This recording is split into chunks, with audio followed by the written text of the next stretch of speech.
uvodne ove govore i pozovem na zajedničku fotografiju.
Dame i gospodo, Sarajevo Migration Dialogue konferencija uskoro će početi. Molimo vas da zauzmete vaša mjesta. Ladies and gentlemen, the Sarajevo Migration Dialogue Conference is about to start in a few minutes. Please take your seats.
Dame i gospodo, molimo vas da nam se pridružite u konferencijskoj sali. Sarajevo Migration Dialogue, regionalna konferencija, uskoro počinje. Ladies and gentlemen, please take your seats. The Sarajevo Migration Dialogue Conference is about to start.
Dame i gospodo, molimo vas posljednji put da zauzmete svoja mjesta. Sarajevo Migration Dialogue regionalna konferencija upravo počinje. Ladies and gentlemen, please take your seats. Sarajevo Migration Dialogue Regional Conference is starting.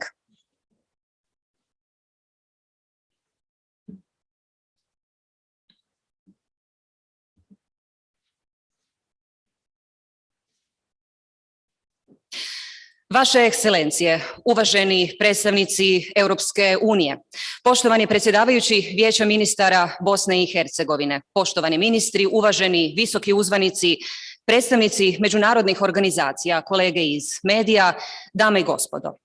Dobrodošli na regionalnu konferenciju Sarajevo Migration Dialogue, prvu ovoga tipa u regiji, koju na visokoj razini organizira Ministarstvo sigurnosti Bosne i Hercegovine uz podršku Healthcare International. Konferencija je važan dio projekta smanjenje neregularnih migracija u Europskoj uniji putem jačanja kapaciteta struktura povezanih sa migracijama na Zapadnom Balkanu. Projekt sufinanciraju Fond za azil, migracije i integracije i Federalno ministarstvo unutarnjih poslova Republike Austrije. Ja sam Jasmina Kosu, uz profesora Eldena Mujanovića moderirat ću panel rasprave. Hvala Jasmina, dobro jutro dame i gospodo. Upravljanje migracijama, kontrola i upravljanje granicom te trendovi i izazovi u migracijama, tematske su cjeline unutar kojih ćemo u okviru panel rasprava regionalne konferencije Sarajevo Migration Dialogue razmijeniti mišljenja i pozitivne prakse, te potaknuti jačanje nužno potrebne regionalne saradnje, naročito u kontekstu kontinuiranog pritiska neregularnih migracija na području Zapadnog Balkana. Kroz učešće naših uvaženih panelista koji dolaze iz najviših političkih, dakle upravljačkih struktura, ali i operativnih provedbenih struktura kako iz zemalja regiona, tako Europske unije i drugih partnerskih država, siguran sam da ćemo imati vrlo plodonosne i zanimljive rasprave i diskusije koji će dovesti do konkretnih zaključaka, naročito u pravcu unapređenja svih oblika saradnje u ovom području. Ovdje na sceni i u publici danas bit će oko 100 donositelja odluka u sferi migracija. Pozivam na aktivno sudjelovanje i 100 onih koji nam se pridružuju online. Kako bi dan bio uspješan, vodite se ključnim riječima, a to su regionalna i međunarodna suradnja, uzajamno povjerenje i fleksibilnost u pronalaženju rješenja. Cilj organizatora konferencije, dakle Ministarstva sigurnosti Bosne i Hercegovine u saradnji, odnosno uz podršku Healthcare International, je razmjena iskustava i informacija kao jačanje saradnje i partnerstva u regiji. Nakon usporavanja u prošloj, ilegalni prelasci granica u ovoj godini ubrzavaju korak. Zapadno-balkanska ruta ostaje aktivna i snažno povezana s istočno-mediteranskom, čiji je sastavni dio. Globalno sukobi, ekstremno siromaštvo, klimatske promjene i drugi temeljni uzroci migracija neće prestati proizvoditi nove valove dolaska osoba u potrazi za boljim životom. Pandemija koronavirusa dodatno je usložila rukovođenje ljudskim resursima kao i operativno okruženje. Migracijski pritisak na Europsku uniju ne prestaje. Novi pakt Europske unije o migracijama i azilu još uvijek nije usvojen, dok dio država članica podiže ograde. Treće zemlje koriste migrante za hibridne napade na granice Unije. S druge strane, formiraju se novi fondovi, agencije, platforme za sigurnost, a dok Europska unija ulaže značajna financijska sredstva u iznosu od milijarde eura u sigurnost granica. Kada je riječ o lokalnoj razini, Bosna i Hercegovina nastavlja poboljšavati sve aspekte upravljanja migracijama, jer kao zemlja koja se nalazi između porozne istočne granice i vanjske granice Europske unije i dalje ostaje akutna neuralgična točka migrantskih tokova na Zapadnom Balkanu. Dok tražimo kvalitetna i održiva rješenja za jednu globalnu krizu, nemojte nikako zaboraviti na onu drugu, čuvajte i vaše i zdravlje drugih ljudi oko vas, pridržavajte se svih onih svima poznatih protuepidemijskih mjera, a organizatori su poduzeli sve potrebne korake pa i antigenski test kako bi sudionici konferencije bili sigurni. Toliko od ovoga uvoda, vrijeme je sada za uvodna obraćanja. Za početak molim domaćina regionalne konferencije Sarajevo Migration Dialogue, ministra sigurnosti Bosne i Hercegovine, gospodina Sama Cikotića, da nam se obrati.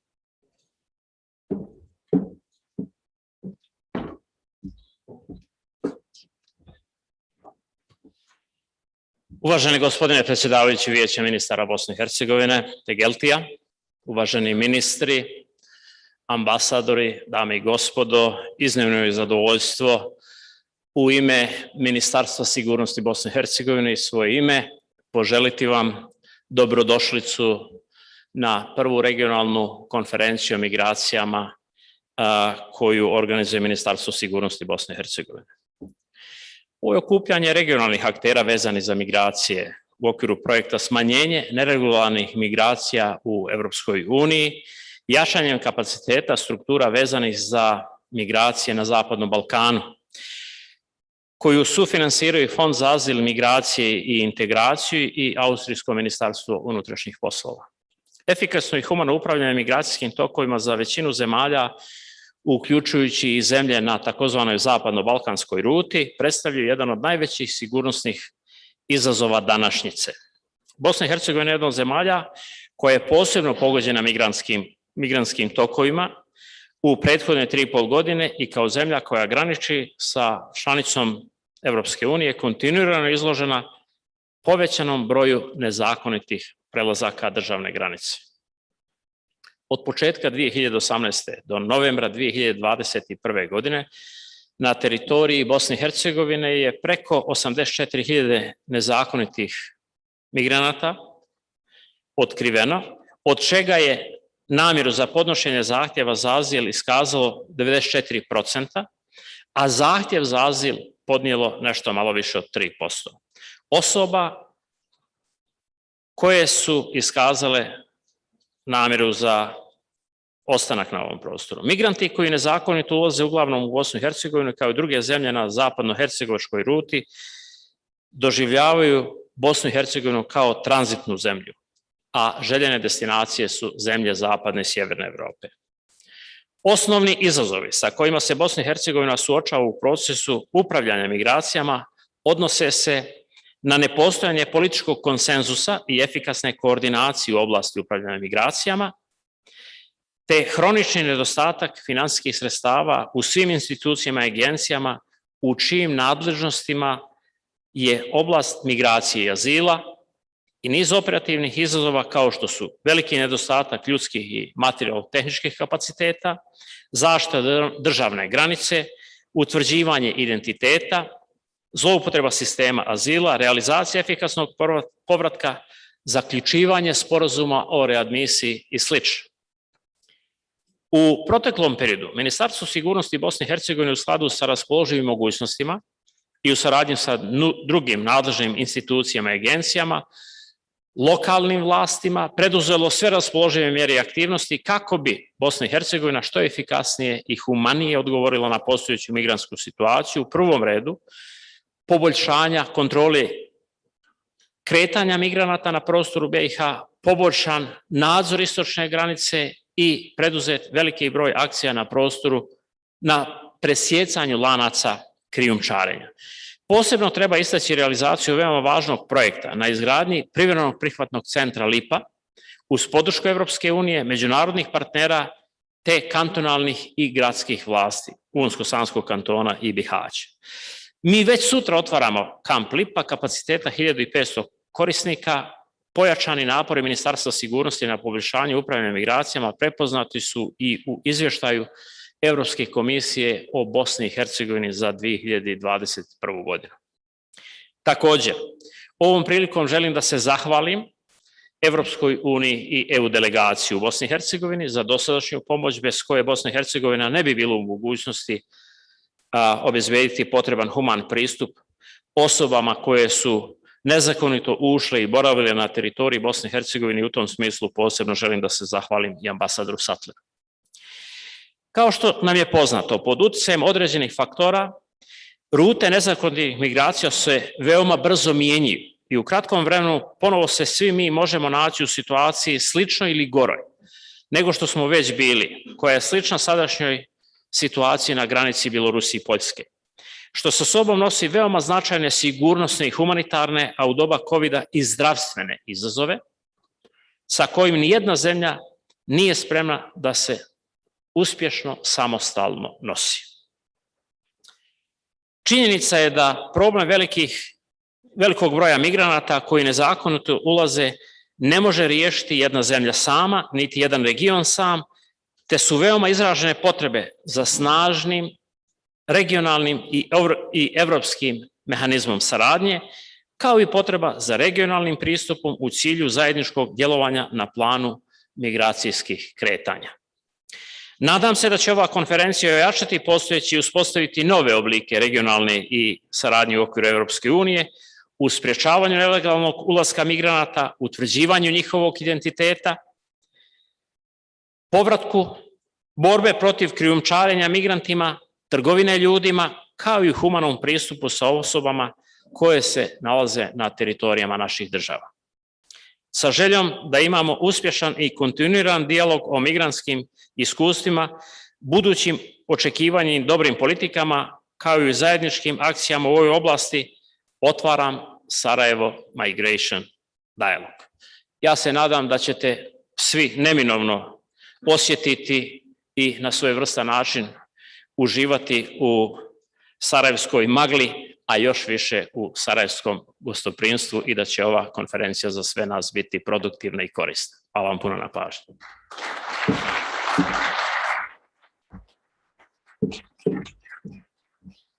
Usprkos magli razbistrit ćemo, sigurna sam, mnoga pitanja vezana uz migracije, čuvanje granica i druge bitne teme. Hvala ministre Cikotiću. Online nam se sada pridružuje Europska povjerenica za unutarnje poslove, Ylva Johansson. Your 5 minutes, Commissioner Johansson.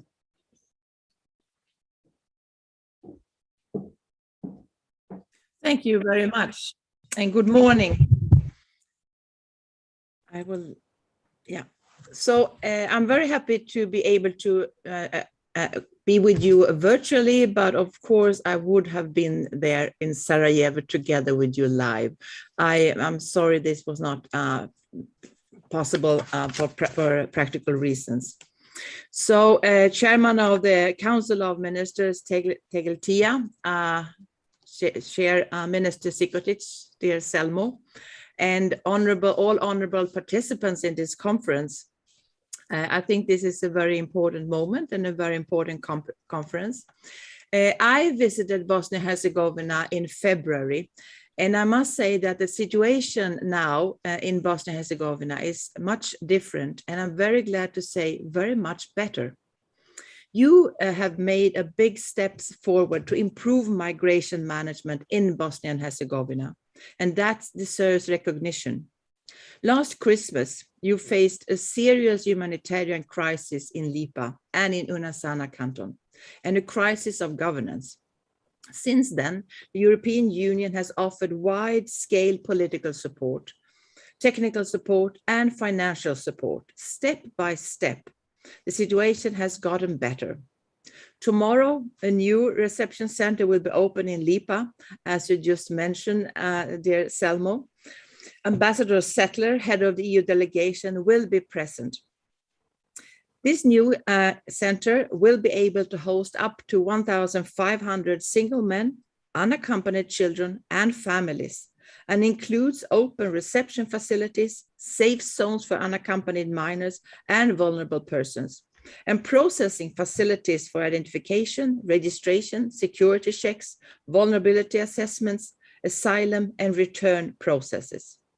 It's a reception center in line with the EU acquis, and this will be managed by the authorities of Bosnia and Herzegovina.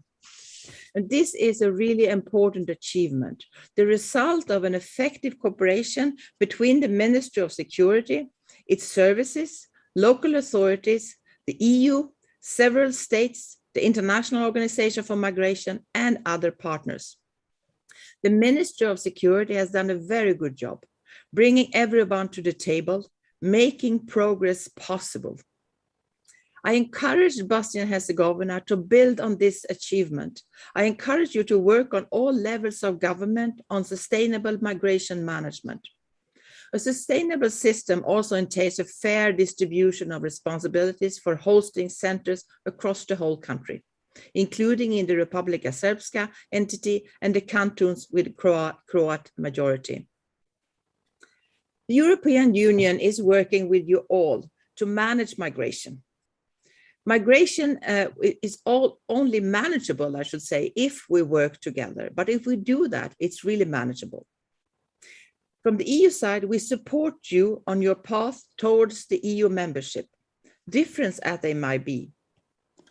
Irregular migration slowed down in the region because of COVID, but we must be ready for the future. Few people expected half a year ago that the Belarus regime would instrumentalize people in an act of state-sponsored migrant smuggling. We've never seen this before.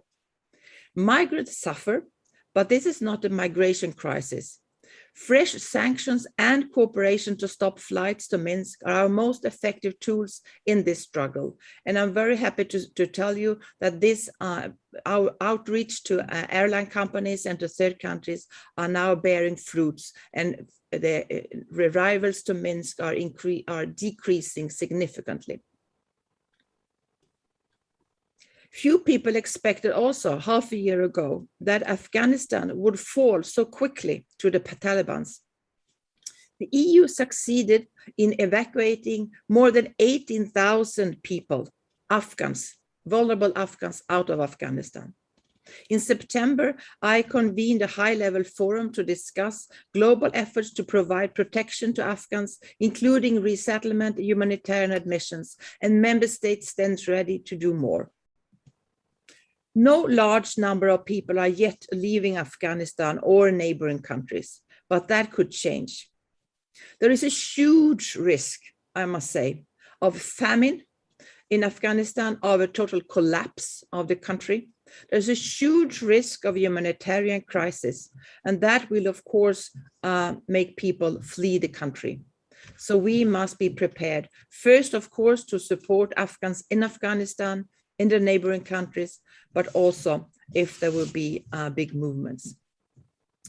It's our moral duty to protect and support people in need of protection, in line with our international obligations. We must also prevent dangerous and irregular movements of people using smugglers that do not care about people's lives at all. That is why I have launched a renewed action plan against migrant smuggling last month.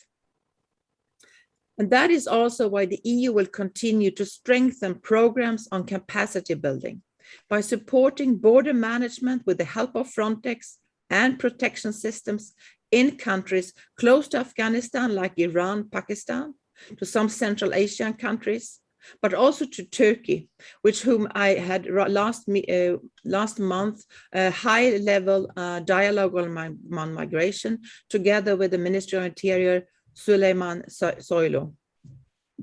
And of course, we will work together with the Western Balkans, including in Bosnia-Herzegovina. It's also important to further enhance asylum and reception systems and processes to ensure protection of those in need, access to asylum processes, and return for those who do not have a legal right to stay. The Commission and the European Union Asylum Agency will continue to support you in this area. Developing national biometric registration and data sharing systems is essential to trace migrants' journeys through the Western Balkans. That was also mentioned by Minister Sikotic. In anticipation of EU membership, these should be compatible with EU border management and asylum systems. This is a point on which we will continue to insist in order to move towards a regional approach in migration management. On border management, I had a chance to visit the Frontex joint operations in Albania and in Serbia, where Frontex border guards work together with border guards from Albania and Serbia under the Frontex status agreement. This is an excellent cooperation to manage migration and to combat organized crime. I call on Bosnia-Herzegovina to sign the pending status agreement without delay. It is also essential to build stronger policies against organized crime, especially when it comes to trafficking in human beings and migrant smuggling. And on returns, I welcome the recent signing of the readmission agreement between Bosnia and Herzegovina and Pakistan. It's important to negotiate similar arrangement. I'm glad that Bosnia and Herzegovina is preparing the ground for starting negotiations with Bangladesh. We from the EU will support you wherever possible. Only together can we ensure the safe and orderly management of migration. Cooperation with partner countries is at the very heart of the new Pact on Migration and Asylum. Through tailor-made and comprehensive partnerships with our partner countries. I just returned from a trip to Egypt with 2 days of intense discussion on migration management. But the Western Balkans are the EU's closest neighbors and our closest partners. And one day you will be members of our union. This European perspective gives special importance to cooperation with our Western Balkan partners. The EU will continue to support the development of the Western Balkan partners' asylum and reception capacities and protection efforts towards vulnerable groups. We will support specific efforts and measures you undertake to ensure proper management of Afghan nationals, both migrants and refugees, in line with our EU acquis and fundamental rights. The EU will also continue to cooperate with our Western Balkan partners on migration and reinforcing border management. I'm looking forward to discuss the overall migration situation in the region at the Western Balkan Ministerial meeting in Brdo next month. Thank you very much for your attention, and I wish you a very fruitful conference.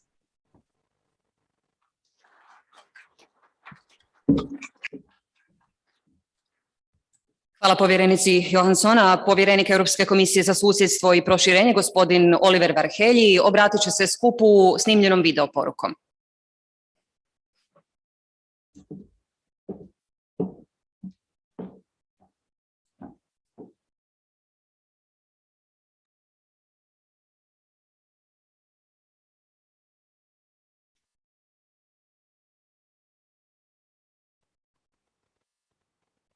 Dear ministers, distinguished participants, thank you, Minister Cikotic, for giving me the opportunity to address this important conference, the Sarajevo Migration Dialogue.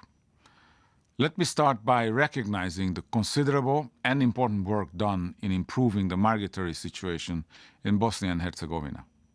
A year ago, the country was facing a serious crisis in Lipa and throughout Una Sana canton. With extensive EU political engagement and concrete support, the situation has gradually improved. The Ministry of Security has played an important coordinating role in this regard. Bosnia and Herzegovina, at all levels of the government, should, as a country with the perspective of EU accession, work on sustainable, long-term solutions. As reiterated at the EU Western Balkans Summit in Brdo last month, migration is a joint challenge. We are committed to working with all partners in the region to address the migration situation. At the same time, we will continue supporting them on their respective path to EU membership. We have made significant progress since the peak of the 2015-16 migration crisis. However, we should remain vigilant and work towards avoiding any future crises. Irregular migratory flows slowed down in the region due to the COVID-19 pandemic. They remain at relatively low level. However, given the ongoing situation in Afghanistan and the pressure mounting on Turkey, the risk of increased irregular migration towards the region is high. The possibility of a crisis therefore cannot be excluded. It is imperative to act timely and decisively. Solid border protection and well-functioning asylum procedures must be in place. Migrants need to be quickly screened and registered. Otherwise, it is not possible to determine who should be granted the right to stay or who should be sent back home. At the same time, we need robust and joint action to fight the evolving smuggling networks in the region, which are a growing concern. Adequate reception capacities remain key. The Commission and EU agencies will keep investing the capacity building of the asylum and reception systems in the Western Balkans in close cooperation with the EU member states, UNHCR and IOM. It is essential to return those who, after a proper asylum procedure, have no right to stay. We will continue to help Western Balkan partners to improve and expand assisted voluntary return programs. I count on the EU member states to play their fair part as well, including by using the leverage to promote returns directly from the Western Balkans. It must be clear to everyone that the door to the EU is not open for irregular entry. We remain ready to engage with third countries to facilitate the returns from the Western Balkans. We are currently programming our future migration-related actions for the Western Balkans based on needs jointly identified, tackling the challenges I just presented. I can assure you that the EU will deliver its part, both politically and financially. But we expect equal commitment from your side to address our joint challenges and achieve the goals that are in our mutual interest.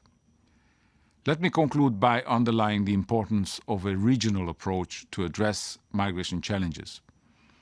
The Commission welcomes forums such as this one, the Sarajevo Migration Dialogue, that foster exchanges between all stakeholders in the region. Let me wish you a successful conference.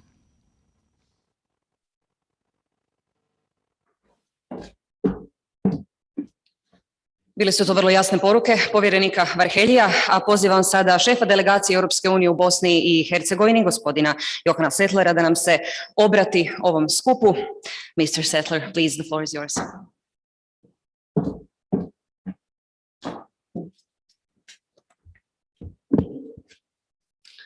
Dear Council of Mr. Chairman, ministers, ambassadors, ladies and gentlemen, first of all, I would like to thank Mr. Cikotic and your dedicated team for bringing us together here today.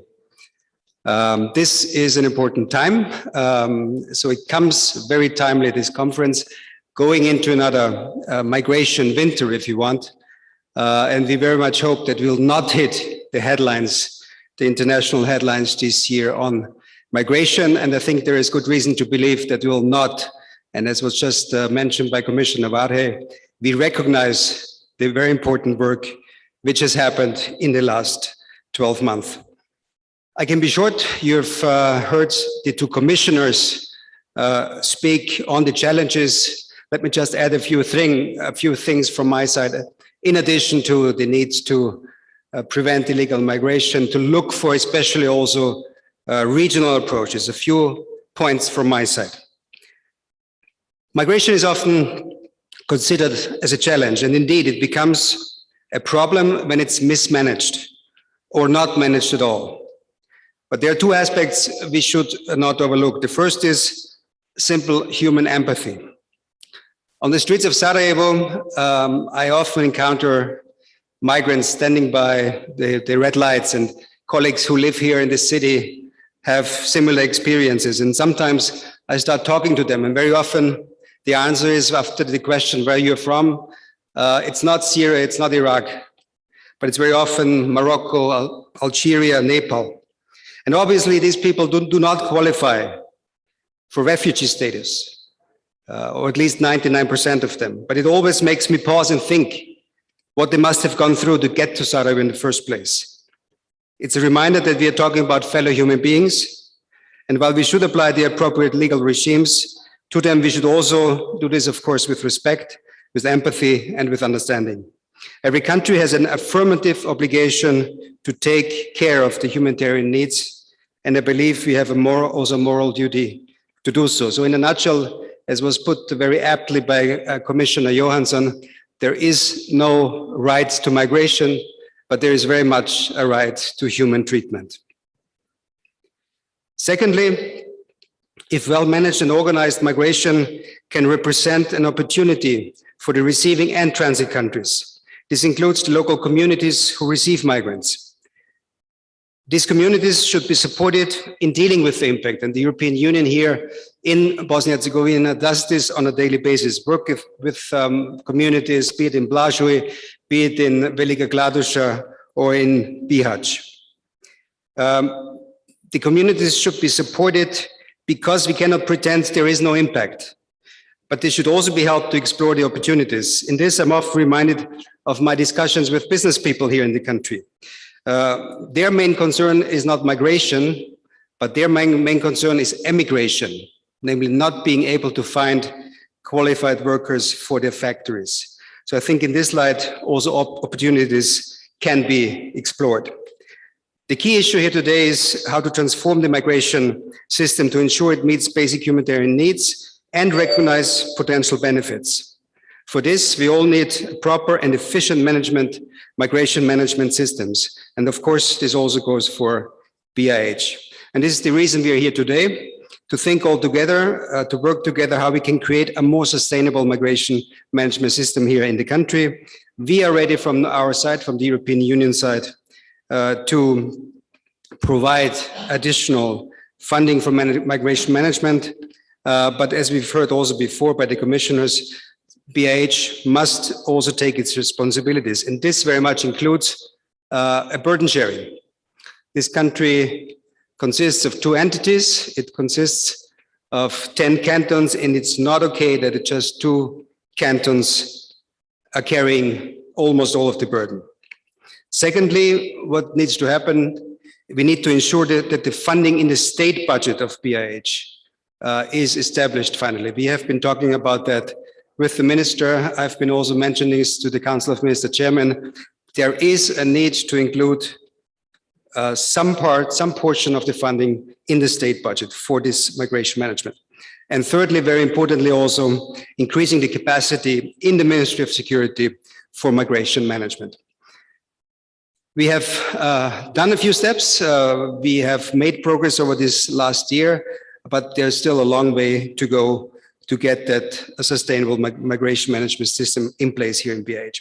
Coming to a close, let me thank Minister Cikotic, your team, but also those who have supported this conference, Austrian Ministry of Interior, Hilfswerk, and others for getting us together today. And the strong representation, what you have seen from the European Union and its member states, is also a sign of recognition of the efforts undertaken by you, Minister, and your team, and to improve the management of the system here in the country. I'm sure this will also be reflected in the regional approaches discussed today and is embodied in the opening, as we have heard, of the new multi-purpose reception center in Lipa tomorrow. I wish you all fruitful discussions today. Thank you.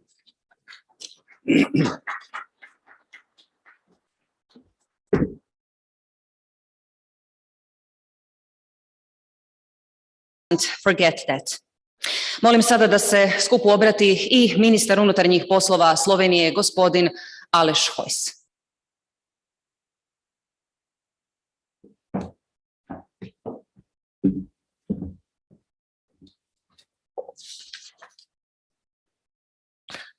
Dear ladies and gentlemen, dear participants, on behalf of the Slovenian presidency of the Council of the EU, I would like to greet everyone attending this meeting in Sarajevo, as well as those who are joining us via online platform. It's my pleasure to be here with you today, and I would like to thank Bosnia and Herzegovina, and especially Minister Cikotic, for organizing this conference. I believe it will contribute to strengthening cooperation and partnership in the region in the field of migration management and preserving security. I would like to seize the opportunity to reflect on what the world has been facing over the last 18 months. Pandemic, hybrid threats and abuse of migration for political purposes, most recently by Belarus, and the regime change in Afghanistan with the consequence threat of increased migration flows towards the EU. We have thus been faced with complex security and health challenges over a very short period of time. We have witnesses from the past, especially from the crisis in 2015, that several factors can impact the migratory movements to the EU very quickly. Recent developments show that Europe remains to be a destination for a significant number of migrants, including those who arrive to our doorstep irregularly. Geographically speaking, the Western Balkans form an integral part of our continent. while it is not yet integrated into our political and economic union, there are certain fields, such as security and migration, where the region should already be seen as a part of our common management. Migration in particular is a challenge which requires joint action based on mutual trust. Here, Western Balkans is undeniably a priority partner for the EU. However, I also want to emphasize that the cooperation is a two-way street, and each partner must contribute for a fair share. As you are already aware, Western Balkans are Slovenia's political and strategic priority, and we have been very vocal about the necessity to step up our cooperation in various fields. During our presidency to the Council of the EU, we already put an emphasis on the need to strengthen our EU-Western Balkan partnership. In this light, as Commissioner already mentioned, the Slovenia presidency will on 2nd and 3rd December this year, of course, host the EU-Western Balkans Ministerial Forum on Justice and Home Affairs, which will be an opportunity for a political discussion on how to strengthen our cooperation. An important part of that discussion will be devoted to migration issues. Kao što je ministar Cikotić rekao da treba da uživamo u ovoj vašoj magli, moram da vam kažem da su i naši piloti veoma teško sleteli pre nekoliko sati i po na vašem aerodromu. Ali uspored toga mogu da kažem da smo veoma zadovoljni da možemo da učestvujemo na ovom vašem skupu. Thank you for your attention and I wish you a successful conference.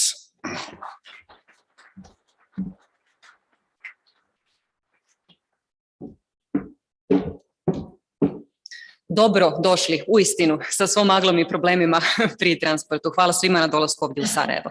Uvodne riječi čućemo i od predsjedavajućeg Vijeća ministara Bosne i Hercegovine, gospodina Zorana Tegeltije.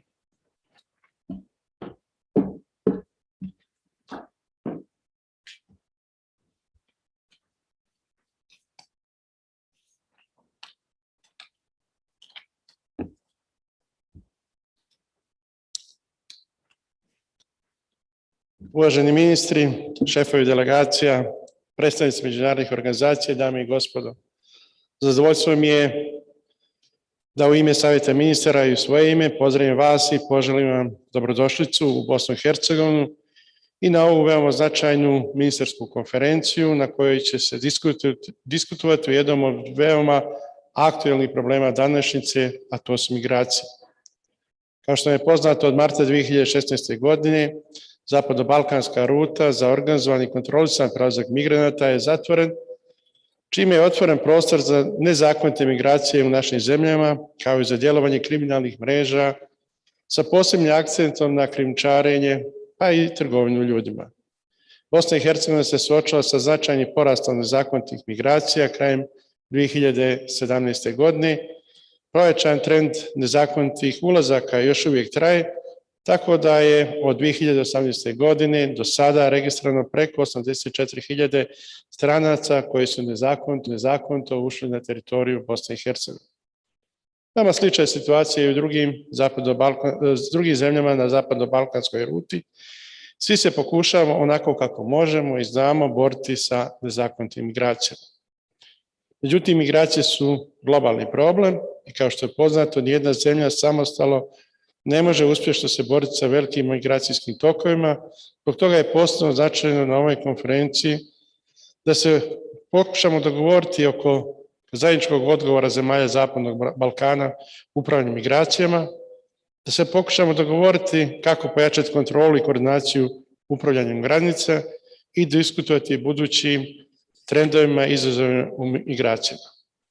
Kako bi se kontrolisano upravljalo migracijama, a koje će prema trenutnim pokazateljima se pojačavati u narednom periodu, potrebno je preduzeti niz koordiniranih mjera kako bi nadležne institucije regiona odgovorile na migracijske izazove i na sveobuhvatan i usklađen način koji će obezbijediti zaštitu za sve osobe kojima je ta zaštita potrebna, ali i efikasnu borbu protiv nezakonitih migracija. Danas kažemo da je bolje nego što je bilo prije godinu dana, ali svakako ne možemo da zaboravimo ono što se dešavalo otprilike prije godinu dana, slike koje su odlazile iz Bosne i Hercegovine. Naravno, ne možemo da zaboravimo ni poruke koje su nam dolazile iz Evrope o Bosni i Hercegovini, o postupanjima vlasti u Bosni i Hercegovini i našim odnosima prema migrantima. Veoma je važno da ne zaboravimo i greške koje su učinjene u tom trenutku, a činili su ih mnogi u Bosni i Hercegovini, ali isto tako važno da kažemo da su u tom trenutku postavili neki ljudi u Bosni i Hercegovini koji su napravili važne korake da ta kriza bude sanirana i da danas imamo značajno bolju situaciju nego što smo imali tada. Ali koristim i ovu konferenciju da ponovim nekoliko ključnih stavova Bosne i Hercegovine kada su u pitanju migracije. Bosna i Hercegovina, s obzirom na svoju veličinu, na svoj broj stanovnika, nosi preveliki teret migracijske krize koju su kreirali i koje upravljaju neki izvan Bosne i Hercegovine. Bosna i Hercegovina susreće se sa dva ogromna izazova, a to su, jedan je humanitarni, a drugi, po meni, možda i veći, a to je bezbjednosni izazov pred kojim se Bosna i Hercegovina susreće kao posljedice migrantske krize. Bosna i Hercegovina će nastaviti da jača svoje kapacitete kada je u pitanju borba protiv migracije. Nastavit ćemo da jačamo kapacitete kroz sve naše agencije u Bosni i Hercegovini, bez obzira da li se nalaze na nivou Bosne i Hercegovine, kantona, entiteta, pa čak i lokalnih zajednica. Bosna i Hercegovina je spremna pružiti svu humanitarnu pomoć svim izbjeglicama kojima je ona potrebna i u tome ćemo se potruditi i pobrinuti da niko od onaj kojima je potrebna pomoć ne bude uskraćen u Bosni i Hercegovini. Bosna i Hercegovina je spremna na saradnju sa svim zemljama i u regionu i šire kako bi migrantska kriza bila bolje kontrolisana i kako bi dali se šansu za ovom procesu samo onim ljudima koji zaslužuju da nose naziv migranata. Ali Bosna i Hercegovina nije spremna da bude spavaona migranata za zemlje Zapadne Evrope. Želim vam svima uspješan rad, dobre rezultate i ugodan boravak u Bosni i Hercegovini. Hvala vam lijepo.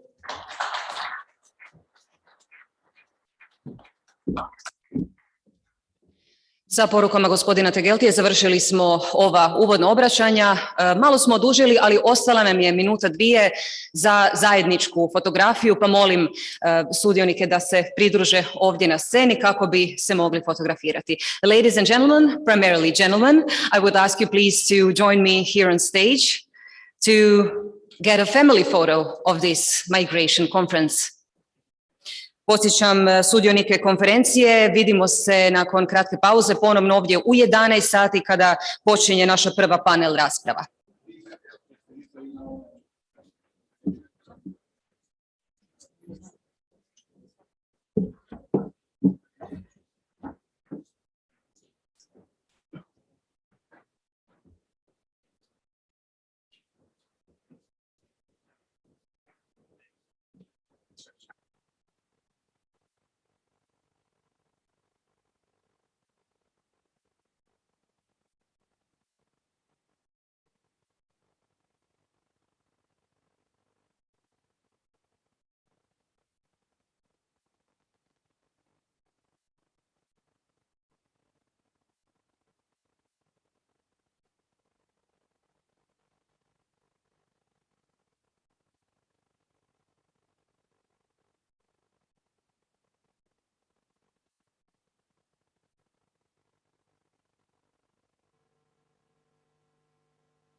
Ok.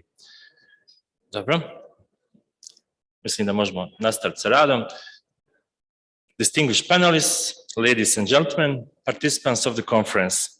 I have the great privilege to open the working part of the conference as a moderator of the first panel, where we will discuss the topic of migration management. As you already heard, my name is Eldan Mujanovic. I'm the professor at the University of Sarajevo, Faculty of Criminal Justice, Criminology and Security Studies. I use this opportunity to congratulate the Ministry of Security for the organization of such an important regional conference on migration dialogue, and to thank you for the opportunity to participate in this role. I must say that Ministry of Security and Minister Cikotic are very open for inclusion of wide range of stakeholders in the work of Ministry of Security, in creation of official policies, strategic documents, etc. So Minister Cikotic, thank you again for this. The concept of migration management encompasses a number of policies, legal documents, strategic orientations, and implementation mechanisms that express a clear and long-term vision of managing a phenomenon that is very complex, omnipresent, and multidimensional. Migration is an integral part of human history and one of the phenomena that has probably brought the most to the development of mankind. People who migrate around the world every day carry a specific value, whether it's their knowledge, skills, cultural, and other values that they have shared with other people. We heard from addressings of participants in the plenary session that migrations are the challenge as well as the opportunity, as long as they are managed in proper way. That's the topic of this panel. And let me first shortly introduce the panelists of the panel. Number one, Mr. Aleš Hojs is Minister of Interior of Republic of Slovenia, graduated from the Faculty of Architecture, Civil Engineering and Geodetic Engineering at the University of Ljubljana in 1998 with the title of Civil Engineer. He started his career as a supervising engineer in the State Road Administration of Republic of Slovenia. In the period from 2006 to 2010, he continued his professional career as a member of Management Board of DARS, where he was in charge of managing, maintaining, and tooling Slovenian motorways. One of his successful projects was the introduction of vignettes. During Janša's second government between 2012 and 2013, he was the Minister of Defense of Republic of Slovenia. Minister Oliver Spasovki is a Macedonian politician and current Minister of Interior from August 2020, and previously from November 2015 to May 2016, and also from September to December 2016 and May 2016 to January 2000, actually the current mandate. He was the Prime Minister of North Macedonia from January 2020 to August 2020. Mr. Ismail Chatakli, Deputy Minister of Interior, Republic of Turkey. He graduated from the University of Istanbul, Faculty of Political Science, Department of Public Administration in 1996. He holds a master's degree from the University of Ankara, the Institute of Social Sciences, and Department of Public Administration and Public Political Science. He began his career as a candidate for Gunkarin District Governor in 1996. From 2017 to 2018, he served as Deputy Under-Secretary of the Ministry of Interior. He was appointed Deputy Minister of Interior of the Republic of Turkey in August 2018. Mr. Selmo Cikotic, Minister of Security of Bosnia and Herzegovina, graduated from the Military High School in Belgrade and Military Academy in Belgrade, Rajlovac in Zadar. He worked as a school center against the air defense in Zadar from 1986 until the beginning of the war in Bosnia and Herzegovina. Mr. Cikotic has a very rich military career, and he served in top positions in the military of Bosnia and Herzegovina in different roles. He worked also as a military attaché of Republic of Bosnia and Herzegovina in the United States of America, and during that period he participated in Dayton peace negotiations as a military representative in the state delegation of Bosnia and Herzegovina.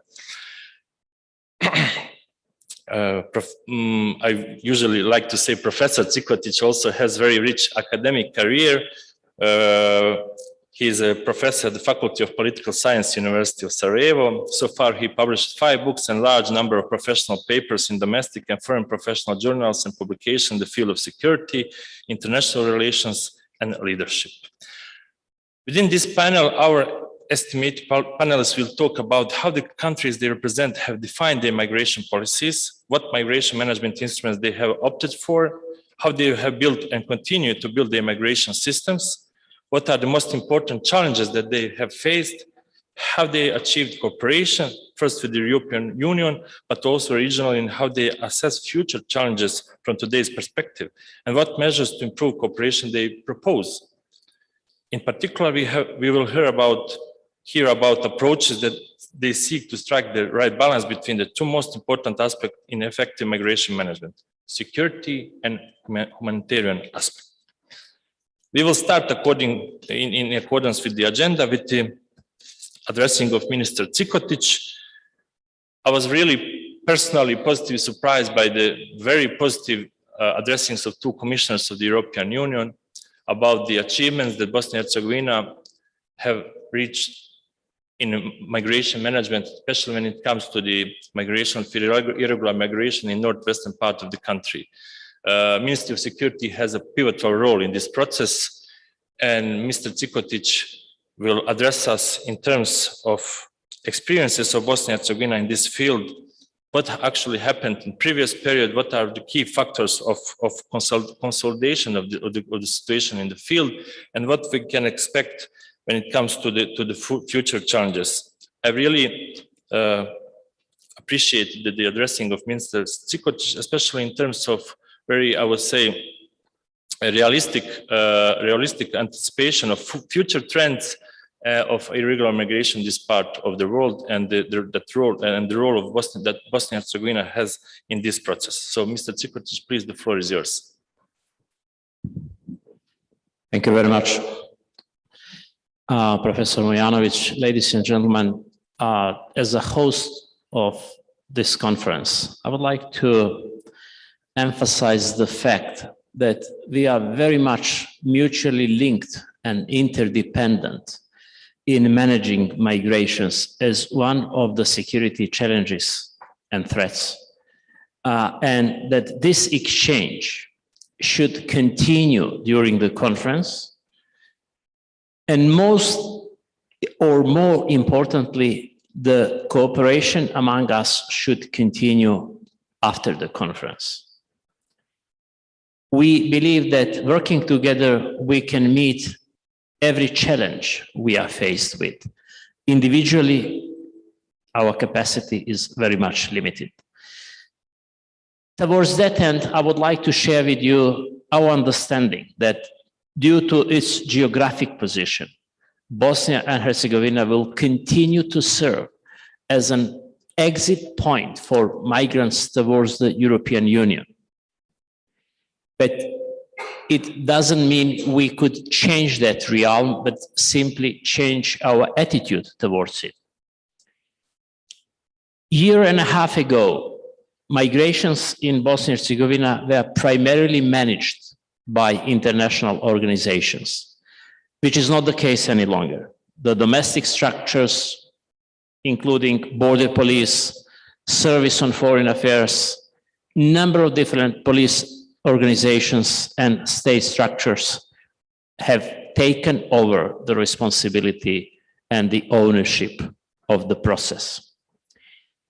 It was done through better coordination and cooperation of all of these police, security, and intelligence services, domestic and international organizations, different state-level organizations from the presidency through Council of Ministers, Parliament of Bosnia and Herzegovina being included, down to through the level of some municipalities affected by the presence and movement of the migrants.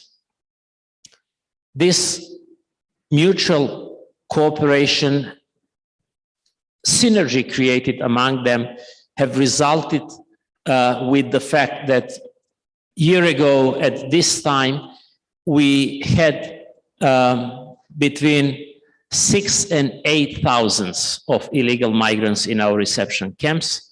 Now, for last few months, we have got 2,500 in our reception camps. This is not just the significant number in reducing the number of illegal migrants, but an illustration that our capacity to manage the illegal migrations have significantly increased. We'll continue to provide appropriate responses to the changing environment related to the illegal migrations, and will continue to make Bosnia and Herzegovina a difficult path for the illegal migrants in order to protect the safety, security, and well-being of our citizens, citizens of our neighboring states, but also will continue to observe and exercise our responsibilities towards the human and other rights of the illegal migrants, which are part of presence in our reception camps or some kind of our responsibilities. Our thoughts are somehow structured and framed by the new EU Pact on Asylum and Migrations.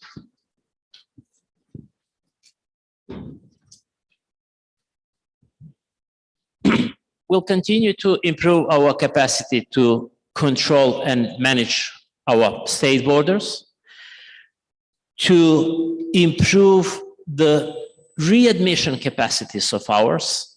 And I could assure you it's not so easy to make agreement on any readmission agreement, but apart from signing the readmission agreement with Pakistan a year ago, we have been pushing forward with a number of countries on signing some new readmission agreements without any tangible results so far, but we'll continue to push forward towards this and expecting some positive effects. What are the challenges we practically believe we should continue to observe and find the appropriate responses to? We need to continue migrations as a challenge and look at them from not just security and humanitarian aspects. The migrations inevitably contain element of political, economic, demographic, civilizational, cultural, and other aspects. And migrations certainly concern and interlink themselves with almost all other security challenges. The Balkan route is something we are very much focused on, and we believe the Balkan, given its specific geopolitical, geoeconomic, geocultural position, historic role in many respects, will continue to be an important point of focus for the global aspects of the illegal migrations.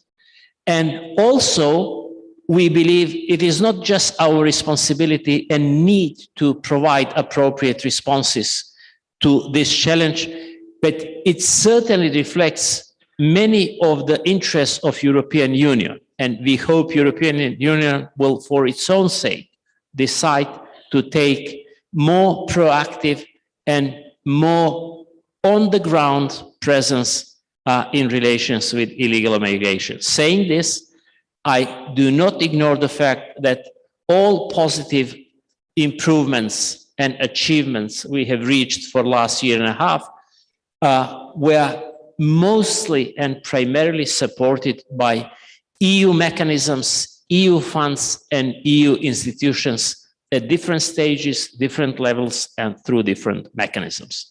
And we continue to cooperate with you, hoping that these mechanisms will even improve in time to come. I guess the conclusion or the last thought I would like to share with you in this introductory comments is the question, what can we do for each other? Because this is a very important challenge that comes among the top security threats, risks, and questions that we need to address, and put it in context of other security threats and interdependence as one of the key features of international relations and international security. And we need to address this question not for the sake and well-being of others, but for the sake of well-being of ourselves, because this mechanism of exchange and the need to help others basically reflects our own security and safety. And I would like to stop here and give floor to my distinguished colleagues, hoping that we'll have more chances and instances to extend our mutual exchange ideas and thoughts. Thank you very much for your attention. Thank you, Mr. Cikotic, for this very interesting initial presentation and with a lot of, I would say, useful information about the experiences of Bosnia and Herzegovina. I would just say that really the ownership, leadership, cooperation, and constant monitoring of future trends are the key, I would say, aspects of your presentation, and that's something that this conference also should contain in its final conclusions. Now we will move to a second presentation or second addressing of Minister of Interior of Republic of Slovenia. Slovenia is one of the member states on the route of irregular migrants in this part of Eastern Mediterranean route also face specific challenges with the obligation to apply relevant EU standards during migration management and migration flows, while committing to effective action at the external borders of the Schengen area. Was it possible to achieve the expected balance, and what are the prospects for the future development of the migration system in Bosnia and Herzegovina are the key, I would say, issues that we will discuss in future when it comes to the presentation of distinguished Minister from Republic of Slovenia. Mr. Hoist, the floor is yours. Thank you a lot. First, I would like to look a little bit back in the past. So this year we marked 20 years of the process of Brdo. This is the process where we started to cooperate with Western Balkans countries, and at that time we thought that 20 years would be enough to finish that process. But now 20 years pass, and I could say very pessimistic that we are more or less at the same stage. So at that time we started to negotiate, to, let's say, to exchange the good practice even at the field of the migration field. But nevertheless, in reality, we faced the first time really in our history with immigration in 2015. This was a tough time for Slovenia, and I would say that very frank that we were not prepared enough. On the other hand, at that time we could see that we had a very, very bad relation with the neighboring countries, especially with the countries from the southern side. At that time, only the Hungarian, for example, and partly also Austria helped us, but we didn't get any help from the Croatian side and from any other, let's say, EU members. At that time, we were alone. And you could imagine that at that time, more than 500,000 of migrants passed through Slovenia. But okay, this was a different times. It was the times when we registered more or less all. I'm not sure that we did all, but they just passed the Slovenia. That was other times. But after that, we started to, let's say, work on a management in that field, and we started to, first we started, I would say that very frank, we started with fences. We started to establish the fence on our southern border, and of course we started to build the capacity for those who are eligible for the asylum. Last year, for example, there were more than 14,000 migrants at the Slovenian-Croatian borders. Only 2,000 of them applied for the asylum. Only 2,000. But among those, only 5% waited for the finishing process. That means they do not want to stay. I'm sure they do not want to stay even in Bosnia. They do not want to stay in Croatia, not in Slovenia, but they want to come to the final destination, to Germany, Sweden, and as I said that before. So from our point of view, there are two major things we have to do. The first thing, we have to return all those who are not eligible for the asylum. That's the first thing.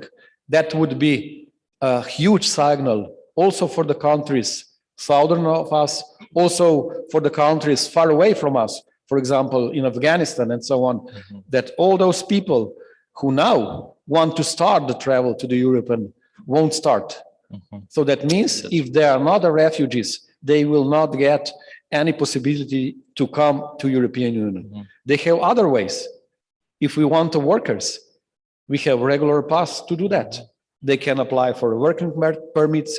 They have apply for other regular paths to come in Europe, but not in irregular way.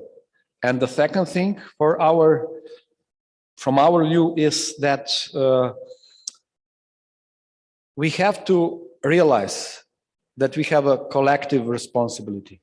That means without exchange of information, without exchange of our efforts, without of helping one to another, we won't be successful.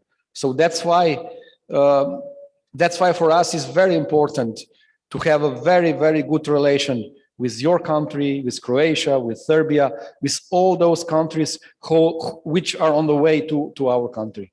And I would like to mention another thing. I spoke 2 days ago with Mr. Nehammer, the Interior Minister of Austria. He told me that currently in Austria, they have more than, I think, 2 times more applications applying for the visum than last year. That means that Balkan route is changed. That means that Balkan route is now, we can see that through Bulgaria, through Romania, through Hungary to the northern side. So the routes can change very quickly. So that's why we have to be prepared. So that's why we have to be prepared that maybe in next summer, the former Balkan route, that means the route through Bosnia, through Croatia, would be, let's say, popular once again. So that's why I think that that we do not have to waste time to establish new capacities, new relations, and according to the pact on migration and asylum, Minister Cikotic mentioned that, or you mentioned that pact on the European level. I'm not optimistic. I don't think that we can reach that agreement in the next half year. So, and what's the problem? The problem is responsibility and solidarity. We all share that we have to be a responsibility, but we do not share that solidarity also means the obligatory relocation, and that's not possible. And I think that you have the same situation in your country. Minister Cikotic told about that some municipalities do not want to participate in, let's say, establish new, let's say, capacities for the migrants and so on. So we have the same situation in Europe. Some of us, we do not want the relocation, and some of them, for example, especially southern countries, they want obligatory relocation, and that won't pass. So that's why we have to put much effort to find a common solution. And one of the, let's say, huge advantage of the European is that at the end, we will find a solution. And that's the most important thing. Yeah, thank you. Thank you very much. The issue of the EU pact and principle of solidarity and sharing of responsibility is really very important, not to, as you said, not only for the EU, but also for the countries in the Western Balkans, especially for the Bosnia. I totally agree, because we heard also from the addressing of Ambassador Sattler that the sharing of the burden within the Bosnia is one of the top priorities that EU has addressed to the Bosnian and Herzegovina authorities.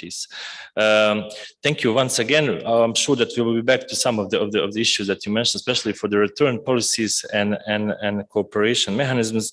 Now we will have video addressing from Minister of Interior of Republic of Italy, Luciana Lamorghese. So please, if you can start. Thank you.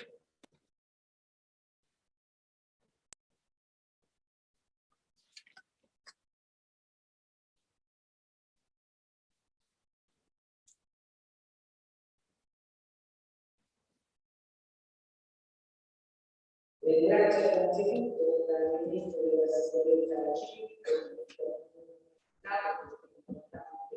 il momento di confronto sulle dinamiche migratorie e per l'opportunità di partecipare alle conferenze.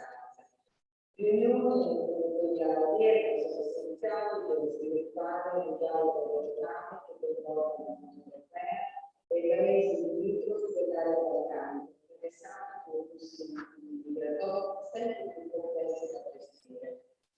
Io stessa su questo terreno ho interessato in più occasioni europea e spero che sia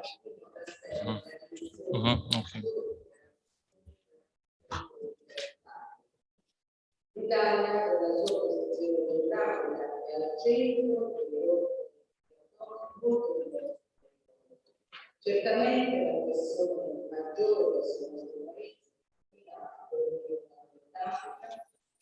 è una necessità anche a seguito di interventi da creazione di facilità, creatività o una nazionalità non italiana. Nel corso di quello fatto l'Italia, 60.000 italiani, rispetto ai circa 30.000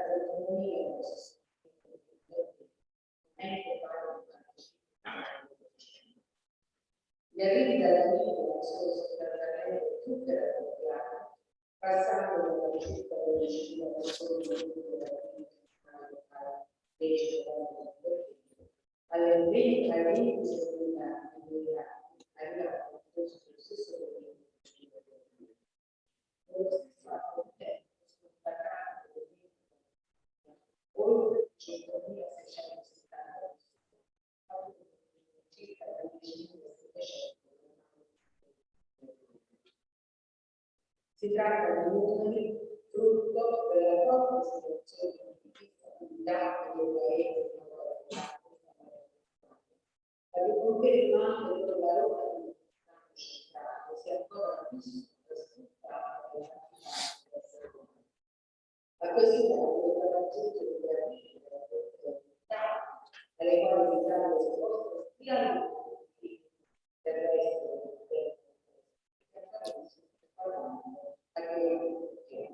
abbiamo ad esempio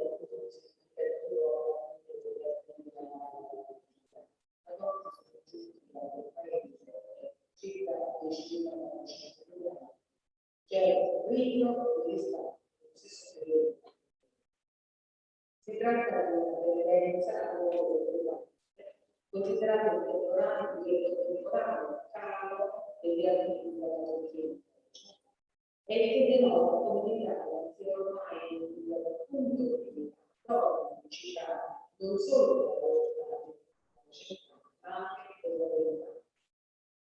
Un altrettanto considerevole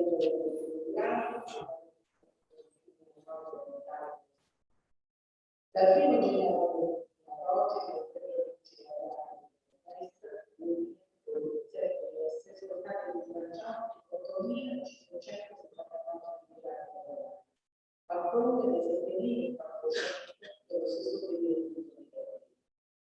Per quanto riguarda la nazionalità, i dati evidenziano una forte su questa casa, ma anche dall'altra parte. In questo scenario l'attenzione dell'impegno italiano è quindi concentrata non solo sulle ma anche su quello della famiglia. In più occasioni la corretta gestione migratoria deve prevedere una strategia complessiva in grado di creare un modello sufficientemente flessibile da poter essere applicato nelle situazioni. Voglio ribadire quanto riporto significato al singolo europeo, e cioè che la collaborazione regionale deve essere sviluppata lungo 3 principi principali. La cooperazione di polizia per reprimere l'azione dei trafficanti migrati e la loro capacità di adattarsi alle diverse scenarie. E su questo punto segnaliamo che solo nel 2021 le forze di polizia italiane hanno arrestato 252 per reati commessi all'immigrazione illegale, seppur principalmente riferiti alle rotte marittime dell'intera società. Il sostegno ai paesi uniti dall'Unione Europea per rafforzare la dell'accoglienza, sia in condizioni di ordinarie che a volte in situazioni di pressione a flussi massivi. In quest'ambito vorrei identificare sia finanziato proprio in posto un importante progetto della comunità allo scopo di migliorare la capacità ricettiva e assistenza in favore del questo progetto prevede l'allestimento di un nuovo centro di accoglienza che verrà inaugurato. Inoltre è importante il supporto ai paesi di per facilitare i rimpatri dei migranti che non hanno più dall'organizzazione internazionale. Come più volte sostenuto, sarebbe importante prevedere un impegno diretto dell'Unione Europea per convincere i paesi a rimettere anche organizzare operazioni militari direttamente da paesi africani. I tre obiettivi che compongono la nostra visione strategica del Balcano assumono ancora più rilievo alla luce della delicata situazione da Balcano. Oggi i dati della nostra disposizione mostrano un livello di abusi dell'umanità in Italia sotto controllo, ma comunque in alto. Nel corso del 2021 sono giunti irregolarmente in Italia, risultati circa 5.300 cittadini italiani rispetto ai 4.370 dello stesso periodo. Nel caso di eventuali futuri aumenti dell'arrivo, di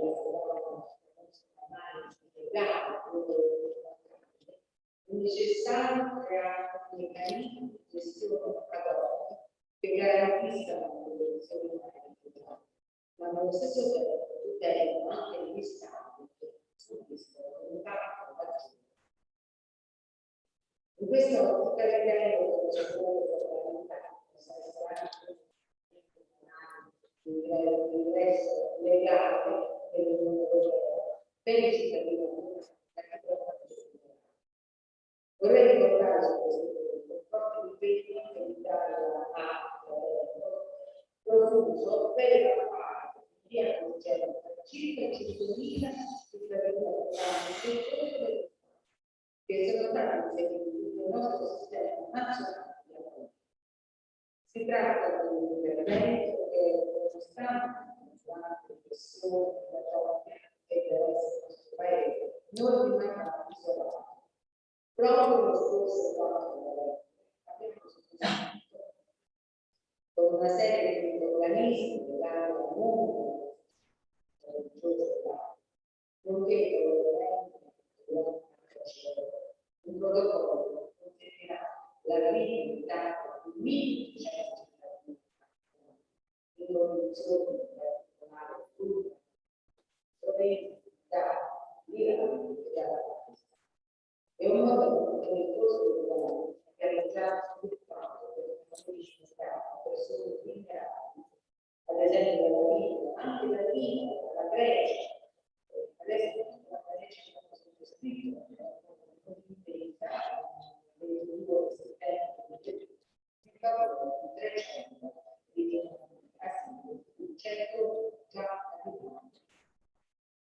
Vorrei chiudere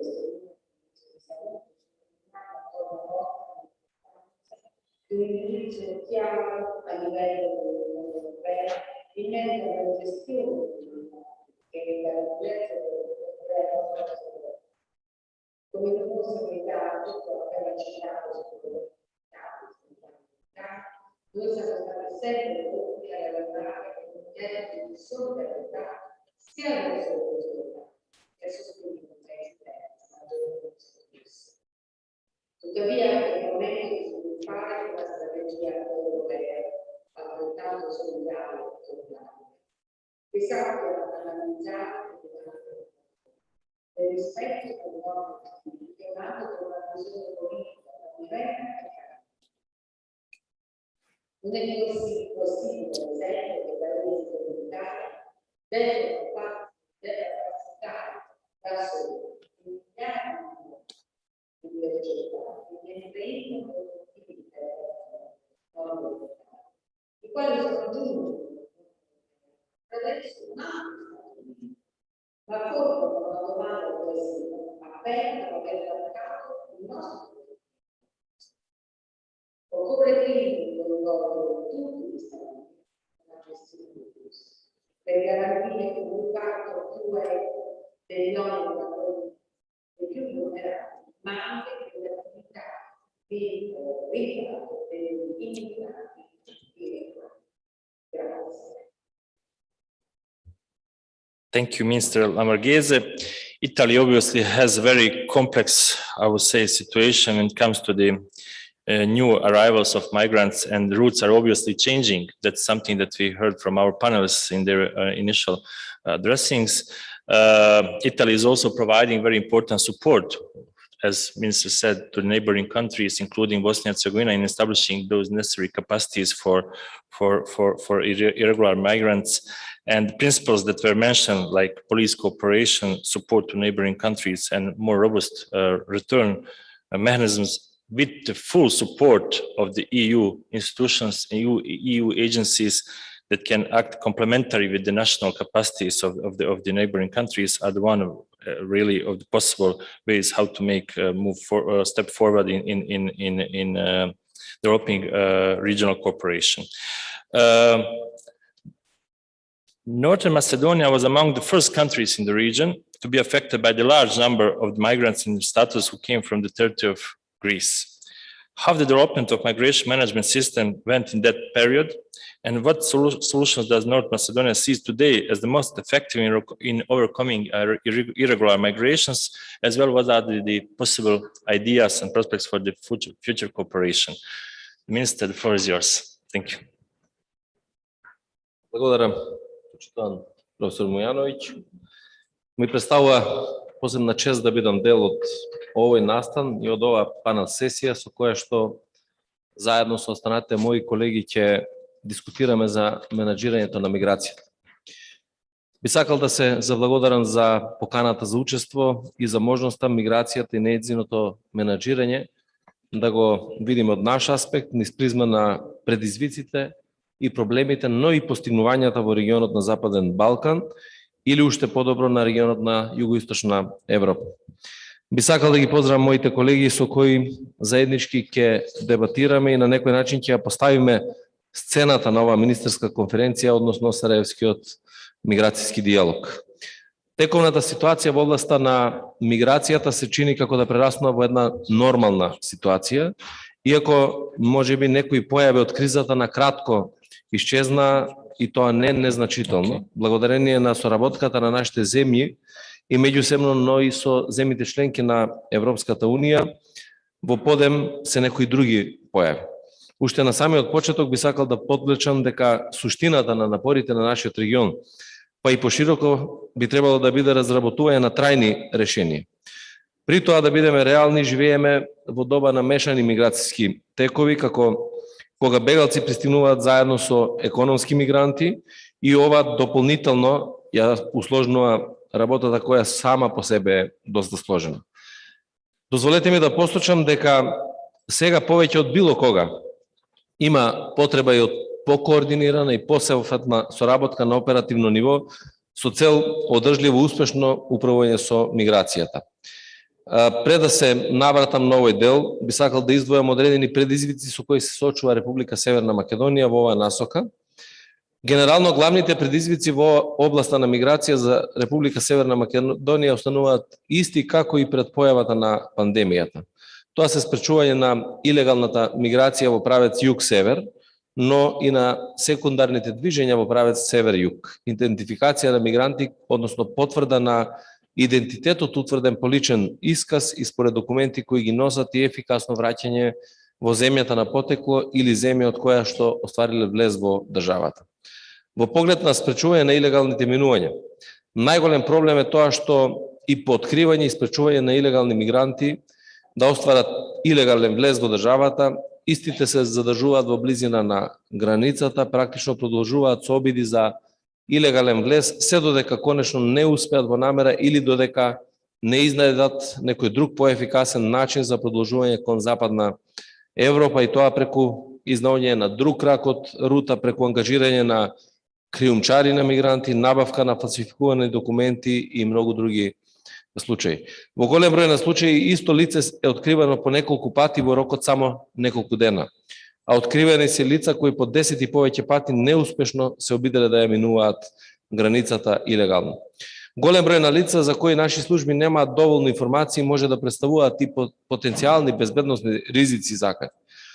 За ефикасно справување со вакви ризици мора да знаеме кој влегува, кој останува на наша територија и оттука идентификацијата на нелегалните мигранти е клучен чекор.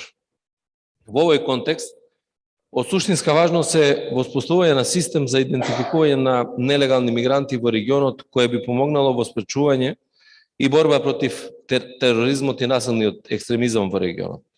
Особено во откривање на поврзаноста на странски терористички борци и нелегалните миграции, како и за ефикасно спречување на радикализацијата на нелегалните мигранти кои транзитираат низ или пак остануваат во нашиот регион. Во поглед на потврдување на идентитетот утврден по личен исказ на лица или по документи пронајдени кај нив, најголем проблем е слабата соработка и бавна комуникација со земјите на потекло. Голем број од овие земји немаат своји дипломатско-конзуларни представништва кај нас, што дополнително ја отежнува комуникацијата. На одговори на наши барања за потврда на идентитет се чека по неколку месеци, а во голем број на случаи не стигнува таква потврда воопшто. Враќањето во земји на потекло не е ефикасно од исти причини како и за потврда на идентитетот. Со земји на потекло немаме договори за реадмисија и покрај неколку иницијативи од наша страна, а доколку истите се подпишат, искуствата на земјите покажуваат дека нивната имплементација многу тешко се реализира во пракса и број на реализирани враќања воопшто не е задоволителен. Потребно е дополнително подобрување на соработката и поефикасен заеднички пристап во сите области, особено во делот на откривање и спречување на илегалните движења, во процедури на подготовка за враќање и само враќање на илегални мигранти во земјите на потекло, како и во откривањето и сузбивањето на криминалните групи кои што се активни во криумчарењето на мигранти. Потребно е развивање на заеднички концепт и метод на работа кој ќе овозможи пред се постојана ситуацијска свесност, ефикасно справување со постоечката ситуација, но и брза реакција на непредвидени или нагли влошувања на состојбата со миграција. Сосема на крај сакам да се навратам на потребата од покоординирана и сеопфатна соработка на оперативно ниво или уште подобро на потреба од заеднички пристап помеѓу сите засегнати држави, надлежните агенции на Европската Унија и Европската комисија, со поддршка на релевантни меѓународни организации во рамки на нивните надлежности. Заедничкиот пристап подразбира не само редовна размена на податоци и информации, туку и заедничка анализа на ризик, координирање на националните активности и реализација на заеднички оперативни активности. Во моментов соработката и координација во горе наведените области е на завидно ниво. Особено ако се има предвид дека се работи за соработка помеѓу земји членки на Европската Унија и земји кои не се членки, земји кои што се дел од Шенген системот и земји кои што не се дел од овој систем. Има и такви кои се членки на Европската Унија, но не и на Шенген Системот што доведува до одредени ограничувања од правен аспект и неможно за користење на сите расположиви механизми на Европската Унија. Потребно е развивање на заеднички концепт и метод на работа кој ќе овозможи пред се постојана ситуацијска свесност, ефикасно справување со постоечката ситуација и брзи реакции на непредвидени состојби и влошување на состојбите генерално.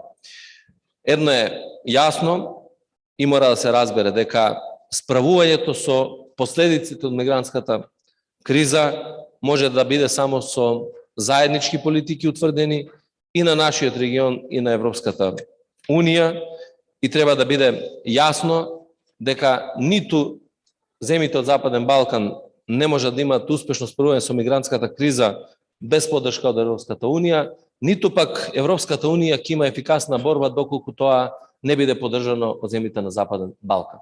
И колку повеќе и подобро се разбере ова, толку подобри резултати ќе имаме со справувањето на криза, а секако дека таа криза ќе трае се додека не се најде решение на изворот на проблемот. Ние само се справуваме со последици. Уште еднаш сакам да се заблагодарам за можноста да учествувам на овој настан и на ова панел сесија, посебно да се заблагодарам на мојот драг пријател Селмо Цикотич за организацијата, воспоставување на еден ваков сараевски мигрантски диалог. Се надам дека ова ќе прерасне во една традиционална платформа за дискусија, за диалог во однос на миграцијските токови и дека низ овие плодни дискусии и наши согледувања ќе можеме во многу да допринесеме конкреирање на нови политики, меѓутоа и механизми за оперативно делување, се со цел да воспоставиме една миграцијска политика која што ќе биде успешна за зачувувањето на безбедноста на нашите земји, на регионот и на Европската Унија. Ви благодарам. Thank you, Minister Spasovski, for your addressing and sharing with us the experiences that North Macedonia has in this area. We already heard about these regionally based migration management policies and how countries are interdependent between themselves and also between their counterparts and partners in the European Union, but also with the countries of the origin. There are several ways how to make concrete actions toward the joint regional migration policies. You mentioned very important issue of the identification of the irregular migrants, asylum seekers, and all those who are in this, as you said, mixed migration flows in the region. It is really important to have reliable mechanisms of the identification. Also, the exchange and share of information, including the biometric data of the people who are registered in the country, in the region, in order to implement all relevant procedures, as well those for asylum, but as well for the return of the irregular migrants. Now we will have addressing from the Republic of Turkey. The Republic of Turkey is the country dealing with the greatest burden of the refugee and migrant crisis in this part of the world. The EU-Turkey agreement is seen as a milestone in reducing the flow of irregular migrants to Western Europe. Certainly, rich experiences are difficult to sublimate in one others, but what can identify as a positive thing from the whole agreement and its implementation especially? What are the current challenges and what can be expected in the future, especially after the recent development in the situation in Afghanistan? The Minister, the floor is yours.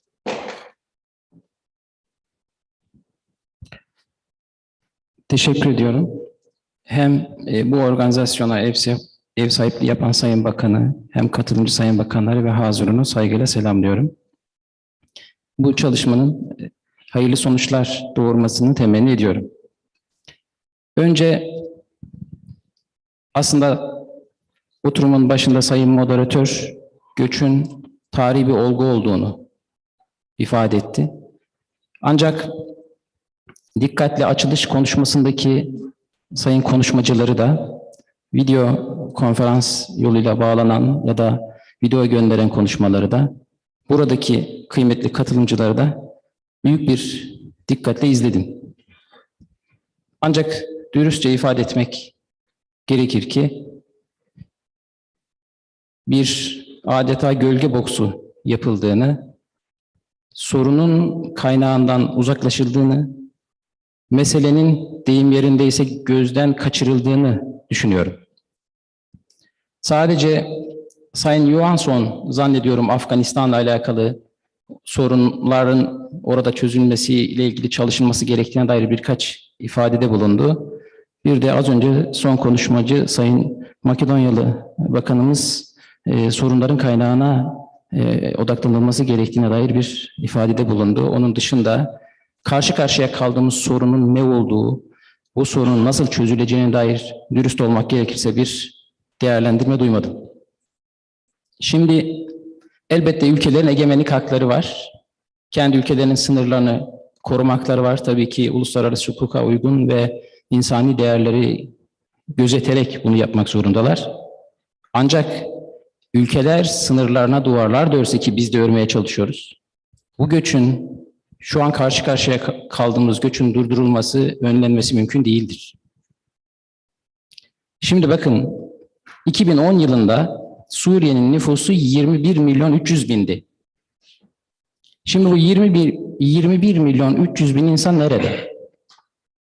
Ben kısa bir hesap yapayım size.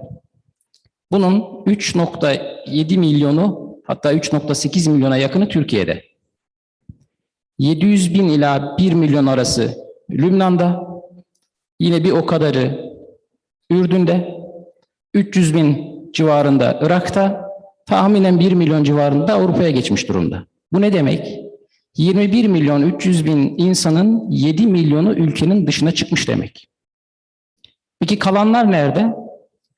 3 milyon 750 bini İdlib'de muhasara altında ki Türkiye bir operasyonla onların güvenliğini sağlayıp yeni göç dalgalarını engellemek için oraya askerini göndermiş durumda, şehitler vermiş durumda. Yine 2 milyon 100 bini de Türkiye'nin operasyon düzenlediği bölgelerde. Yani Fırat Kalkanı, Barış Pınarı ve Zeytin Dalı dediğimiz bölgede de 2 milyon 100 bin var. Yani içeride de rejimin kontrol ettiği alanın dışında yaklaşık 6 milyon insan var. İkisini toplayalım.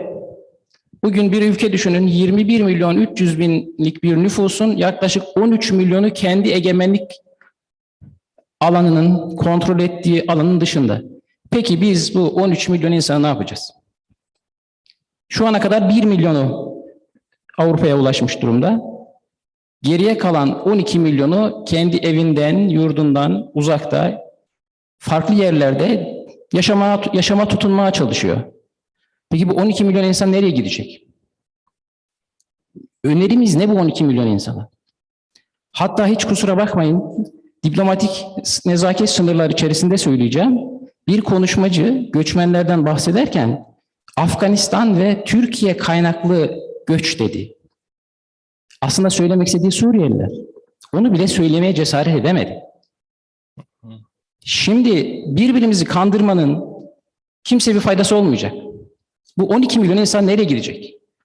Bunun üzerine bir de şimdi biz 30 milyon, 40 milyona yaklaşmış bir Afganistan'ı ekleyeceğiz.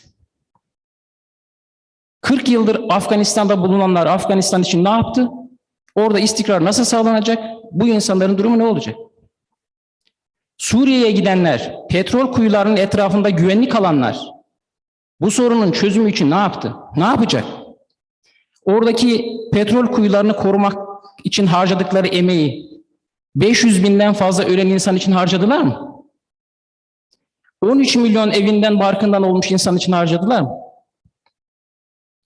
Şimdi rakamlar uzayıp gider. Türkiye'de 3 milyon 700 bin Suriyeli var. Bunların 850 bini şu anda okullara gidiyor. Dolayısıyla bu Suriyeli nüfus birçok Avrupa ülkesinin, Balkan ülkesinin nüfusundan daha fazla. Yani meseleye kısa vadeli çözümler bulacağımızı zannederek bakmanın hiç kimseye faydası yok. Bu duvarları örsek de bugün Balkanlardan gitmeye çalışanlar yarın daha kuzeyden gitmeye çalışacaktır. Ertesi gün denizden gitmeye çalışacaktır. Ki İtalyan bakan söyledi, İtalyan rotasının ne kadar yoğunlaştı. Hatta biliyoruz ki artık doğrudan Suriye üzerinden gemilere binip Avrupa'ya ulaşmaya çalışıyorlar. Afrika üzerinden gidebilir. Bu insanların sorunları yerinde çözülmedikten sonra bırakın onu ta Güney Afrika'yı dolaşırlar, denizlerden dolaşırlar, gene gideceği yere giderler. O zaman ne yapacağız? O zaman sorunların kaynağında çözümü için çaba sarf edeceğiz. Bu insanların evlerine geri dönebilecek koşullar için uğraşacağız. Aksi halde kendimizi çalışıyor görürüz, inandırmaya çalışırız ama sonucun çok değişeceğine inanmıyorum. Biz Türkiye olarak Suriye'de askerlerimizi şehit etme pahasına 4 kez operasyon düzenledik. Bu operasyonlar sonucunda şu an 3.700.000 insanı İdlib'de tutmaya çalışıyoruz. Her türlü insani yardımı da yaparak. Hatta orada biriket evler kuruyoruz. Şu anda 48.000'i tamamladık. 300.000'e yakın insan içinde yerleşmiş durumda. 100.000'e çıkartmayı, 600.000'e yakın insanın oralarda çadırlardan alınıp oralarda kalmasını sağlamaya çalışıyoruz. Diğer operasyon bölgelerin nüfusu 2.100.000 ulaştı, yaklaşık 2 katına çıktı. Ki buralara da Türkiye'den 465.000 Suriyeli şu anda gönüllü geri dönüş yapmış durumda. Yani oralara insanların kendi evlerinde tutunabilmeleri, kendi bölgelerine dönebilmeleri için gerektiğinde silahlı kuvvetlerden de destek almak üzere bir çabanın içindeyiz. İkincisi, diğer kaynak ülkelerle başta Afganistan olmak üzere değişik çalışmalar yapmak suretiyle göçün kaynağından hareketlenmemesi için yoğun bir gayretin içindeyiz. Özellikle Pakistan'la çok iyi bir işbirliği geliştirdik. Teşekkür ediyoruz. Büyükelçimizi de burada görüyorum. Kaynağında çözülmesi ya da Türkiye'ye gelenlerle ilgili süreçlerin hızlandırılması bakımından. Bunlarla da başarılı olamazsak sınırlarımıza kadar gelmiş olanlarla ilgili insani yardıma ihtiyacı olanlar dışında uluslararası koruma anlamında sorunla karşılaşanlar dışında girişleri tutabilmek için yoğun bir çalışma içindeyiz. 1000 kilometrenin üzerinde sınır duvarları, aydınlatmalar, elektrooptik kuleler, kamera sistemleri, binlerce bu iş için tahsis edilmiş, 10 binlerce hatta güvenlik personeliyle mücadele ediyoruz. İçeride 20.000'den fazla kapasiteli geri gönderme merkezi oluşturduk. 100.000'lerce göçmenle mücadele edip bunların mümkün olduğunca ülkelerine geri dönüşlerini sağlamaya çalışıyoruz. Ama bütün bunların sonucunda bir taraftan da insani duyarlılıkla ülkemizde bulundukları dönem içerisinde herhangi bir sosyal olayın meydana gelmemesi, asgari insani standartlarda yaşayabilmeleri için eğitimden sağlığa her türlü imkanımızla onlara destek olmaya çalışıyoruz. Ama şunu biliyoruz, bu sorun kaynağında çözülmedikten sonra Avrupalıların çok yaptığı, çok sevdiği oturup günlerce konuşmaya devam ederiz ama bu sorun da devam eder. Dolayısıyla zamanımızı heba etmiş oluruz. O sebeple hani Sayın Moderatörün başta söylediğine dönerek kapatmak isterim. Göç tarihi bir olgu. Sınırları değiştirmiş, çağları değiştirmiş, yeni medeniyetlerin, yeni devletlerin kurulmasına etki etmiş bir olgudur.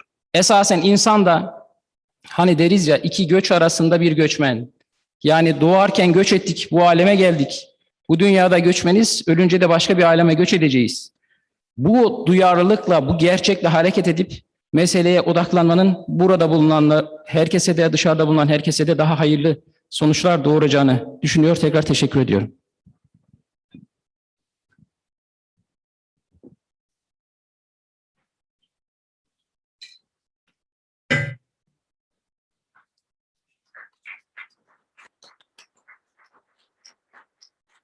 Thank you, the Minister, for this very inspiring speech and very interesting addressing the root causes of the migration, especially in the countries of the origin.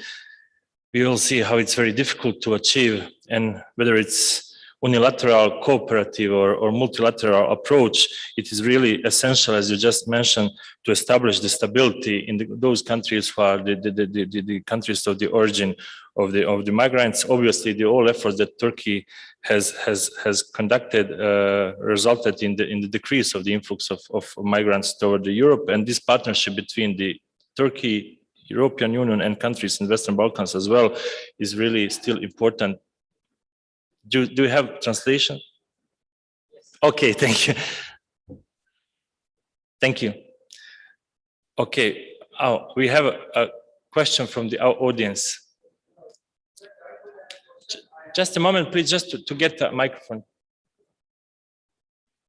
Thank you.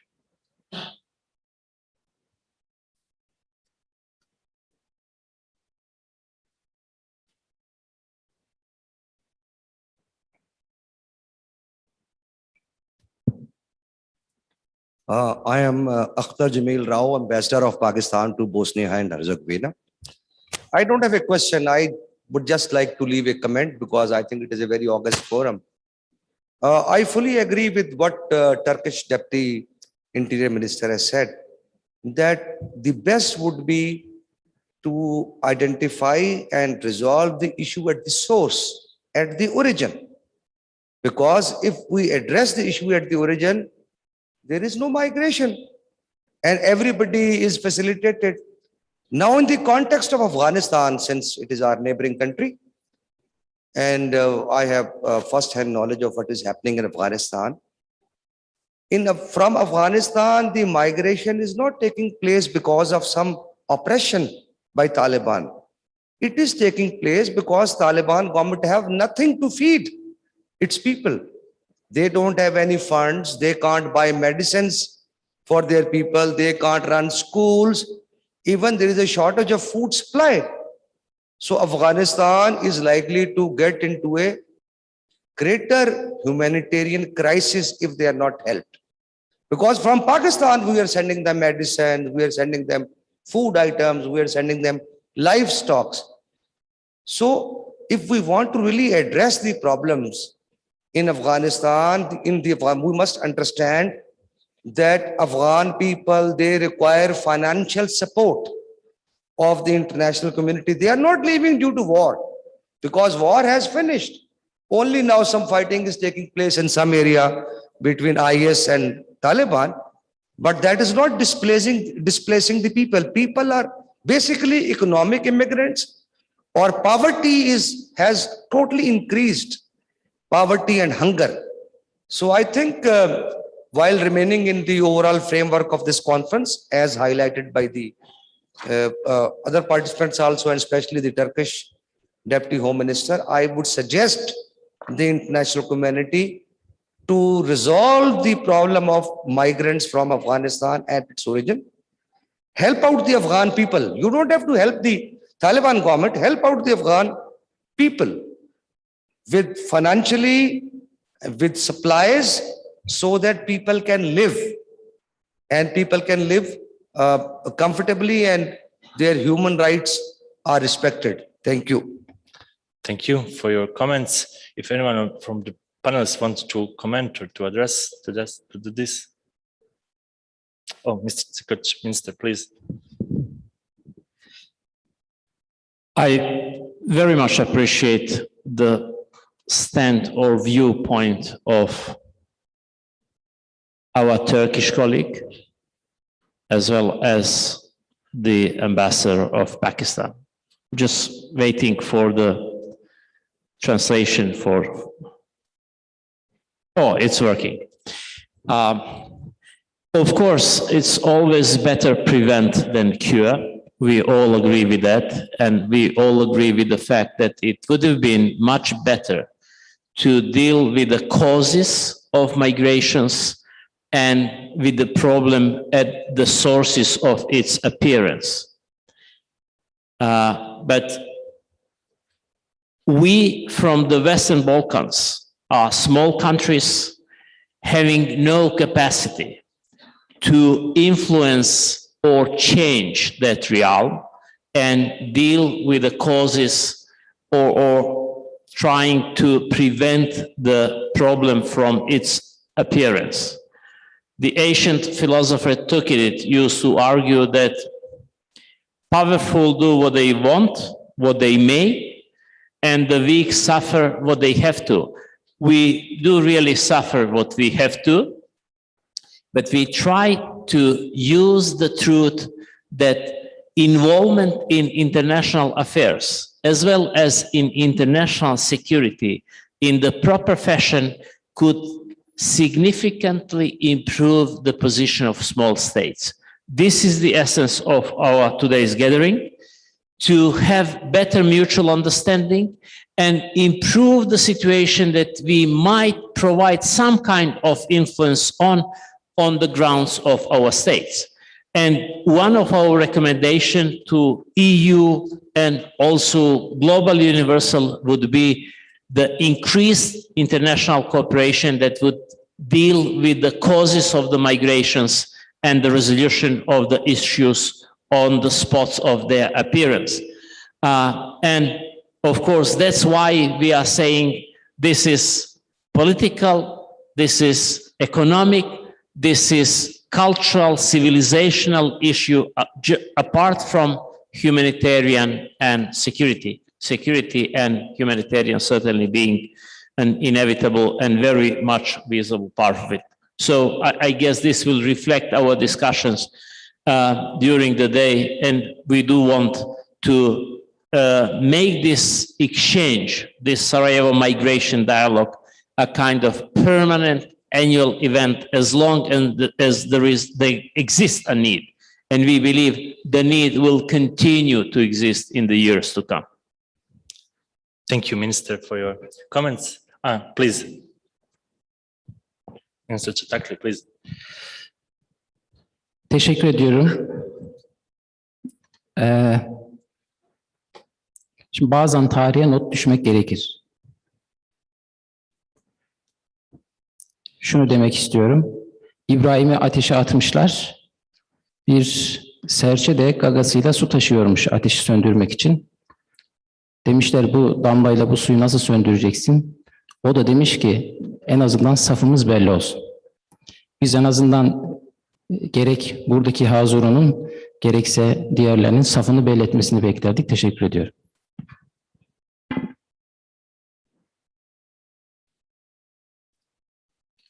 Thank you for your additional comment. It was really inspiring. Minister Cikotic mentioned this political dimension of the migrations. Of course, we are always trying to avoid, let's say, some direct messages about this dimension of migration, but I will use this opportunity to ask the Minister, what is the current situation with the new migration and asylum strategy of the Bosnia and Herzegovina? Is it still in the procedure of adoption? What are your thoughts about the possible date of adoption of the new strategy and how it can contribute to this more effective migration management in the future? For months behind us, we have got our working group on the strategy on migrations doing constructive and serious job. The document has been completed and put into the adoption procedure through the administrative channels of Council of Ministers due to the fact that we currently see the blockade of the work of state level structures. It is difficult to assume the adoption of Council of Ministers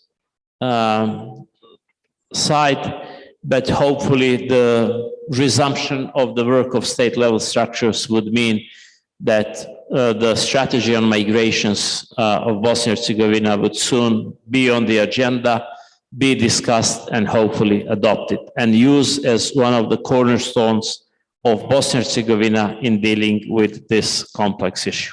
Thank you for your answer. Hopefully it will happen very soon. I think that I saw one, yes, one hand raised, please.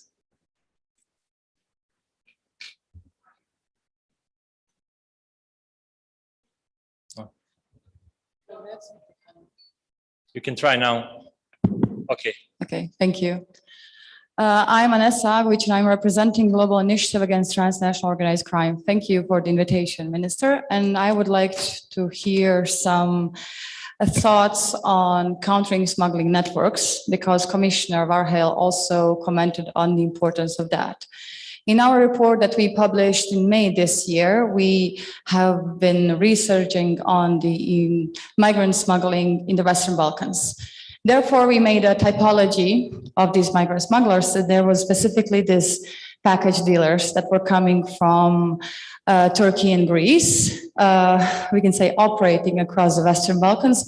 And most importantly, one of our conclusions were that the biggest profit earned here in Western Balkans are actually somewhere else. So what are the efforts in countering these smuggling networks and disabling it? Thank you. Thank you. Yes, actually, we to discuss about the more robust fight against especially transnational organized crime groups involved in smuggling of migrants, since it's one of the very effective instruments of any migration policy and strategy. As soon as we see some concrete results in tackling the organized crime groups involved in this phenomena, suddenly see the decrease in the number of migrants registered in our countries. So it's obviously provides real results. So I see that Minister would like to reply to this question, please.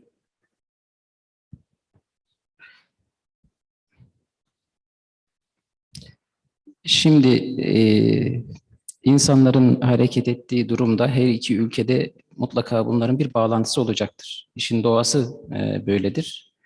Yani Afganistan'dan yola çıktıysa bunun İran'da da bağlantısı vardır, Türkiye'de de vardır, Yunanistan'da da vardır. Okay. Diğer ülkelerde de vardır. Bu doğal olarak, yoksa başka türlü zaten ilerlemeleri mümkün değil. Bu kapsamda biz Türkiye'de organizatörlerle ilgili yasalarda son dönemde ciddi değişiklikler yaptık. Bir defa bunlar için kullanılan araç gereçlerin el konulması uygulamasını başlattık. İkincisi, bu suçları katalog suçlar kapsamına almak suretiyle teknik dinlemeler de dahil işlemler yapılmasını ve tutukluluk sürelerinin oranlarının artmasını sağlamaya çalıştık. Nitekim biz bu yıl şu ana kadar 6541 göç organizatörünü yakalamışız. Yani tekrar söylüyorum, bu yıl şu ana kadar yakaladığımız sadece organizatör sayısı 6541 kişi. Neden? Çünkü burada bir para var. Yani birileri de bu işten para kazanıyor. Artı daha tehlikeli bir yönü var. Terörün finansmanı boyutu var bu işin. Çoğunlukla da kritik ülkelerde, kritik lokasyonlarda bu işi terör örgütleri organize ediyor. Bir taraftan onları da bu yolla beslemiş oluyorsunuz. Elbette bu çaba önemli, bu gayret önemli ama işin bütünlüğü içerisinde bunun bir parça olduğunu düşünerek davranmakta fayda var. Teşekkür ediyorum.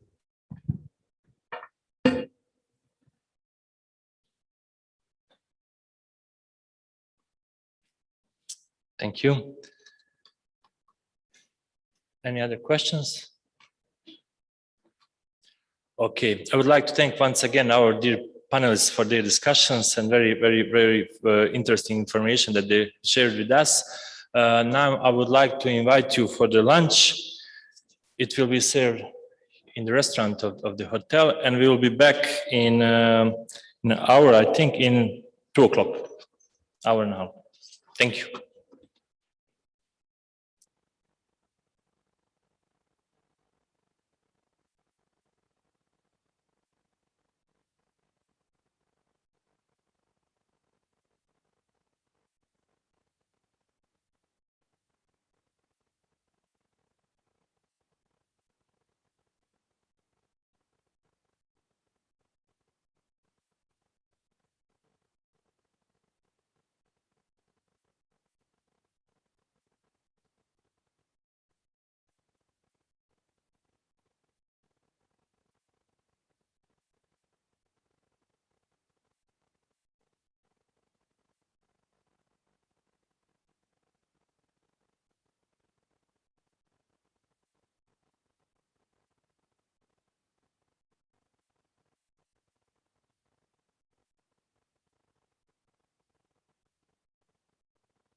Dame i gospodo, molim vas da zauzmete svoja mjesta. Uskoro počinje druga panel rasprava na Sarajevskom migracijskom dijalogu.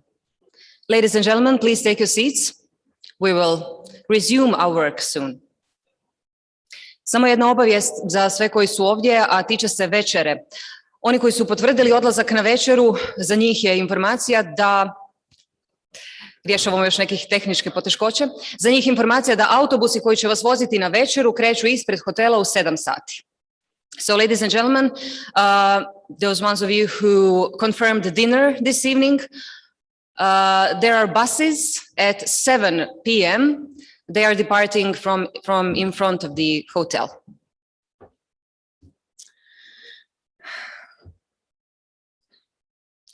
Radi li? Nadam se da radi. I hope it's working, Mr. Kenner. Yeah. Okay. Dame i gospodo, dobrodošli na drugi panel regionalne konferencije Sarajevski migracijski dijalog. Sljedećih 90 minuta govorit ćemo o kontroli i upravljanju granicom. Konkretnije o dosad korištenim operativnim mjerama, o primjerima dobre prakse i onome što treba mijenjati, o regionalnoj suradnji i o tome gdje zapinje. Naravno i o opremljenosti, o ljudskim kapacitetima, i o tome jesmo li spremni ili barem spremniji nego što smo prije bili za ono što nas čeka u sljedećim mjesecima, dakle tijekom zime i na samo proljeće. Dopustite mi da predstavim sudionike ovoga panela. S nama je gospodin Bernd Körner, sada direktor platforme za zajedničku koordinaciju sa sjedištem u Beču, a ranije zamjenik izvršnog direktora Frontexa, stručnjak koji je desetljeća svoga života posvetio, dakle, upravo zaštiti granica. Hello and welcome. S nama je i gospodin Zoran Ičeno, pomoćnik glavnog ravnatelja Hrvatske policije i načelnik uprave za granicu, i to od 2017. Gospodine Ičeno, dosta zanimljive godine za upravljanje vanjskom granicom Europske unije. Imate, vjerujem, mnogo iskustva sada. Na čelu ste i povjerenstava koja se bave provedbom sporazuma i ugovora o ovih 1000 kilometara granice između Hrvatske i Bosne i Hercegovine. Još jedan Zoran, gospodin Miljanić, ima široko profesionalno iskustvo od rada u kriminalističkoj policiji Makedonije do zastupnika u Crnogorskoj skupštini, a evo uskoro će i godina dana otkako je na funkciji državnog tajnika MUP-a Crne Gore. I naš četvrti sudionik je gospodin Fahrudin Halač, zamjenik direktora granične policije, 30 godina je u policijskim poslovima, a od 2018. i specifičnije se bavi pitanjima granice. Prije nego započnemo ovu raspravu, pogledajmo poruku izvršnog direktora agencije koju neki ocjenjuju i kao najvažniju u Europskoj uniji, Agencije za europsku graničnu i obalnu stražu Frontex. Gospodin Fabrice Leggeri. Dear Minister Cikotic, ladies and gentlemen, dear colleagues and friends, I would like to thank the host, the Ministry of Security of Bosnia and Herzegovina, for organizing this important event and for the opportunity to contribute. I regret I cannot be with you in person in Sarajevo, but nevertheless, I would like to express the highest support to our partners in Bosnia and Herzegovina and the entire Western Balkan region. The European Border and Coast Guard Agency, Frontex, is your committed partner and an operational ally in the European Union. As I am addressing you, Frontex Management Board is taking place in Warsaw. I am very pleased to share with you that the first day of this meeting was dedicated to the exchange with our Western Balkan partners. Bringing together the heads of border police agencies from your countries, it was a valuable occasion to take stock of common challenges and discuss joint initiatives.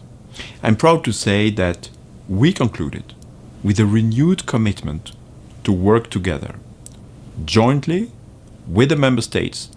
Frontex will continue supporting integrated border management capacities in the region and will work to gradually integrate our Western Balkan partners into the European Border and Coast Guard family. Today, the European continent is facing several unprecedented challenges, from the COVID-19 pandemic to hybrid threats at EU's external borders.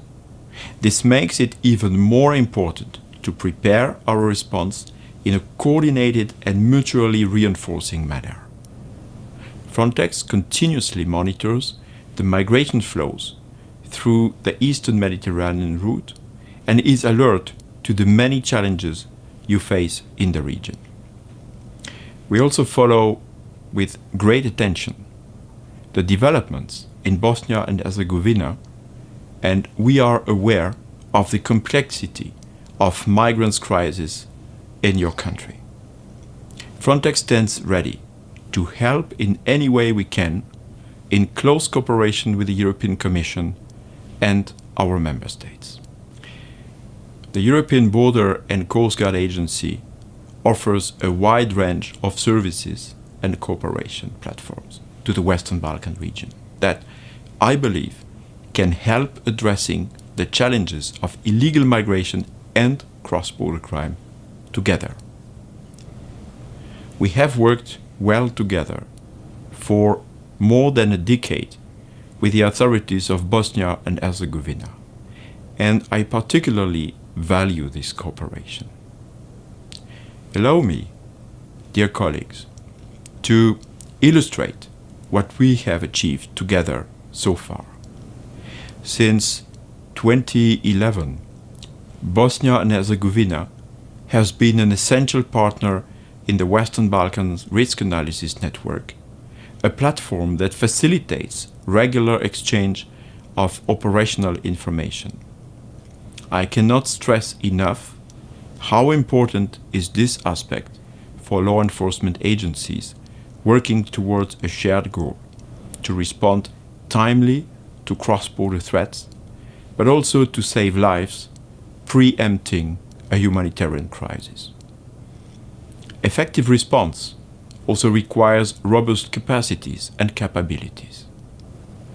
Frontex has therefore been investing into the capacities of Western Balkan partners in several areas. Our joint work on protection-sensitive migration management and the EPA program is a good example in this regard. I know Bosnia and Herzegovina has been actively taking part in this project and have achieved impressive results, strengthening registration and return capacities. My compliment goes particularly to Border Police and the Service for Foreigners Affairs. Frontex is committed to continue and further expand such capacity building support.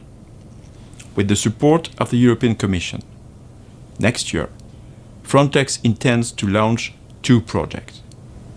The first one will be a follow-up intervention to the ongoing work on protection-sensitive migration management. We will focus on non-voluntary and assisted voluntary return, EU information systems on migration, and contingency planning. The second project is completely new and will focus on border security.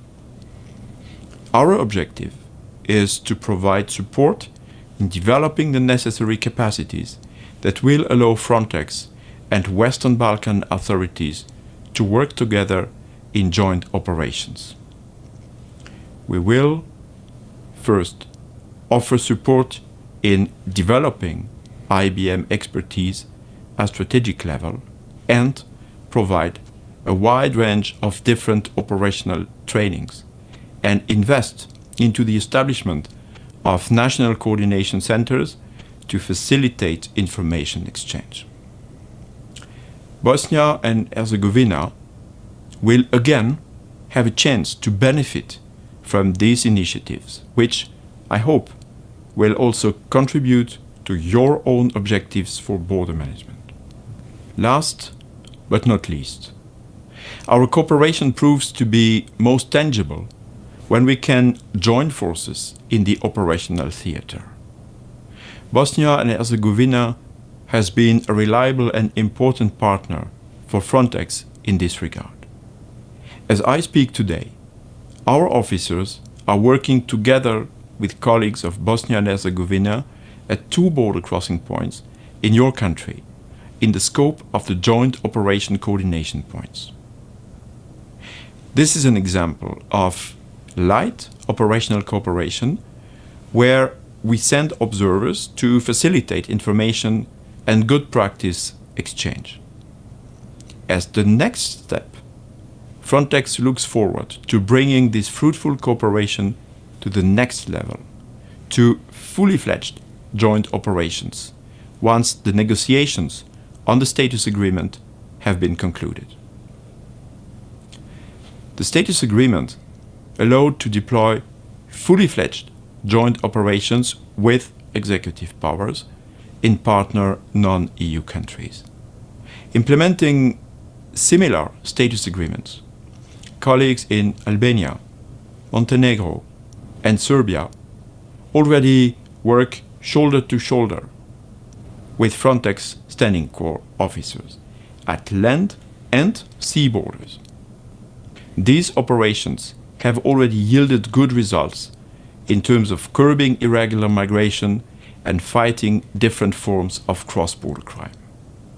Frontex stands ready to offer similar support to Bosnia and Herzegovina as soon as respective status agreement has been concluded and enters into force.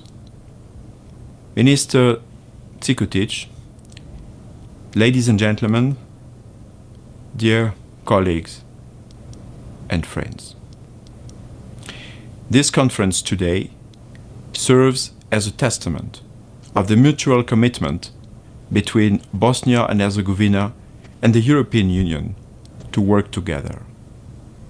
We all have one common aim: to make our border management capacities stronger and improve security of the entire region. Please rest assured that Frontex will remain, as it always has been, your reliable partner in this endeavor.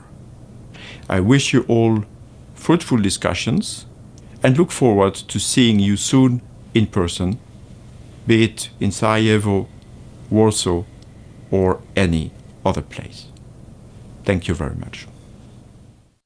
Pozitivne poruke i najave novih oblika i nove snage suradnje zajedno sa zemljama Zapadnog Balkana. Čuli smo dakle poruku izvršnog direktora Frontexa, a sada i naši sugovornici imaju svojih 5 minuta da nam kažu svoje viđenje ove problematike, dakle kontrole i upravljanja granicom, ali ipak sa po jednim pitanjem.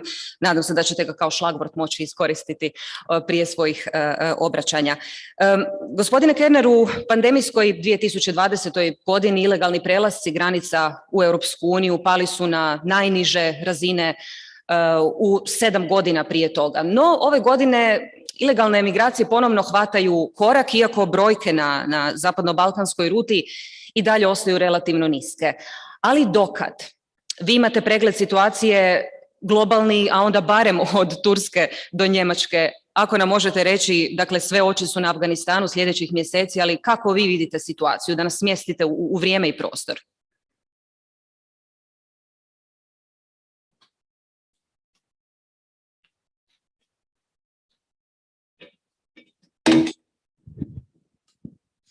Thank you very much for the question. First of all, allow me to thank you very much for the honorable invitation to participate in this panel here, although you find me in a bit of a difficult position, and there are mainly 3 reasons for that.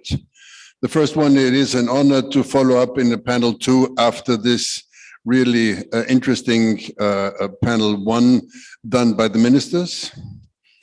The second one is to participate in a panel with 3 insiders out of the region, and me still being asked to contribute something and to add value. And the third one, and for some of us informally, the most important difficulty is to participate in the first panel after lunch. But we'll try to still make it interesting and lively to you. The question that you have asked me is probably one of the most important questions that we have asked ourselves in the past few months, because Usually you keep receiving the popular answer, yes, we are in the post-COVID phase. Figures might be rising again because what was frozen last year as regards movements is now again on the move. This worked until the last few weeks when we seem to get the impression that we are again in a pre-COVID phase, so we can no longer talk about post-COVID.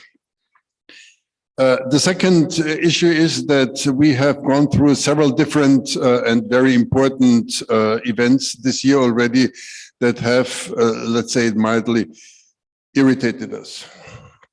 And one is the one that you have mentioned very clearly. It's the situation in Afghanistan. I remember very well, and it's still an ongoing procedure in our ministry back home in Vienna, that we meet 3 times a week in order to assess the situation in Afghanistan and potential outflows, potential migration flows, potential ongoings that might affect us. First of all, we were afraid of. In the second phase, we were a bit irritated because there were none compared to what we expected to get.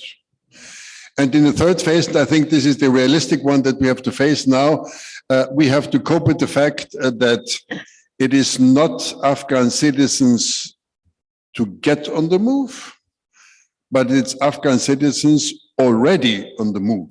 Mm-hmm. And I think here we need to be professionally calm and very precise and very clear and very good in analyzing the situation and the risks and the potential measures. We have had already millions of Afghan citizens that were not living in their home country. And that's what we have to figure out, which leads me already to one of the conclusions. I think one of the basic elements, and this was a popular saying in my previous posting when I was myself at the European Border and Coast Guard Agency, we have to be good in risk analysis. I know that you are all participating in one of the oldest and most favorable risk analysis networks, namely the Western Balkan Risk Analysis Network. Fabrice Leggeri was talking about it. And we have to strengthen that, we have to enforce that, because this will enable us to take informed decisions. We have to know what is going on, we have to know where it is going on, and we have to immediately be able to draw consequences in order to figure out what is to be done next. As regards the current flows, we are in somehow a bit of a strange situation, if I may still add.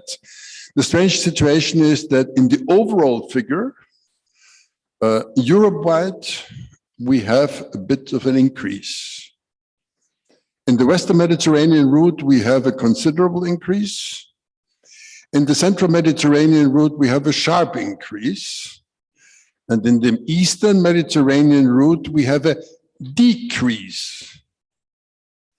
While internally, along the Western Balkan routes, we have a sharp increase. In one of the sessions this morning, it was already mentioned, this popular saying that the area seems to empty itself out. There is a move within the area we have to be aware of. This move comes out of several different reasons. May it be the decrease on the hotspot islands, may it be secondary migration, but may it also be homemade. We all know that we have experienced this year differences in visa acquis or differences in visa obligations, where low-cost carriers have all of a sudden flown in and brought nationalities by air that would not have been able in that masses to enter landside.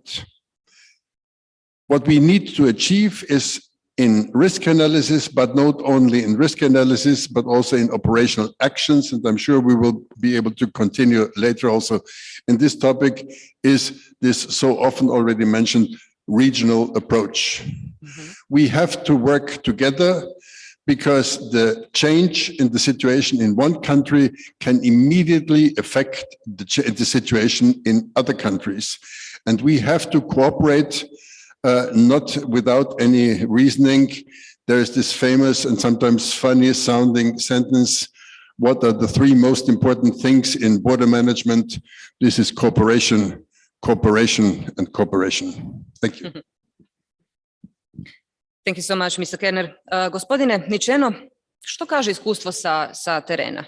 Je li vanjska granica Europske unije sada spremnija za neke nove valove migracija, osobito onih ilegalnih? Što se radilo na tome tijekom ovog prošlogodišnjeg zatišja?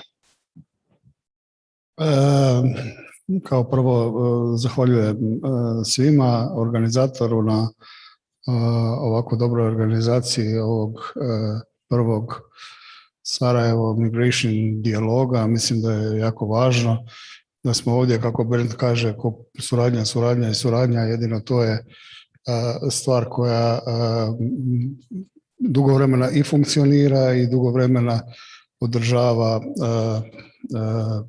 praćenje migracija na ovoj ruti i postupanja prema nju. Stvari su se dosta promijenile, ne samo zbog covida, koji je na neki način zatvorio na mjesec, 2 dana kompletno kretanje i gdje je bilo krijumčarenje praktički nemoguće, u kojem je ovaj dio migracija koji se kreće kroz Hrvatsku bio značajno usporen. Međutim, nakon prestanka covida, iz raznih razloga, Bernd je sad spominjao ovdje na kojoj ruti su povećanja, smanjenja, na ruti koja prolazi kroz Hrvatsku i kroz Bosnu i Hercegovinu je došlo do značajnog pada nezakonitih migracija. Oni imaju dosta uzroka koji naravno nisu povezani samo za COVID, nego i za primjenu mjera koji se rade i na hrvatskoj vanjskoj granici, ali koliko čujem od kolega i ovdje u Bosni i Hercegovini.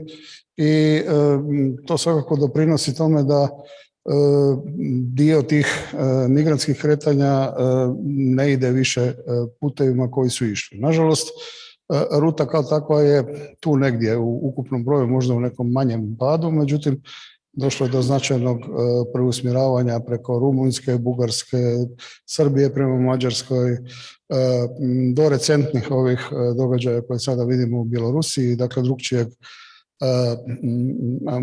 modusa migranata koji dakle praktički napadaju na granicu. I mislim da je jako važno podsjetiti se događaja u kolovozu u Afganistanu, dakle povlačenja američkih trupa i saveznika iz Afganistana, kada je nakon toga održan sastanak na Europskom vijeću ministara unutarnjih poslova, gdje su došle neke vrlo važne poruke koje su se sada i u ovom dijelu bjelorusko-poljske, Litve i Latvije granice pokazale kao važne. Prva je, a to je danas govorila povjerenica Johansson na početku i povjerenik za proširenje o tome, dakle da je orijentacija Europske unije država članica na tome da se štiti vanjska granica. Dakle, na niti jedan mogući način ne želi se dovesti u situaciju nekakvog nekontroliranog vala koji je nažalost bio 2015. sa svim svojim posljedicama tada i repovima koji se vuku do danas. I druga poruka je bila da je očekivano tada iz Afganistana, a evo pojavilo se u Bjelorusiji, dakle hibridni rat dio pritiska kojim se koriste migranti za taj pritisak. I da se naravno tako nečemu neće popustiti. Ja sam shvatio danas i gospodina Tegetliju koji je ovdje rekao da evo BiH neće postati parking za migrante, da je upravo to, dakle orijentacija da se ide na čim bolju zaštitu granice, jer jedino to je način da, dakle, ako migranti ne uđu u Bosnu i Hercegovinu, da onda neće tu ni biti. Ja. I jako mi je drago što to čujem, jako mi je drago što sam jučer razgovarao sa kolegom Vujićem, pa sam čuo o nekim planovima koji se rade sada i koji se održavaju u Bosni i Hercegovini vezano za kontrolu boravka migranata ovdje i to sve govori da idemo ka jednom uređenijem, kako bi rekao, sustavu i ovdje, naravno i u Hrvatskoj se rade čitav niz stvari koje su potrebne za prvo prilagodbu za naše šengenske evaluacije i tako dalje, ali ključne stvari su dakle vrlo jednostavne na koncu, dakle ulaganje u ljude, to je prvenstveno, a to je nažalost jako skupo. uvijek se pokazuje da tamo gdje su neki lošiji rezultati ili lošiji očekivani rezultati, da je tu manjak nekakvih ljudskih resursa i naravno u tehniku. Dakle, to su dvije ključne stvari koje taj border management moraju sustavno pratiti. Plan uvijek mora biti dakle, da postoji nekakav plan zapošljavanja, zanovljavanja, dakle pojačavanja ljudskih kapaciteta do neke mjere koja je potrebna i s druge strane dakle tehničke opreme koja je stvarno bez nje se u današnje vrijeme gotovo nemoguće išta raditi. I ukoliko se dakle sustavno ide tu, a ja znam da EU nudi sredstva, dakle ne samo državama članicama kroz naše uobičajeno financiranje, nego i kandidatima, trećim državama, onima koji bismo voljeli da budu jedan dan i članice i dio šengenskog prostora. I mislim da je jedini način da se okrene prema tim projektima i da se ti projekti maksimalno dobro iskoriste i na taj način ćemo, mislim, svi profitirati. Europskim novcem, dakle, poboljšati i situaciju sa ljudstvom i situaciju sa opremom. Hvala vam, gospodine Ničeno, za sada. Gospodine Miljaniću, zemlje same svoje granice, čuli smo to danas više puta, ne mogu zaštititi same po sebi. Regija čak ne može zaštititi, dakle, regionalne granice, sve je to stvar globalnih kretanja, ali kako vi vidite i kako ocjenjujete dosadašnju regionalnu suradnju? Ima li prema vama tu mjesta za poboljšanja? Pa kao što ste i sami rekli, naravno da države regiona ne mogu baš najuspješnije zaštititi svoje granice iz više razloga. Tu postoje razlozi, uglavnom su ekonomskog karaktera i radi se o državama koje streme učlanjenju u Evropsku uniju i faktički zatvaramo sva poglavlja da bi ušli u Evropsku uniju. Samim tim, Evropska unija smatram da treba najaktivnije da se uključi u ovu problematiku, da nam izađe u susret, pogotovo u onim dijelovima u kojima mi zaostajemo iz Evropske unije. To je svakako tehnička sredstva pomagala i sve ono što bi moglo našim graničnim policijama da služi da bi se što uspješno izborili sa ovim velikim problemom. Iako u ovom trenutku migranti ne predstavljaju, da kažem, neki veći problem, nikad se ne zna kada može da eskalira kriza i da se promijeni ruta i jednostavno mi moramo biti spremni u svakom trenutku kao da ćemo biti u izvoru žarišta. Što se pokazalo više puta. Ovo je potpuno nepredvidljiva problematika i vrlo je teško bilo ko da zna unaprijed sve ono što može da se dogodi ne u budućnosti, nego čak i u nekom najskorijem vremenu. Tako da to je jedan apel do zemalja Evropske unije jer ipak smo mi neka tampon zona, balkanske zemlje na putu migranata prema Evropskoj uniji, zadnja, da kažem, Crna Gora je i zadnja država koja nije u Evropskoj uniji, ispred Italije i morskim putem, naravno i Hrvatske, tako da smatram da pomažući nama, Evropa pomaže i sebi. Kao što vam je poznato, Crna Gora se nalazi na ruti neregularnih migranata koje prolaze kroz Zapadni Balkan i direktno zavisi od stanja migracija u istočnom Mediteranskom moru i kopnenim putevima, ali i u situaciji na Bliskom istoku.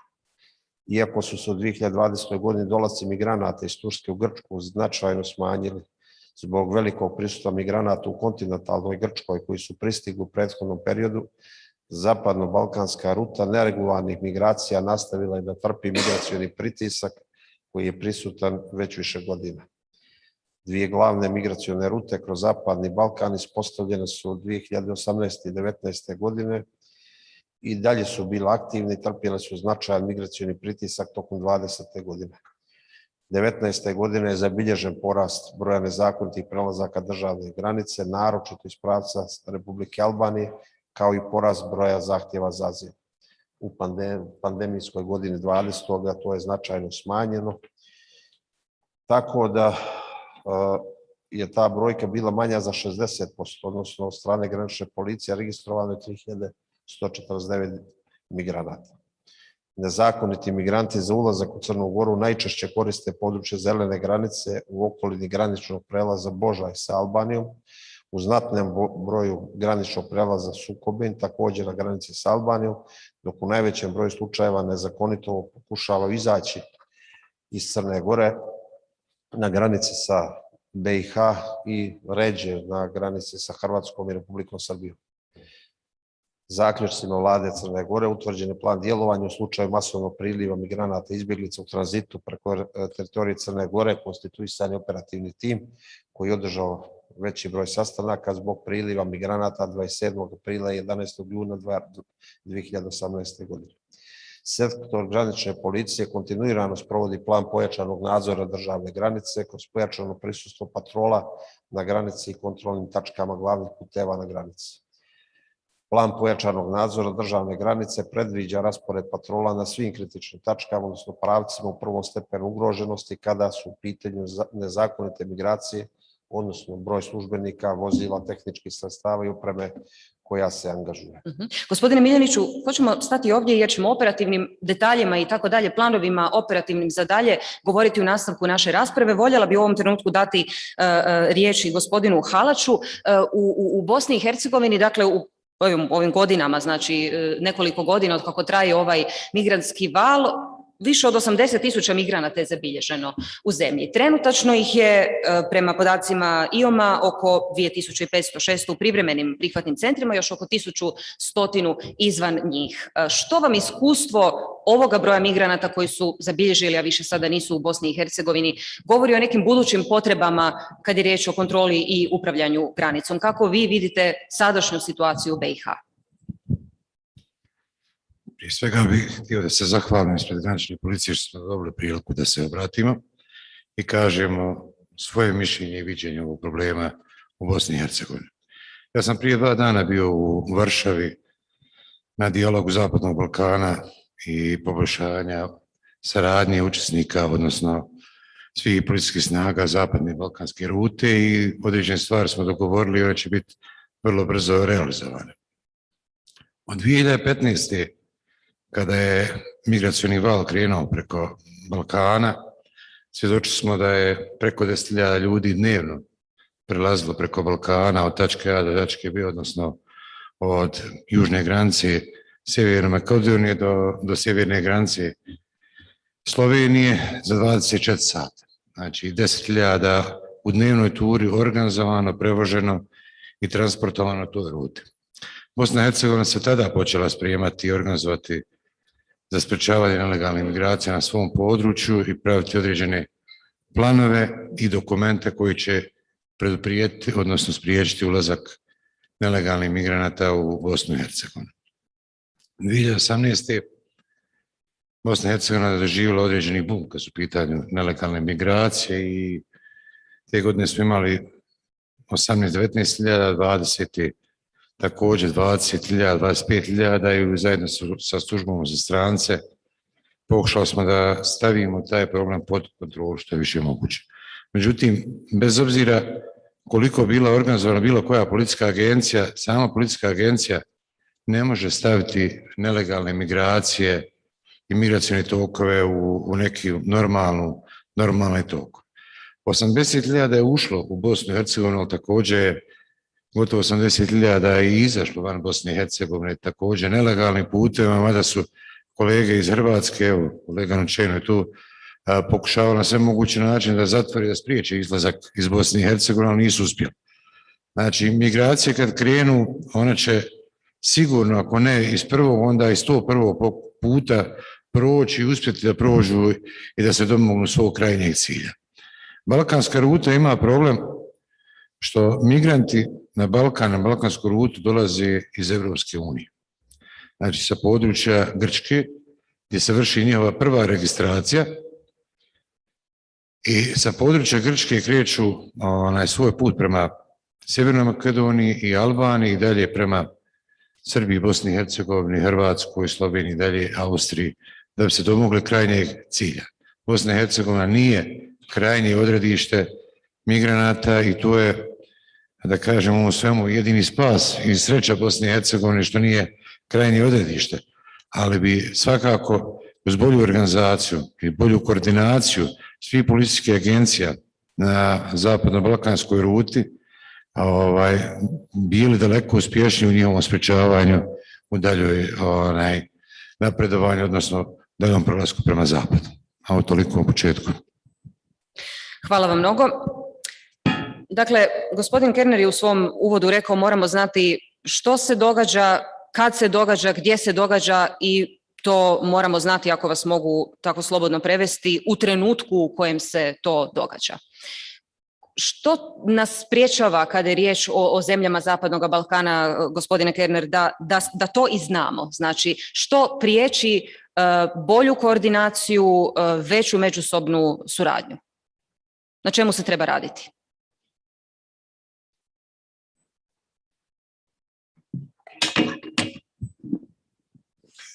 Thank you very much for this also very interesting question. First of all, I think what is preventing us a little bit from really working on it is that even if you listen to certain contributions today, that we have somehow still the tendency to look backwards.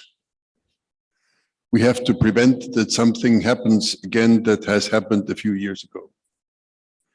We have to somehow turn towards the future and really get organized so that we have everything in place, every measure in place that will help us to prevent such things.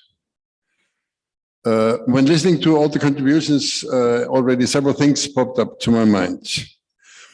The first and foremost one, probably because migration problems are sometimes, and let's face it, today also security problems, is that we have to know who is in front of us.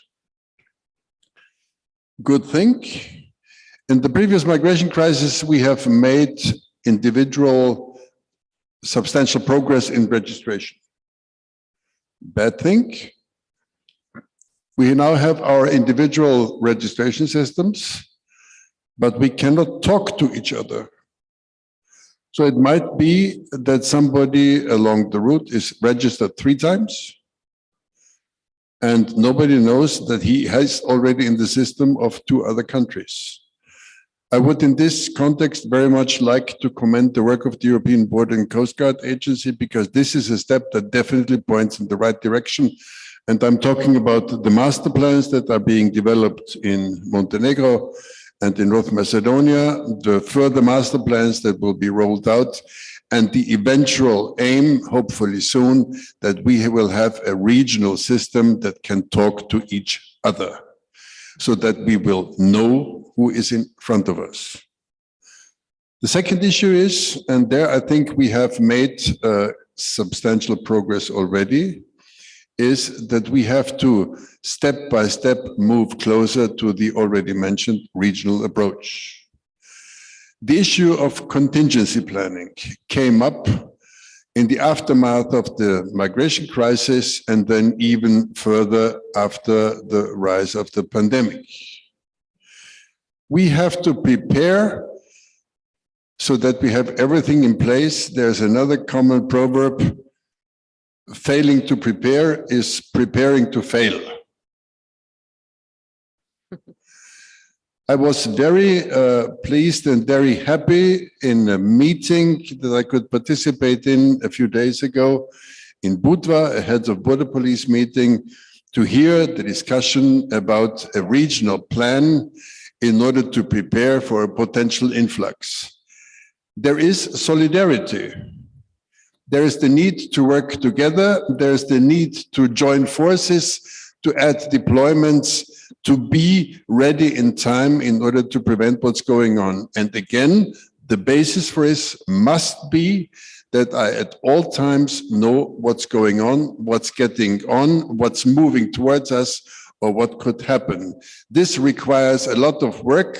This requires a lot of investments. This requires a lot of communication. But the benefit out of this, I think, is remarkable. Thank you. Thank you. Hvala vam. Gospodine Ničeno, Hrvatska je na vanjskoj granici Europske unije. Što bi vi voljeli vidjeti granicu po granicu nekako unaprijed? Što bi voljeli znati? Koje podatke ili inpute bi voljeli imati od zemalja koji su prije Hrvatske na ovoj zapadno-balkanskoj ruti? Što bi pomoglo Hrvatskoj da bolje kontrolira svoje granice? Evo sa operativne razine. Hvala na pitanju. Bernd je spomenuo u uvodnom izlaganju WBRAN, dakle Western Balkan Risk Analysis Network.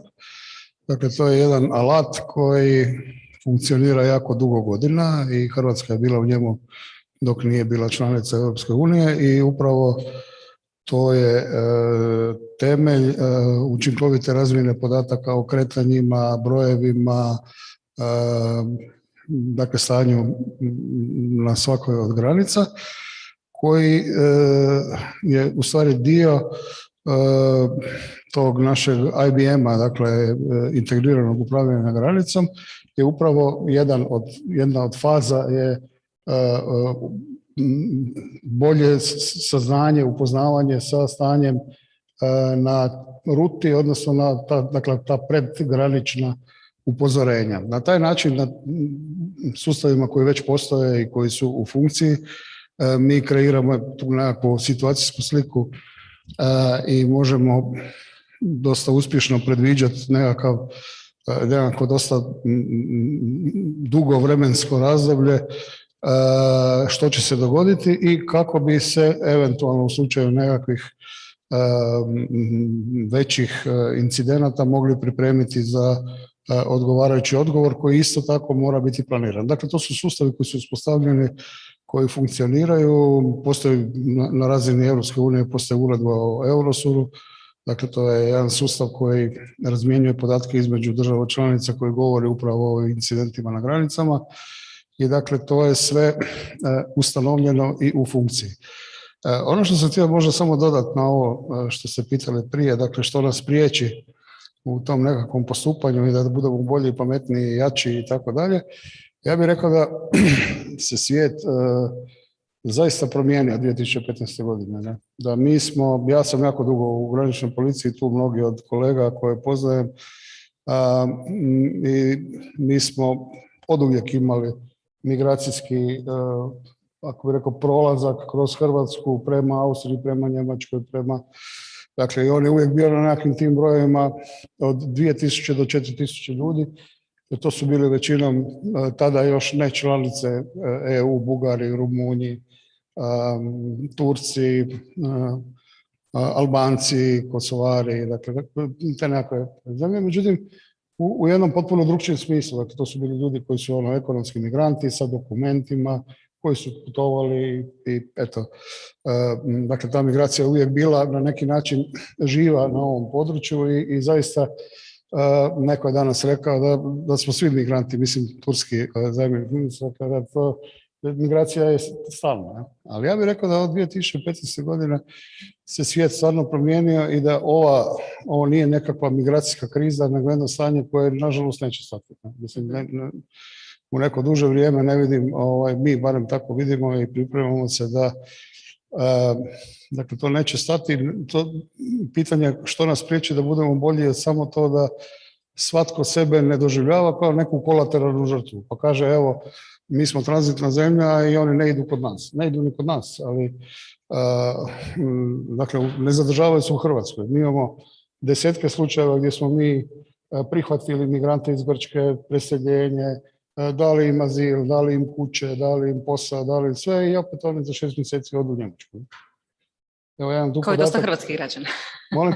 Kao i dosta hrvatskih građana. Evo, imam tu podatak koji je AM radio u Bosni i Hercegovini u kampovima, odnosno u ovim divnim kampovima su radili jednu anketu među tim migrantima što oni u stvari hoće. Dakle, što je to? I oni su rekli dakle, da je, i to dosta veliki uzorak, je bio preko 1000 ljudi, koliko se sjećam, 41% je rekao da hoće ići u Italiju, 35% u Njemačku, 14% u Francusku, 7% u Belgiju i tako dalje. 1% je rekao da želi ići u Hrvatsku, a i taj 1% bi poslije iz Hrvatske otišao. Naime, u Hrvatskoj je taj sustav azila se koristi samo za takozvane sekundarna kretanja, oni dakle podnesu zahtjev za azilom i onda odlaze u te ciljane zemlje koje navode. I znači nema nekog univerzalnog odgovora i nekakve velike solidarnosti, jer mi i kao EU i kao države Zapadnog Balkana i ne znam šta, mi možemo maksimalno raditi i trebamo zajednički raditi na tome da se dakle nezakonite migracije spriječe, ali želja ovih ljudi da dođu u te ciljne destinacije upravo tamo. Dakle, to nisu izbjeglice u klasičnom smislu riječi, da oni bježe od nečega, dakle oni ne bježe od ničega, oni žele jednostavno bježe prema boljem, prema nečemu, prema boljem životu. Nekih razloga, ekonomskih, obiteljskih, ovakvih i onakvih, doći živjeti u Beč. I sad, sad se tu postavlja to pitanje zaštite granice i ljudskih prava, je li moje ljudsko pravo da ja živim u Beču? Ja mislim da ja bih želio živjeti, ne znam, bez veze sad, ne znam, u New Yorku, pa evo živim u Zagrebu i dakle moje pravo nije da tamo živim, nego je nažalost sam se ili na sreću rodio u ovom dijelu svijeta i živim ovdje. I tako mislim da, opet je danas neko već rekao i to je jako pametna misao, da Europska unija kao značajna svjetska sila treba ulagati u te zemlje, u zemlje izvorišta i spriječiti da se migracije uopće ne dogode. Da priča uopće krene. To dogodi i koliko god se to događalo, tada ćemo postići ovaj cilj da postanemo neatraktivni i da ljudi ne krenu na taj put koji je pogibeljan, smrtonosan i evo, često nažalost, angažira svih nas. Gospodine Miljaniću, kakav je pogled izvan Europske unije na sve ovo o čemu smo govorili, na regionalnu suradnju, na to što vama treba? Spominjali ste da očekujete i želite i nekako oslanjate se na to da će sam pristupni proces Europskoj uniji iznjedriti neka bolja rješenja, a kamoli samo članstvo u njoj, ali evo u ovom trenutku i sad u kratkoročnom nekom razdoblju, što vama treba? Što bi voljeli da je bolje? Evo, čuli smo iz Frontexa, najavljuju i neke nove oblike suradnje sa zemljama Zapadnog Balkana. Čemu bi se vi nadali? Pa ja ću vrlo konkretno se osvrnuti na dva momenta. Saradnje sa zemljama Evropske unije i Frontexom i šta je to što nama treba. Ministar unutrašnjih poslova Austrije Nehammer je posjetio Crnu Goru prije par mjeseci i kao rezultat te posjete mi ćemo već u narednom mjesecu imati 8 policajaca iz Austrije, graničnih policajaca i korišćenje 4 drona kao donaciju austrijske države na našoj neuralgičnoj granici sa Albanijom, jer znate da se dosta migranata nalazi u ovom trenutku u Albaniji, tako da je, eto, to je taj put vrlo konkretno, ne na obećanjima i ne na nekim drugim nivoima saradnje, nego vrlo konkretno, to je to što nama treba, znači konkretna pomoć i ovaj put se naravno zahvaljujem Austriji na toj pomoći. Nadamo se da će i druge zemlje Evropske unije shvatiti poruku i ponavljam da sigurna Crna Gora i sigurne granice Crne Gore znače i sigurne granice Evropske unije. To je ta prva poruka. I druga poruka, to je u odnosu na Frontex. Frontex, kao što znate, obezbeđuje zajedno sa graničnom policijom Crne Gore one granice koje su sa Evropskom unijom. Znači, to je granica sa Hrvatskom i plava granica, odnosno morska granica sa Italijom. Mi pokušavamo da napravimo dogovor i sporazum sa Frontexom da nam pomogne i da obezbeđuje zajedno sa crnogorskim graničarima i sve druge granice, znači i granice prema državama regiona i smatramo da bi na taj način povećali bezbjednost granica i smanjili mogućnosti nelegalnog prelaza migranata iz Crne Gore prema zemljama Evropske unije. Dakle, vrlo jednostavan je odgovor da Europa treba da vidi naš problem kao svoj problem i da ga rešava zajedno sa nama. Gospodine Halač, koliko se razlikuje situacija kada govorimo o ovoj granici sa Hrvatskoj, dakle na vanjskoj granici sa Europskom unijom i na ovim granicama koje su dakle na istoku zemlje prema Crnoj Gori i prema Srbiji, govorimo o poroznosti tih granica. Kakva je situacija u upravljanju granicama? Primijetili se razlika između ta dva fronta, da tako kažem? Ovako, mi smo dogovarali na raznim sastancima i forumima formiranje nekih zajedničkih patrola, odnosno zajedničkih policijskih snaga koje bi spriječile u određenim područjima dolazak migranata, međutim tu je izostala politička pomoć. Kad govorim dogovarale su političke strukture, kompletno strukta, a politika uvijek ostala tu sa strane i nikad nije sprovodila. Bilo tu inicijativa da se pošalju, kao što su poslate snage Frontexa, Austrije, Italije, dole na Sjevernu Makedoniju, na granicu Albanije i Grčke, da se pojačaju te južne granice, da bi smanjili pritisak na unutrašnje naše granice između država, primjer Bosne i Hercegovine, Hrvatske, Srbije i tako dalje. Međutim, to nikad nije zaživilo u djelo, to je bilo samo ostalo na idejama. Kolega Ničejno je rekao, malo prije dobro jednu stvar, da mi svi bi volili da imamo te informacije o broju i pogotovo bezbednosnom smislu o identitetu lica koja nam dolazi.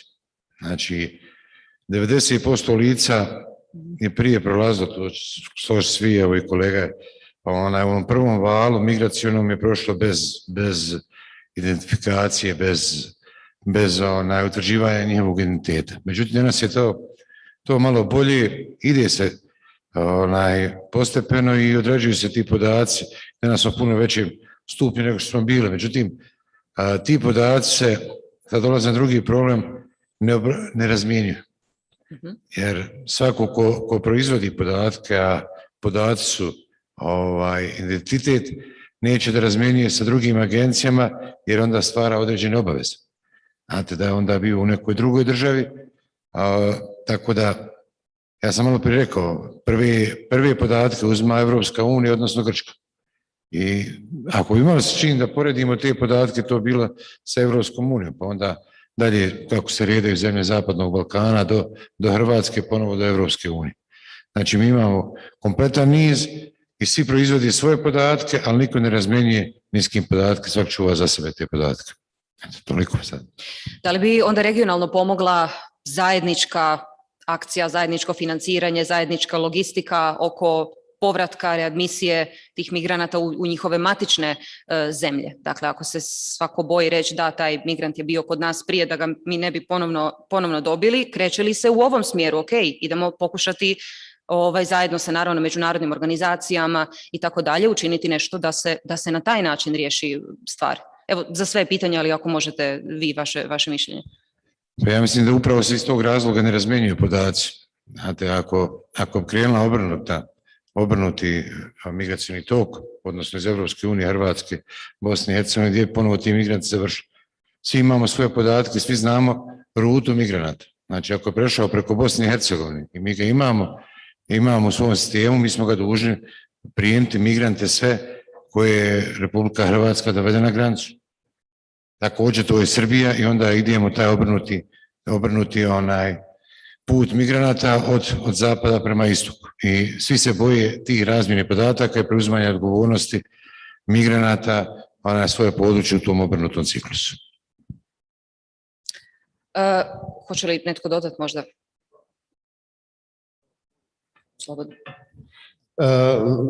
Evo, donekle se slažem sa kolegom Halačem. Dakle, pitanje readmisije je ključno pitanje u stvari. Kada bi u tom lancu povratka svi prihvaćali ove migrante koji su prešli granicu, onda stvarno ne bi bilo nikakvih problema i oni bi vrlo brzo bili vraćeni u nekakvu početnu točku. To i je smisao. Idealno bi bilo kad bi bili vraćeni u zemlju porijekla, međutim to je naravno vrlo teško i skupo izvedivo.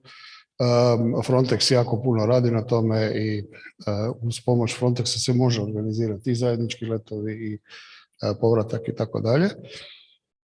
Međutim, problem je, ovo sam prije rekao, dakle, kategorije, odnosno državljanstva zemalja koji dolaze sa dokumentima. Vi kad imate migranta sa dokumentima, onda praktički nemate nekog problema i oni se vrlo jednostavno, ajmo tako reći, dakle, vraćaju kroz admisiju. Međutim, 99% afroazijskih zemalja, dakle, ne znam, Afganistanaca, Pakistanaca, Bangladešana i tako dalje, nema dokumenta, nema nikakav dokument. Oni u Bosni i Hercegovini imaju jedan identitet, u Grčkoj drugi, u Hrvatskoj treći i tako dalje. I tu bi strašno pomogla biometrija, dakle obaveza uzimanja biometrijskih podataka, to naravno postoji za Europsku uniju kroz Eurodac, ali zemlje Zapadnog Balkana takvu obvezu nemaju. Ne? I vrlo često se događa da se migrant predstavi u Hrvatskoj drugim identitetom, u Eurodacu ga nema, dakle nema podataka o njemu, a evo konkretno za Bosnu i Hercegovinu sustav readmisije jako loše funkcionira, obzirom da se ne prihvaćaju se dokazi kao takvi da je migrant došao iz Bosne i Hercegovine i praktički vi ste u situaciji da migrantu omogućite zahtjev za azil u Hrvatskoj jer ga ne možete vratiti u BiH, a BiH to radi jer ga ne može vratiti u Srbiju ili gdje već otkud je došao. I dakle prekida se na neki način lanac, nije to BiH, dakle Srbija ili između Makedonije i ne znam, Crne Gore, sve ista situacija. I ja mislim da je ključ u obvezi biometrijskih uzimanja podataka i u tome da svaka zemlja prihvati svoj povratak onih koji su prošli kroz tu zemlju. Kad bi se to tako dogodilo, kad bi to stvarno funkcioniralo, ne bi niko bio parking za migrante, nego bi se vratili na onu početnu poziciju. I to bi naravno njih, svaki korak koji otežava i obeshrabruje migrante je korak napred. Korak napred da se ta ruta više ne koristi, korak napred da ne prolaze ovuda. Ja sam uvjeren da postoje razlozi, dakle, ovi svi naši zajednički napori, da je, ne znam, u Hrvatskoj ove godine pad 40%, 39, nešto posto, da je u Sloveniji iza nas, dakle, mi uvijek gledamo, kako bih rekao, kao korektiv brojeve one zemlje koje iza nas, u Sloveniji isto tako 40% pad. Dakle, realni pad otprilike 40% na ovoj ruti. Dakle, postoje razlozi zašto je njima lakše ići preko Mađarske ili preko Rumunjske ili preko sada Bjelorusije. I to je jedan od načina da svaka od zemalja maksimalno da od sebe i uvede sve što može kako bi izbjegla da na neki način postane žrtva i problem tog migracijskog pritiska koji, kažem, nije sad. Nije kada da možemo očekivati da će za 5 godina stati. Neće stati sigurno. Gospodin Kerner se javio za riječ, jesmo li predaleko otišli ili želite još uvijek komentirati?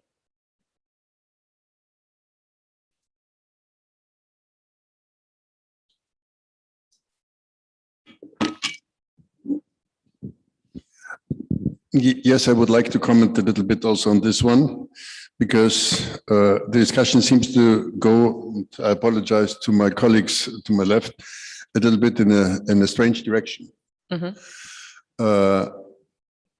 The Schengen process was started at the very beginning. Unfortunately, I'm already several decades in this field of work, so I can remember the time as an intergovernmental process. And at that time, no country was saying, well, this is not my task, it's task for the others. It was an intergovernmental process where all took a share of the responsibility and the share of the tasks in order to achieve a common goal. Bearing this in mind, I think we all have to realize that if we talk about migration management, for example, this also includes return. It's from entry, meaning admission, to potential asylum, to giving full protection in case of need, and in case there is no reason to stay, it is return. Allow me to comment in this context the work of IOM in the field of voluntary return. But we are all, and I include the EU member states, we are also asked to take responsibility for those. A few weeks ago, I attended a meeting in Vienna where a high-level panelist once said there is one strange difference between the European countries and, for example, the US. He said, can you imagine that an irregular migrant enters via Mexico and then goes through California, Arkansas, Ohio, New Hampshire? This guy would receive one decision. If he or she goes through Europe, through 1, 2, 3, 4, 5 countries, this person might receive 1, 2, 3, 4, 5 decisions. We have a little bit also learned to work to speak with one voice, to work together also in the field of migration. If we talk about having a common database, this is not only for the EU, because as I said already in my previous contribution, migration is also a security issue. And it's not a security issue for the EU, but it's a security issue for each and every country. But I immediately understand the bouncing back. Well, but if I tell you what data I have, you might send me the people back that belong to me. That's what I would like to avoid. We also have to work together in the field of readmission and return. And it's not the question of readmission agreements, because taking back his or her own citizens is international law. It's a question of practical work. And I'm grateful, if I may say at this moment, to my Bosnian colleagues and friends in the auditorium. We have in the past few weeks and months done a great job already in this field, and we intend to roll that out also to all other countries, because for the time being, and here I have to come back to one of the previous statements of you, Zoran Miceno, Frontex currently has the hindrance in effectively operating returns. In third countries, they can train, they can assist, they can exchange expertise, but they cannot operate. But let's work together, fully respecting all standards, fully respecting all international obligations that we have adhered to and committed ourselves to, but also operating returns and fulfilling also the expectations in this last element of migration management, namely return. Thank you. Hvala mnogo, gospodine Kerner. Ovo su sve jako osjetljiva pitanja i naravno da je politika uvezana i ne može se odijeliti od ove operativne strane. Ali ono što se jako primijeti, barem ovako evo laički kada se gleda, kada se čita u medijima, da brojke ilegalnih prelazaka granice na zapadobalkanskoj ruti padaju, smanjuju se, stagniraju neko vrijeme nakon što se dogodi razbijanje nekog krijumčarskog lanca. To smo već spominjali i na prvom panelu. Ali sa operativne strane, evo vrlo konkretno ako bi mogli sada govoriti o tome koliko je to problem, da li itko od migranata više ide u neorganiziranim, da tako kažemo, prelascima granica, ili je to sad sve dio jedne velike kriminalne, dakle skupine krijumčarenja migranata preko granice. Kakva su vaša iskustva sa terena, sa operativne razine i što se tu možda može učiniti da se u većoj mjeri prekidaju ti lanci? Gospodine Ničeno, ili ako ćete evo krenuti do operativne razine, pa ćemo se vratiti gospodinu Kerneru. Hvala na pitanju. Hrvatska ima jako dobra iskustva u hvatanju krijumčara i mislim da smo po brojevima u prvih par zemalja Europske unije, što je logično jer je dosta veliki broj migranata. Međutim, mi smo vrlo brzo nakon 2016. godine kada je uvedena zaštita granice shvatili da moramo nešto zajednički poduzeti sa kriminalističkom policijom da bi bili učinkoviti u tom hvatanju krijumčara i napravili smo jednu zajednički, ajmo to tako nazvati, task force, mi to zovemo operativna akcija Koridor, koja služi isključivo za to da se hvataju krijumčari. Da bi vi tijekom turističke sezone uspjeli detektirati u kojem točno vozilu se nalaze migranti, vi vi morate imati jako dobre informacije, jako dobar rad zajedničkog tima koji radi na analizi rizika, na dostavi tih informacija u terenu, jer vi jednostavno sebi ne možete dozvoliti da zaustavljamo, ne znam, svaki kombi ili svaki onaj karavan koji je kamp kućice ili tako dalje, u kojem svakom tom vozilu mogu biti teoretski migranti. Dakle, mi smo kroz godine razvili dosta dobar sustav analize rizika koji počinje na samom graničnom prijelazu gdje detektiramo ulaz pojedinog vozila. Imamo dosta dobar, ja bih rekao jako dobar informacijski sustav koji bilježi tablice, ljude, spaja vozila, spaja ljude i vozila u određenim terminima, dakle obično ide i prethodnica, zaštitnica vozila, pa idu u različitim vrlo blizu jedan iza drugoga i tako dalje. Dakle, radi se određene analize rizika i vrlo konkretno mi imamo za ovu godinu, evo do jučer, uhićeno 776 počinitelja koji su krijumčarili oko 5800 migranata. Dakle, Za prošlu godinu? Ne, ovu godinu, dakle 776, što je povećanje od 25% u odnosu na ovaj period prošle godine kad ih je bilo 591. Najveći broj smo imali 2019. godine kada smo uhitili 983 počinitelja, kaznenih, dakle krijumčara i plus pomagači, dakle to je prekršaj u sferi prekršaja, dakle preko 1000 osoba koje su se bavili krijumčarenjem ili pomaganjem migrantima u nezakonitom prelasku. Mi svaki taj događaj razmjenjujemo sa Europolom, upravo iz razloga da bi se vidio modus operandi, način na koji su krijumčareni, da se vidi je li to obično vozilo, je li preinačen kamion, cisterna, kamp kućica, je li, na koji način čiji su državljani. Dakle, sve te elemente dostavljamo Europolu i to je još jedan prilog toga da je takva razmjena informacija jako važna. Ona se putem onog SIENA, dakle to je jedan sustav razmjene podataka u Europolu, razmjenjuje sa svim članicama Europola i svi dakle imaju uvid u načine, u modus operandi tog krijumčarenja kako bi naša iskustva mogli koristiti. Isto tako mi koristimo i tuđa iskustva da bi ugradili u tu našu analizu rizika koja se radi. Uglavnom, sve stoji iza, dakle, ovakvi rezultati stoje naravno u onima koji ih zaustave, dakle ljudi koji presretnu vozilo, uhićuju, najčešće su oni nasilni, pokušavaju, ne znam, izgurat vozilo sa ceste, bude tu pucanja, bude bilo je nesreće i raznih filmskih trenutaka, ali ključni su njih 25-30 ljudi, analitičara koji vrte to negdje u pozadini i daju te informacije. To je zaista jako, jako važan segment toga cijelog posla i na taj način se razbijaju i pojedinci, ali i velike krijumčarske grupe. Gospodine Miljeniću, kakva su iskustva Crne Gore, koji su neki primjeri dobre prakse u borbi protiv ovakvih pojavnosti? Pa, kao što sam već rekao, tu postoje i preventivni i represivni metodi. Preventivni metodi je samo znači jačanje kapaciteta granične policije zajedno sa Frontexom.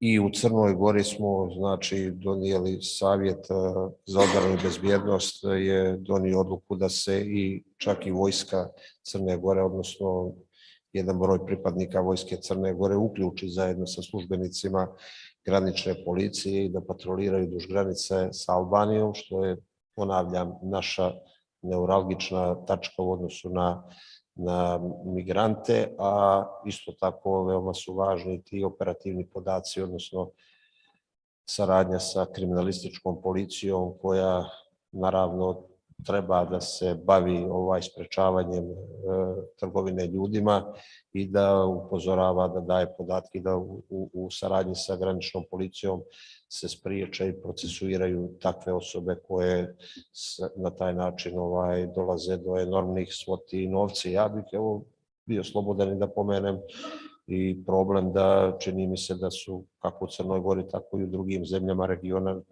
i policajci bili uključeni kao organizatori i radili zajedno sa krijumčarima i mi smo imali u Crnoj Gori nekoliko slučaja procesuiranja takvih službenika i čini nam se da i tu treba dobro obratiti pažnju da se takve nelegalne aktivnosti dešavaju i u nekom dijelu i u našim redovima.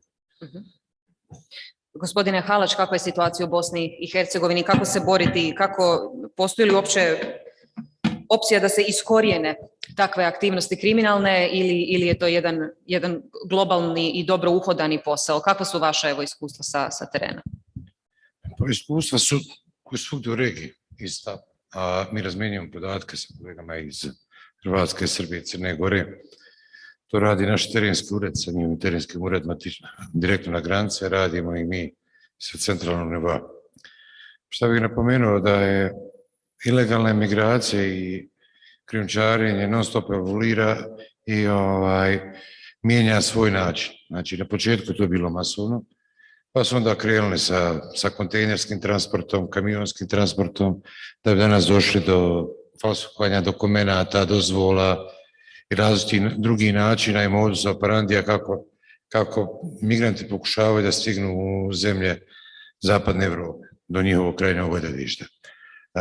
Granična policija, između ostalog, ima u svom sastavu centralnu istražnu jedinicu koja se bavi sprečavanjem i otkrivanjem trgovine ljudima i vrlo smo uspješni u tom dijelu. Imali smo par akcija, čitali ste, ne nabrajam sad podatke, ali ste upoznati oko tog dijela.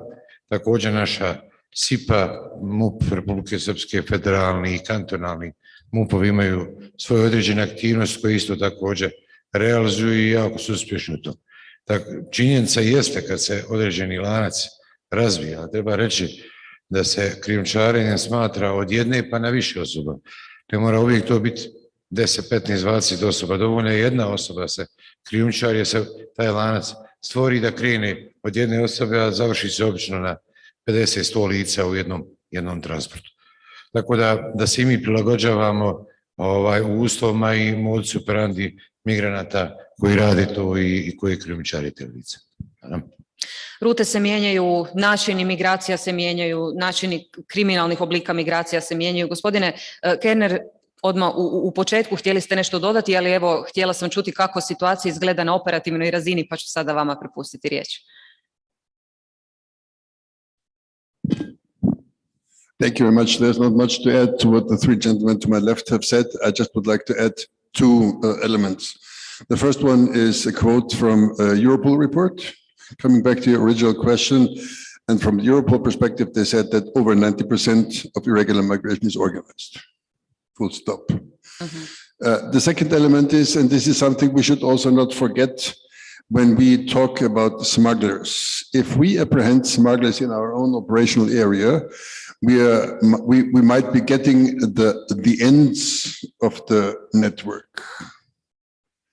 But in order to come back to the organizers, it takes a lot more. It takes a lot more of international investigations, again, of intensive cooperation, because sometimes, and just recently, another network was discovered where there were links between origins in the Far East, origins in the Mid East, and ends in the Western Balkans.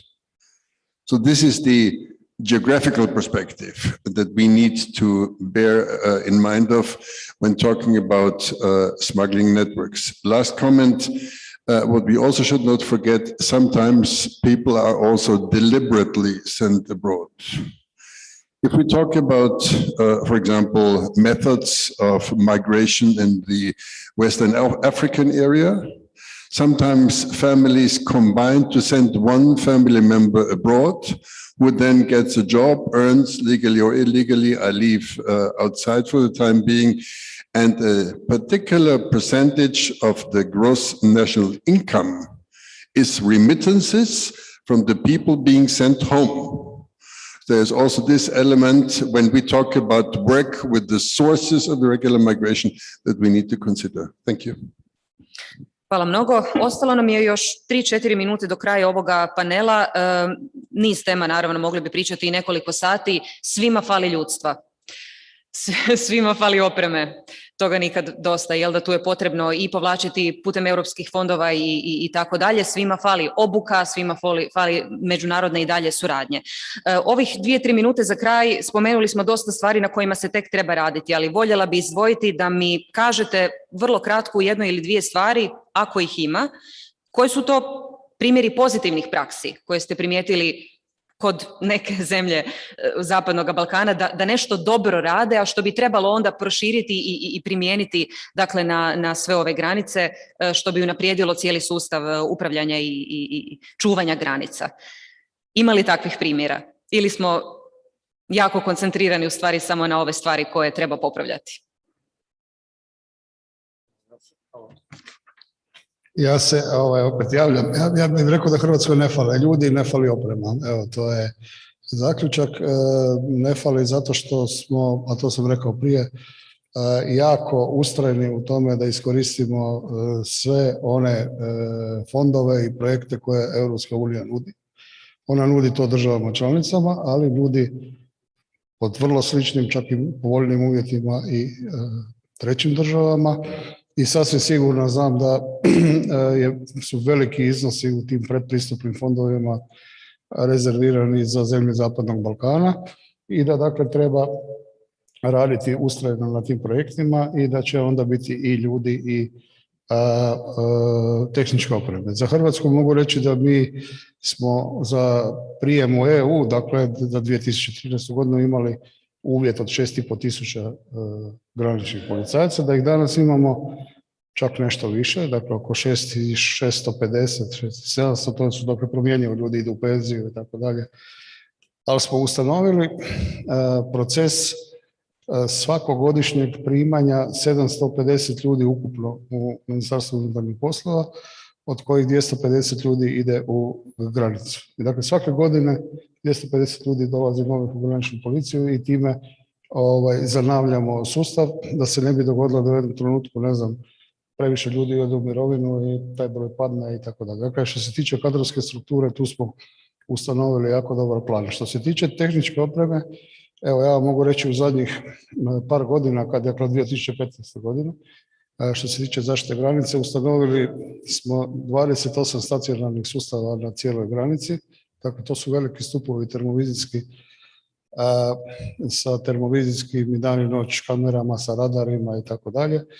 25 mobilnih takvih sustava, 2 kompleta velikih dronova, 3 srednja drona, desetke manjih dronova koji se koriste dakle, u onom svakodnevnom sustavu zaštite, preko 300 terenskih vozila, sad nam treba doći 70 specijalnih vozila za terene, preko 2000 malih kamera koje šalju sliku naše regionalne lokalne centre, ručne termovizije, 2 broda za Frontex, informacijska sustav kojim se upravlja granica u našem NCC-u. Dakle, jedan užasno veliki sustav u koji je utrošeno, ako ćemo računati dio novaca za pripremu Schengena, preko 250 otprilike milijuna eura. Znači, evo, mi smo uspjeli kao država članica iskoristiti sve to. Ja mislim i znam da možda ne u tom iznosu, ali dakle projekti postoje i za države Zapadnog Balkana i evo pozivam da se to maksimalno koristi. Evo, sa tim ćemo završiti. Hvala gospodine Ničeno. Hrvatska je, dakle, ima znanje, ima iskustvo sa tim fondovima i sigurno će imati i dobre savjete za druge susjedne zemlje i zemlje na zapadno-balkanskoj ruti. Hvala vam mnogo svima na sudjelovanju u ovom panelu. Pozivam vas sada na jednu kratku pauzu za kavu da se malo osvježite, a poslije toga u 15:45 treći panel, trendovi i izazovi u migracijama. Hvala mnogo.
Line.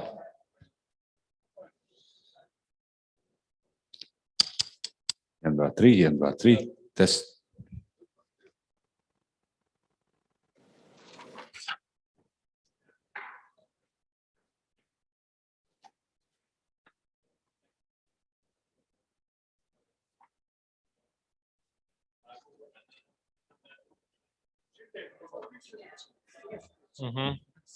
Može. Kolega, 1, 2, 3, 4, 5, 6. Is it okay? Okay.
Proba 1, 2, 3, 4, 5, 6, 7, 8, 9, 10.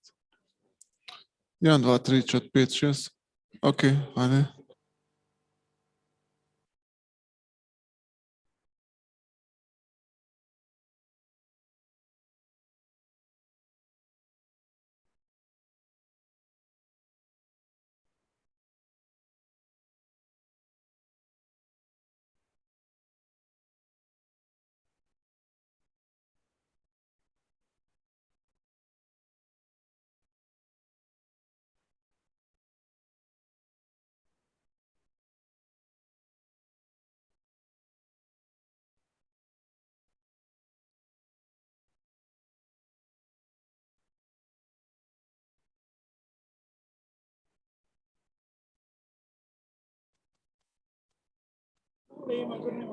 Nema, kod nale bi mogu 1, 2, 3, 4, 8.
Može sad? Hvala.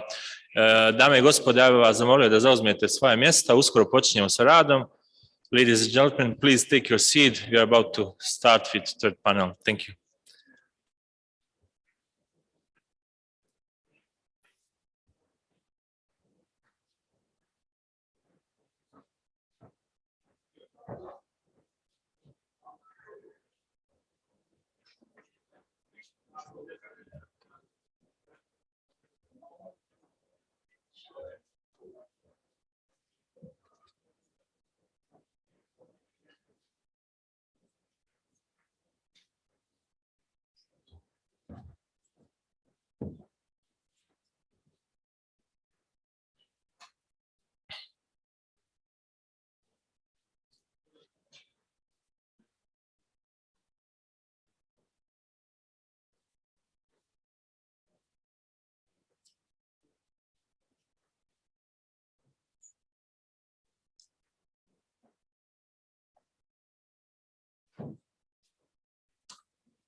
Dear panelists, ladies and gentlemen, participants of the conference. I'm opening the panel number 3, Trends and Challenges in Migration.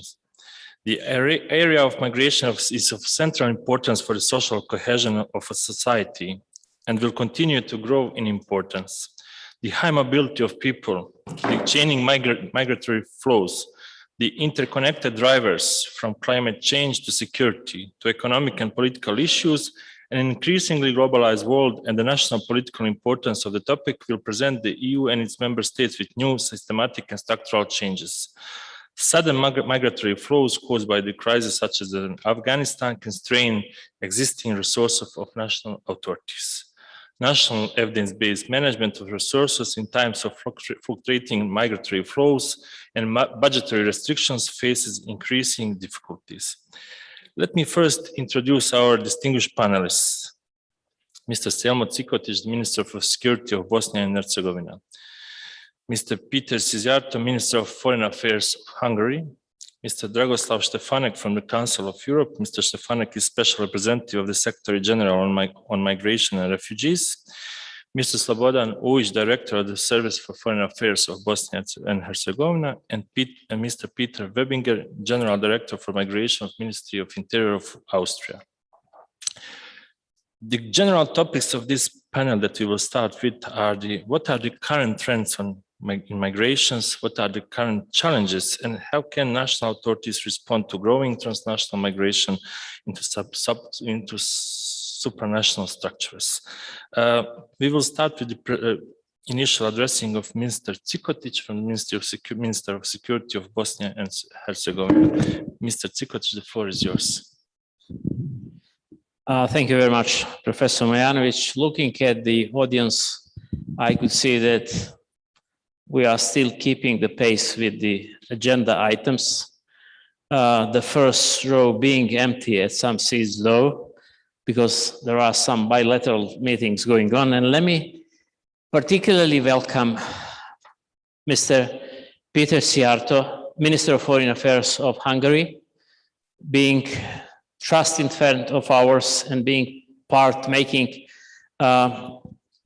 so long route to be part of our conference and this afternoon panel.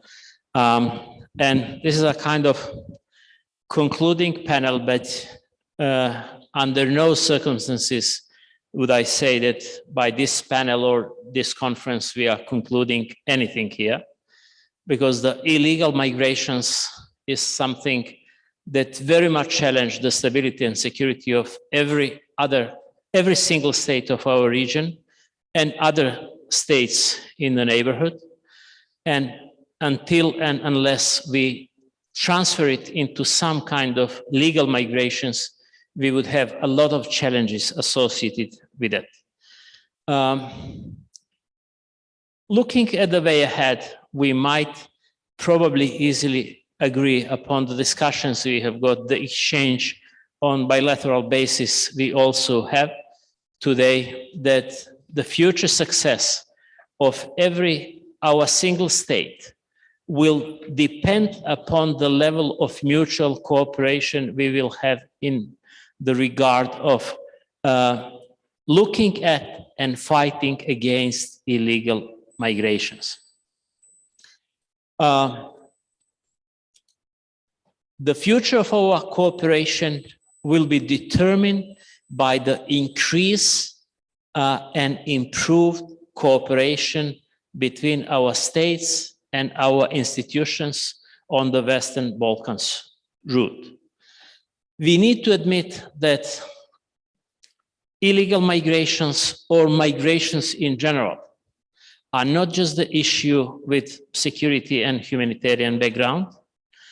It does contain political aspects, economic aspects, demographic aspects, cultural, civilizational, and many other aspects. And if we want to look at it from the security viewpoint, then we need to integrate illegal migrations with almost every other kind of security risks, threats, and challenges we are faced with. I want to particularly emphasize the smuggling in people and people trafficking challenge as particularly related with illegal migrations, as well as many different aspects of organized crime. And let us be motivated by the fact that those who are involved or part of organized crime and people smuggling do not respect the state borders. They cooperate well, and we need to cooperate at least close to their level of cooperation. And I hope that at some point of time, we could state and argue that we have surpassed that level of cooperation. Then I'm quite sure we might state that we are successfully dealing and meeting the challenges exposed and imposed by illegal migrations. Then we would probably be capable of saying that we transferred illegal into some kind of legal migrations. We would probably then have the system of biometric and all other relevant ways and methods of identification of those people, exchange of those data, and full control of their movement and their state along the Western Balkan route. We need, therefore, to increase mutual exchange mechanisms and elevate the level of security, administrative, and other aspects of following and tracking the presence and movement of these people. We don't need just the cooperation of Western Balkan states. We badly need strong presence, support, and strong cooperation with instruments and appropriate institutions of European Union for the sake of the well-being and security of European Union and countries along the Western Balkans route. I therefore believe that we all see the importance and value of this exchange, this conference, and see the need to support our idea to transfer this kind of exchange or conference into an annual event that would officially take place here on an annual basis, but not be limited just on that annual gathering, but would serve as a permanently functioning mechanism where we could exchange thoughts, ideas, and initiatives and improve our own security. Migrations are one of the security challenges, but the cooperation is needed at some other areas as well. I thank you very much for your attention.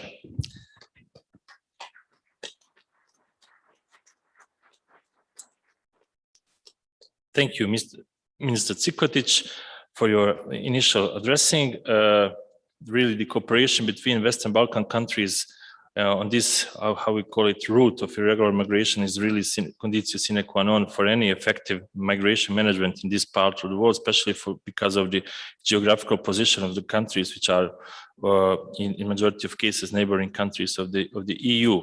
Now we will have addressing of Minister Szijjártó, Minister of Foreign Affairs of Hungary, who will address us on Hungarian experiences in migration management, about the future challenges and possible way of cooperation.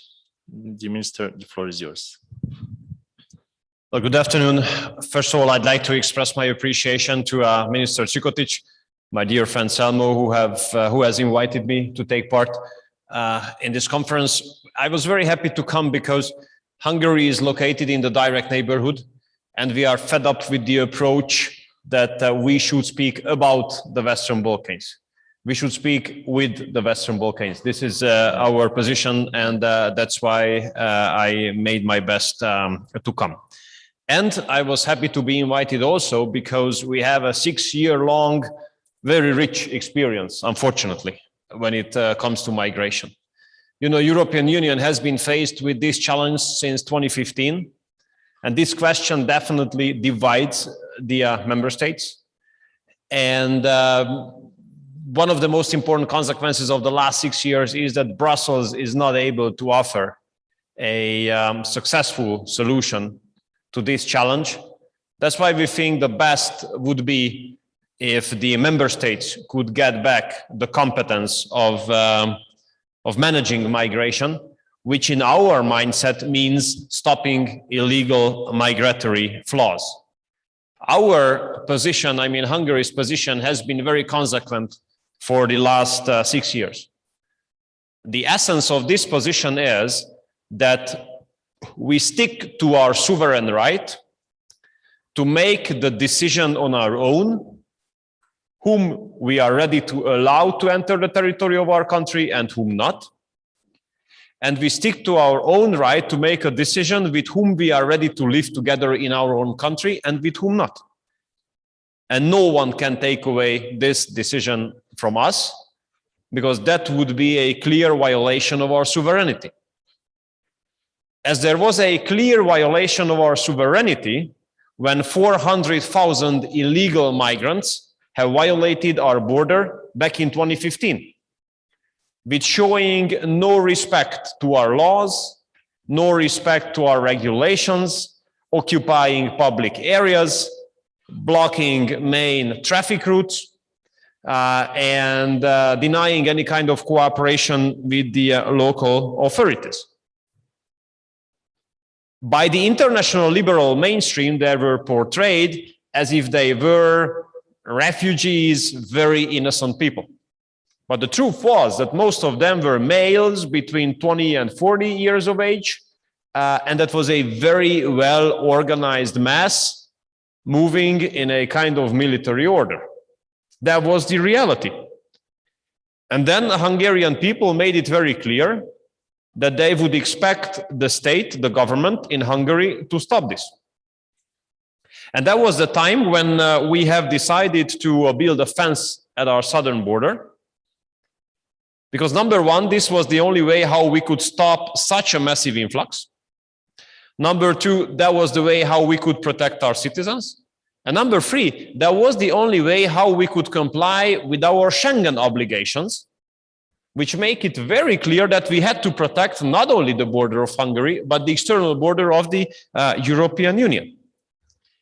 You might remember back 2015, how much we were criticized and attacked, with what kind of bad words we were associated with. Even we were compared with the worst type of dictatorships which took place in the last century. Now, by the way, everybody applauds those who are building fence on the external border. Of course, politics is not a matter of credit, so we don't expect that anybody would apologize for that time behavior. I'm among those 3 foreign ministers who have been there back in 2015 in the Foreign Affairs Council as well, and nowadays. And the two approaches are totally different, at least on the level of cooperation. On the level of communication. And you might remember also that after this first wave of migration, there was a very, very heavy pressure from Brussels to introduce the so-called obligatory quotas of redistribution. That was a huge danger. And we, the countries of V4, Slovakia, Czech Republic, Poland, and Hungary, we were united to reject that. And I think that is one of the most significant achievements of the Visegrad cooperation, that we were successful on that. If we had not been able to reject the obligatory quotas to be introduced, there would be hundreds of thousands of illegal migrants living now on the territories of our countries, and millions more on the territory of the European Union. And now Brussels is still pushing the issue of obligatory quotas. Of course, with some grammatic performance, they call it in a different way. Nowadays, it is being called sponsored returns, but since we are Hungarians and not stupid, we understand it. And we made it very clear that as long as we are in power in Hungary, we will continue to reject that. And now it's becoming more and more actual, given the fact that if you look at the pressure on Europe regarding migration, nowadays we have a very unique situation. Because unfortunately, it is business as usual that there's a pressure from the south through the Mediterranean. It is unfortunately a usual situation that there's a pressure through the Western Balkans. But now we are under pressure from the east as well. And we send our solidarity to our Polish friends to be able to protect the border of Poland. But when it comes to the Western Balkans route, by the beginning of November, the number of those who wanted to violate the border of Hungary in the south has exceeded the 100,000. Only this year, 100,000. And we all know from our colleagues in the region that there are 30 to 35,000 people leaving Afghanistan on a daily basis. And you can be pretty sure that they would not like to stay neither in Tajikistan nor in Kyrgyzstan, although these are great places, but they want to come to Europe. And that's why European Union has to settle down the conflicted, let's say,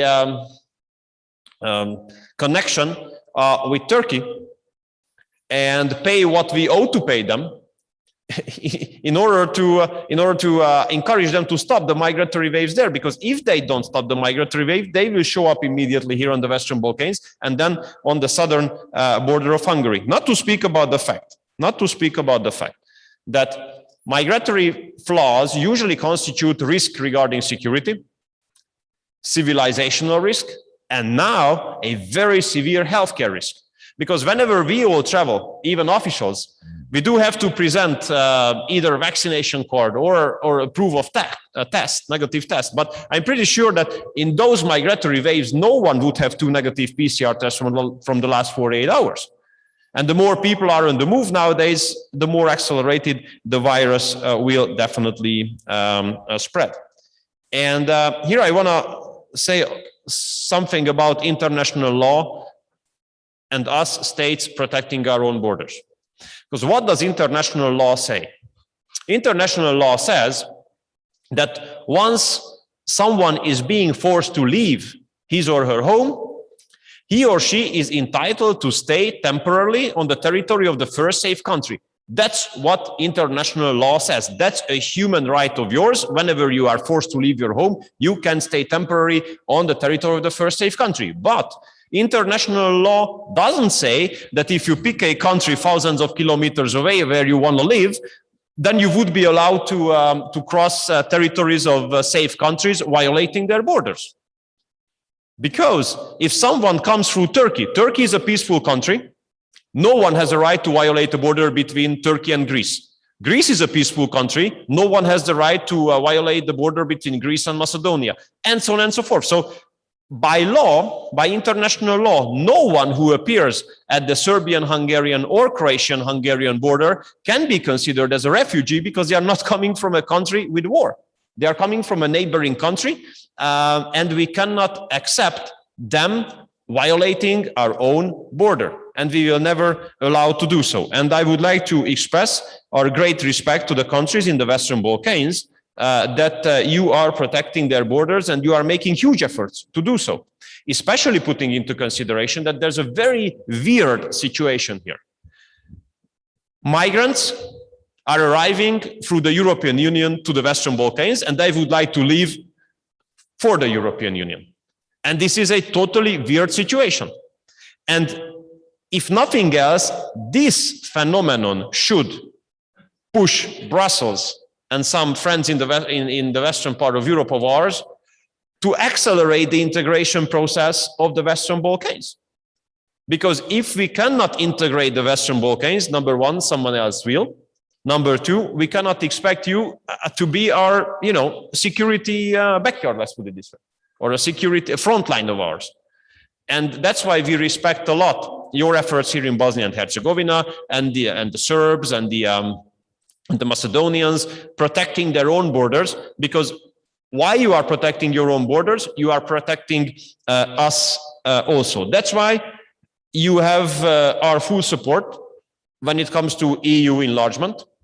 We want to speed that up. And don't be mistaken. Don't be mistaken. Everybody speaks in favor of the acceleration of the enlargement openly. But whenever we go into the meeting room and we close the door, there are many colleagues of ours, and not from this region, who start to put obstacles on the way. And this is very unfair. And that's why you can always count on our full support, our full solidarity, and full respect. And once again, I'd like to express my appreciation and my gratitude to Samo, Minister Čikotić, to put this issue on the agenda, to host this conference, and to do everything in order to ensure the security of this country, of this region, which has a lot to do with the security of my own country. Thank you very much. Thank you.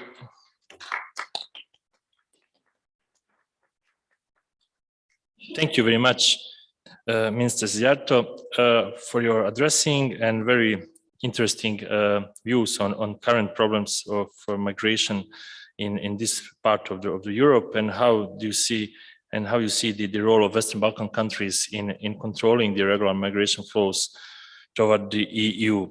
We already have received a notice from the protocol that Minister Zjarto will have to leave due to his other bilateral commitments, so we'll have to excuse him. Thank you once again for your participation and for your speech.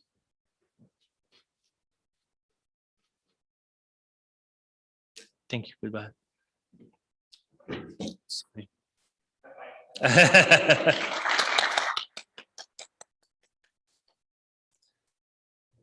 Thank you once again. Now we'll move forward. The next speaker will be Mr. Dragoslav Stefanek from the Council of Europe. We are now interested to see from the perspective of this regional organization, how do you see the current challenges of migration management in the region as well as in Europe, and what do you suggest as a possible way of cooperation in this area? Please, the floor is yours. Yeah, thank you very much for giving me the floor. First of all, I would like to thank Minister of Security, Selma Čikotić, for the invitation extending to me and to the Council of Europe to participate in this high-level conference. And I'm very pleased to hear that this should not be maybe one-off event, but it could continue and it can establish a good tradition, whether here in Sarajevo, in Bosnia and Herzegovina, or maybe in some other countries. But it's a great idea to have this migration dialogue, and this is very much appreciated also from our side, from the Council of Europe. Actually, my first fact-finding mission during my mandate as the special representative of the Secretary General of the Council of Europe on Migration and Refugees was here in Bosnia and Herzegovina this year, at the beginning of this year, from 24 to 30th of January, when the situation was quite harsh, and following the burnout of the Lipa camp and establishment of the temporary tent camp on the other side of the road, actually of Lipa. When I visited Lipa myself, the conditions were very harsh. There was a heavy snowfall, so I could experience the condition at its worst. But I would like to also voice my appreciation to the authorities of Bosnia and Herzegovina, to the Service for Foreigners, for the Ministry of Security and others, that you did the best in the circumstances. And when I was reporting back in Strasbourg and back to the Secretary General, I was happy to say that the huge effort was done to prevent any possible tragedy or casualties. When I came to the mission, I came to find solutions in a very constructive manner. We are an organization which is not naming and shaming, but which is helping and providing technical assistance. Already back then, I proposed that a possibility, an alternative to construct a new site, new standard structure on the Lipa site, and also using the equipment and the containers which were there then stored in Bira center in the Bihat city. And I'm very happy that that happened. Tomorrow there is opening of temporary reception center Lipa. I apologize for the logistic reasons. I will not be able to be there in person. And also I've heard that the equipment which were already provided to the migrants in Bira will have been relocated to the new Lipa center, and that is very, I think, effective manner how we should deal with the management of the migration. I remember that time there were skeptical voices telling me, "Oh, you will come next year, and this situation will be the same." But now I see, and I'm very optimistic that this situation as the last year will never repeat again. I would like to also, we are in the region of Western Balkans, pay my appreciation for instance, to the Croatian colleagues. Recently, on 1st of October, we had a dialogue with the video call with the Croatian authorities, my office, and colleagues from the Council of Europe, and the delegation of Croatia led by State Secretary Terezija Gras. I would like to just briefly touch some issues. We are a human rights organization, so I would like to bring the human rights perspective into the migration matter. I would be happy if we reconcile in the future like two camps and two perspectives. There is one is security perspective, another one is human rights perspective, as it was also mentioned today, for instance, by Commissioner for Home Affairs Ylva Johansson. So people from security sector should not be shy to use human rights, to use human rights dictionary in their declarations, as well as people from human rights circles, as we should be mindful, and we should take into account the sovereignty of states, of course, and the security issues which the states have to deal with. As an example, I would like to mention Frontex. We listened to Fabrice Leggeri today, and we also listened to the former deputy executive director of Frontex. Frontex is a European border and coast guard agency. So the primary goal is of course the security and protection of the EU external borders. But despite this fact, there is fundamental rights officer with quite independent status with his team, and now there are fundamental rights monitors which are being hired by Frontex. There should be 40. For the time being, there are 20. I hosted them in Strasbourg at the headquarters of the Council of Europe from 8 to 10 November. So you see, security agency, but having a strong human rights component. And I hope this human rights component will become stronger and stronger. Recently, we should address the current issues or problems. We have witnessed instrumentalization or weaponization, in stronger words, of migrants. This is what you can see at the border with Belarus, whether it is from Poland, Lithuania, or Latvia. This phenomenon is not new. I should say I was checking out some fact in the history. First time it was used, if I can say so, by Cuba, by Fidel Castro, when in 1980 he called all Cubans who were not happy with the regime to leave the Cuba and to possibly to board the vessels and to go to Florida, which is not far away. I think it's only 90 miles. And then 125,000 Cubans decided to do so, and it was a huge influx and created huge problems on the US side. Of course, USA did not expect such a huge exodus and huge influx, including, as they have found out, there were many people with some criminal past and so on among those people, and then around 1,500 persons were returned back to Cuba. Just going back to history, and that phenomenon has repeated also recently on some occasions. Pushbacks. Sometimes it's the elephant in the room. It's not a legal term. It's not defined in international law, but we have something similar, which is defined in the Protocol 4 to the European Convention on Human Rights, and this is called collective expulsion. I will quote Article 4, which is very simple, very short. Collective expulsions of aliens is prohibited. So it's very simple. We have 4 words. And this article actually is quite often invoked before the European Court of Human Rights, and quite a number of states have lost their cases, if I can say so, or there were judgments that the states have violated that article of Protocol 4. There was also one case. I will not mention the country. You can see it on the web of the European Court of Human Rights. Very important judgment actually. Which was rendered today or made public today. Again, that country was violating Article 4 of Protocol 4. Okay, I understand, and we have full respect for state sovereignty, for security issues. We are not naive. We are not romantic. At the same time, I have to say that European Convention on Human Rights shall be respected.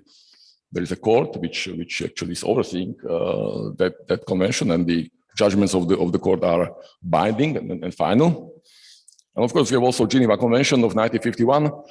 The Geneva Convention lacks this judicial oversight. There is no judicial oversight over the Geneva Convention. There's UNHCR, which is overseeing the Geneva Convention and monitoring it, but it doesn't have any judicial power. So the court and the system of the council is in this case very important.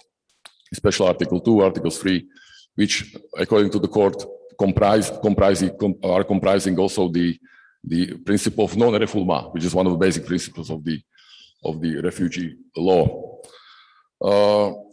I think this is all what I wanted to say. At the end, I would like to just say that, of course, migration is a challenge, and it's a huge challenge for countries, including countries in the Western Balkans. But I like to turn challenges into opportunities. So let's see it also as an opportunity. Recently, I had dialogue with the Congress of Local and Regional Authorities in Strasbourg in Hemicycle Hall. I was confronted with 250 roughly mayors and members of the municipal councils.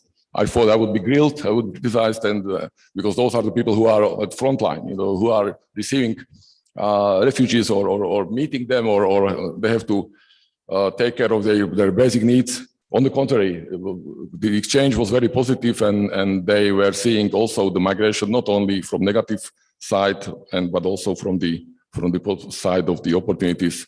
Labor market, for instance, in the EU is saturated. So I think in the future, and in OECD circles where I was also participating in the conference, they say that the migration will be even necessary.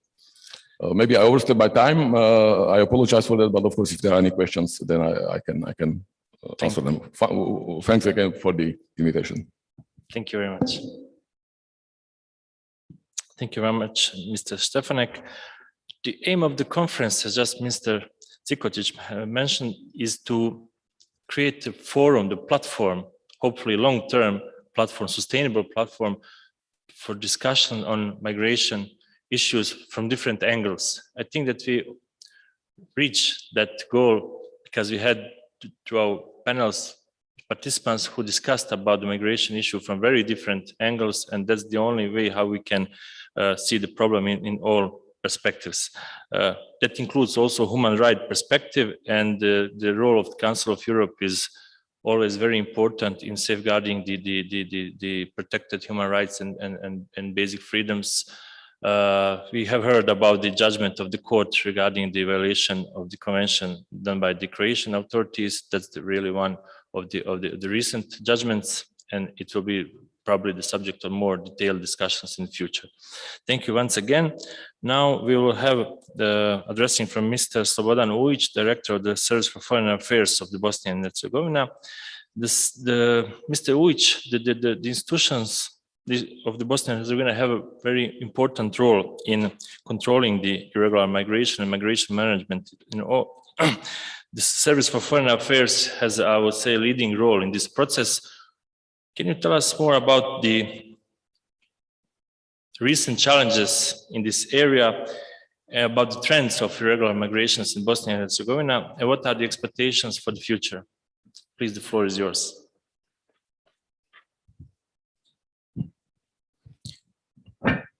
Hvala profesore. Prije svega želim pozdraviti sve učesnike današnje konferencije, zahvaliti se Ministarstvu bezbjednosti na odlično organizovanoj konferenciji i već možemo evo reći uspješnoj, pošto već svi govornici prije mene su izrazili potrebu za ovakve konferencije i u budućnosti, znači periodično trebale bi se održavati, jer evo od sinoć već jedina tema ovdje su migracije i neformalno, a i bilateralno bilo je dosta razgovora ovdje, tako da sigurno i bit će i boljih rezultata u narednom periodu.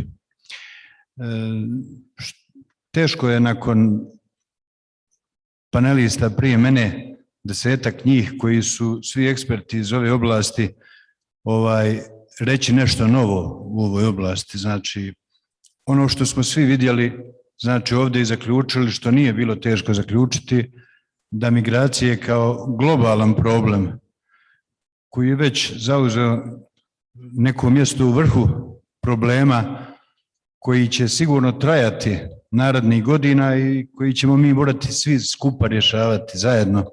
Ovo skupa zajedno govorim iz razloga što do sad, po mojoj nekoj procjeni, nije to dovoljno i ni jedna zemlja, ni na zapadno-balkanskoj ruti, a i bez Europske unije nije u mogućnosti sama se uhvatiti košta sa ovom problematikom i rješavati ih na jedan kvalitetan način.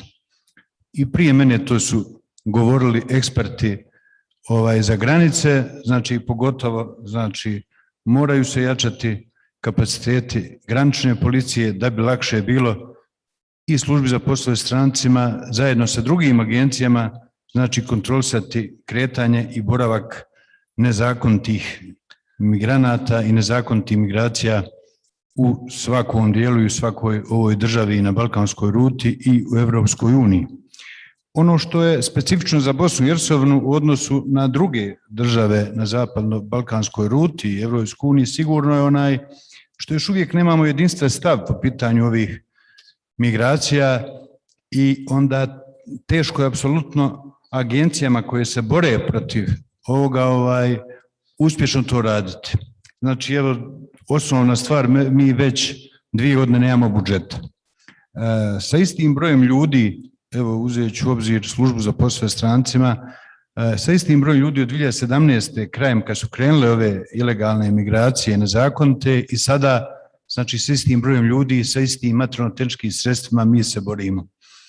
I kada se sjetim prošle godine, decembra mjeseca, januara, kada je u Bosni i Hercegovini bilo negdje oko 12.000 ilegalnih migranata i kada je van prihvatnih centara bilo negdje između 6-7 hiljada, a temperatura i zima je već krenula, kada smo otišli zajedno u Unsko-Sanski kanton, zajedno sa ministrom i sa ljudima iz Unsko-Sanskog kantona koji je najviše podnio teret ove krize, uspjeli smo te stvari dovesti u neke, evo da kažem, normalne okvire, gdje danas imamo situaciju da u privremenim prihvatnim centrima imamo oko 2.500 migranata, van prihvatnih centara ta cifra varira, ali ono se kreće negdje između 500 i 1100, 1200, znači mi trenutno u Bosni i Hercegovini imamo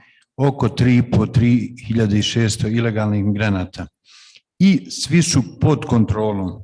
Ono što je najbitnije reći, znači da smo mi imali samo zadnjih 5 mjeseci preko 20 akcija u Unsko-Sanskom kantonu sa policijom Unsko-Sanskog kantona, gdje smo migrante sa nekih tačaka koji su bili blizu granice, to sam razgovarao sa kolegom Čenom iz Hrvatske, koji su bili, gdje su bili smješteni blizu granice u potpunosti sa Hrvatskom, gdje smo ih relocirali i smjestili u privremene prihvatne centre.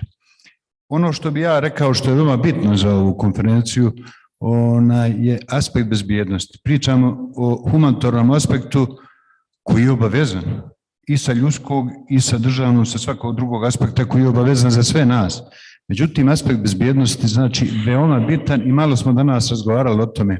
Ja moram da kažem, govorili smo o ciframa i prije mene su govornici rekli da je to negdje bilo od kraja 2017. do sada oko 84.000 ilegalnih migranata koji su registrovani, znači u Bosni i Hercegovini, gdje su im uzeti biometrijski podaci. Sa mnogima od njih je urađen intervju. Međutim, zbog nedostatka ljudskih kapaciteta ti intervju nisu odrađeni onako kako bi trebalo. Jedan intervju da uradite kvalitetno, potrebno je više sati, znači nekad i više dana da bi to uradili. A ovo govorim iz razloga zato što preko 96-97% njih nema nikakve identifikacione dokumente i susrećete se sa ljudima koji ne znate s kakvom namjerom dolaze, iz kojih država dolaze, kako se zovu, i to predstavlja veliki bezbjednosni rizik. Nas je ta biometrija, razmjena biometrijskih podataka, prije svega sa državnim agencijama na nivou Bosne i Hercegovine, gdje smo razmijenili sve ono što nam je bilo sumnjivo i što smo imali sumnju da bi moglo predstavljati potencijalnu prijetnju za državu i građane Bosne i Hercegovine, razmijenili sa bezbjednosnim agencijama. Ono što nije bilo moguće, pošto imamo siromašne baze podataka, razmijenili smo s našim ino partnerima i gdje je bilo 27 lica koja su predstavljala prijetnju po javnu bezbjednost u Bosni i Hercegovini, gdje smo lica stavili pod kontrolu, jedne smo procesuirali, jedne smo stavili rješenje, stavili ih pod nadzor i vratili u zemlje porijekla. Na kraju evo, pošto se bliži kraj ovog današnjeg panela, mogu da kažem saradnja mora biti bolja. Znači, mi imamo dobru saradnju i sa zemljama u okruženju, prije svega zemljama bivše Jugoslavije, i što se tiče readmisije, znači to je jedna redovna saradnja. Mi smo na kraju shvatili da ni jedna država u okruženju našem nema kapacitete da bi se mogao raditi skraćeni postupak. Ne radimo ga ni mi, ne rade ga ni druge zemlje u okruženju, ali saradnja na ovom nivou je dobra, sigurno da bi što se tiče operativne saradnje mogla da bude bolja, ali evo nakon ovakvih konferencija nadam se da ćemo i tu situaciju popraviti. I na kraju još samo jednu rečenicu, znači trenutna situacija u Bosni i Hercegovini da su znači migracije, kretanje i boravak migranata pod kontrolom. Hvala. Hvala lijepo. Hvala lijepo, gospodine Vujić. Thank you very much for your addressing. It is we are very well aware that situation in Bosnia and Herzegovina now looks much more positive, I would say, and we heard this morning from the commissioners of the EU how they see that this progress that is done by the Ministry of Security and other agencies.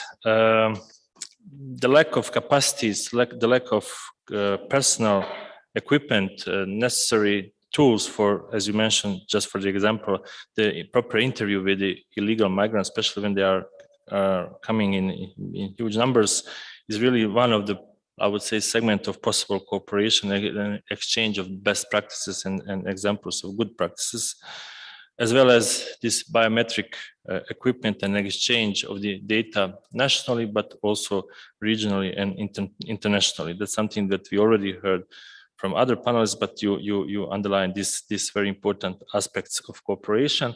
And this multidimensional aspect of migrations, this morning we heard very important and very interesting thoughts about the link between smuggling of migrants and financing the terrorism.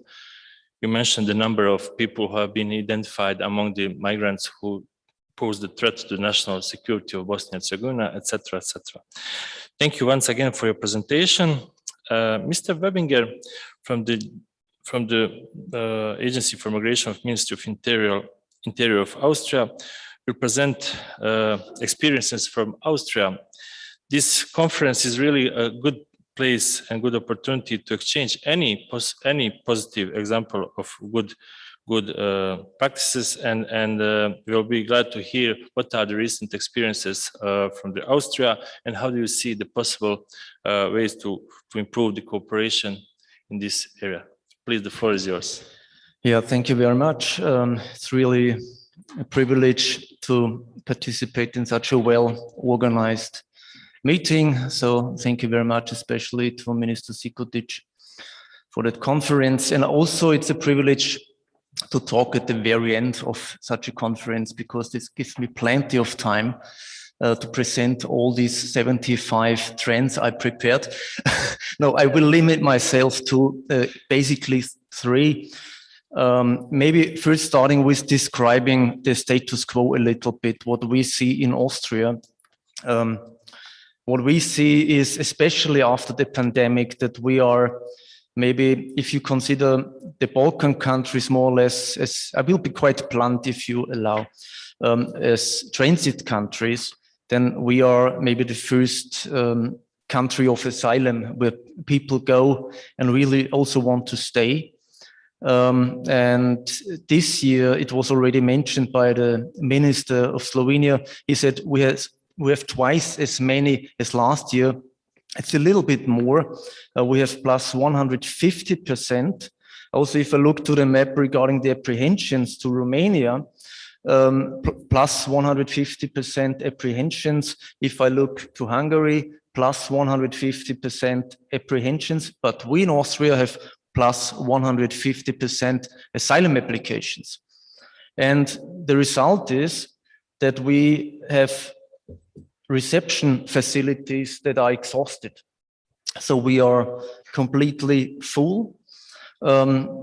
This is always the same. I'm in my position since more or less 12 years. And the closer Christmas comes, the more tension we have in our reception facilities. This is not the fact in every year, but this year we see that especially, and especially after we're in the middle of the corona pandemic. But this is not really a hard shutdown we experienced last year, for example. And also last year with more asylum applications. And until today, we have 30,000 asylum applications. So this is really a lot. We have also around 30,000 asylum seekers in our reception facilities. And we have already in Austria 55,000 from Chechnya, for example. We have 45,000 people from Afghanistan. We have, in terms of numbers, the second largest community within the EU. And also from Syria, it's about 50,000 people. And this is one trend that if you already have a diaspora, if you have already a community, this is not, there will be a certain dynamic that there are new arrivals. The second trend is, if you're talking about trend, is, and this is a sentence I offer every new minister I met in my ministry, is that we developed a protection system in a pre-globalized world and still applied in a globalized world. And this is where we are many, many times not satisfied, because who can be satisfied if we have thousands of people drowning in the Mediterranean? If girls in Somalia, for example, have to take the pill contraceptives because they know with 100% likelihood they will be raped or there will be sexual abuse. This is part of our pre-globalized protection system, so-called protection system. So the trend is also on a European level that we have to rethink completely how we are offering protection. And the most important thing will be the external dimension, a very strong cooperation with countries of origins or regions of origin, because sometimes you simply cannot go in. It's difficult to go into Syria. It's difficult to go into Afghanistan. So these so-called first safe havens. The second thing is, we always say we must and we have to and we should.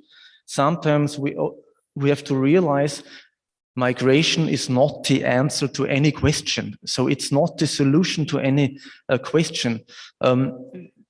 In political debates, very often we have it quite easy and we are very swift with a solution, and very, very often we hear migration as the answer. It's a health issue, it's a political issue, it's a youth bulge issue, for example, and the answer is in many cases migration. So in Austria, we had 225,000 asylum applications since 2015, but asylum applications is not the whole story. Important is how many asylum status we granted, and since 2015 we had around 140,000 granted asylum status. So this is like Salzburg around. Maybe you've been in Salzburg already. This is the population of Salzburg. We granted protection. 90%, and we see that in our interviews, come via the Balkan route. Most of them already have been in Greece. They came, we call it, via involuntary relocation. We talk on a European level about relocation, but what we experience is involuntary relocation, because people strive towards Austria, Germany, and other Benelux countries, for example, and then apply for asylum. Also Switzerland, because not only talking about the European Union. So the first trend, very swiftly, is migration is the story about demography and geography. Demography, looking to Africa with 1.3 billion people. In the upcoming years until 2050, there will be 2.5 billion people. I talked to Stefan Fritz. He asked me what's the average age, for example, in Mozambique. It's 16 years. My guess was 14.5 years, 16 years. So in Europe, we have an aging society. It's an extremely young society. Gunnar Heinzson, for example, he developed a war index. How many young people are waiting for a job because a person is going to retire? And in Mali, it's 7 young people waiting for one job. And it's quite similar in Tunisia, or maybe also in Mozambique.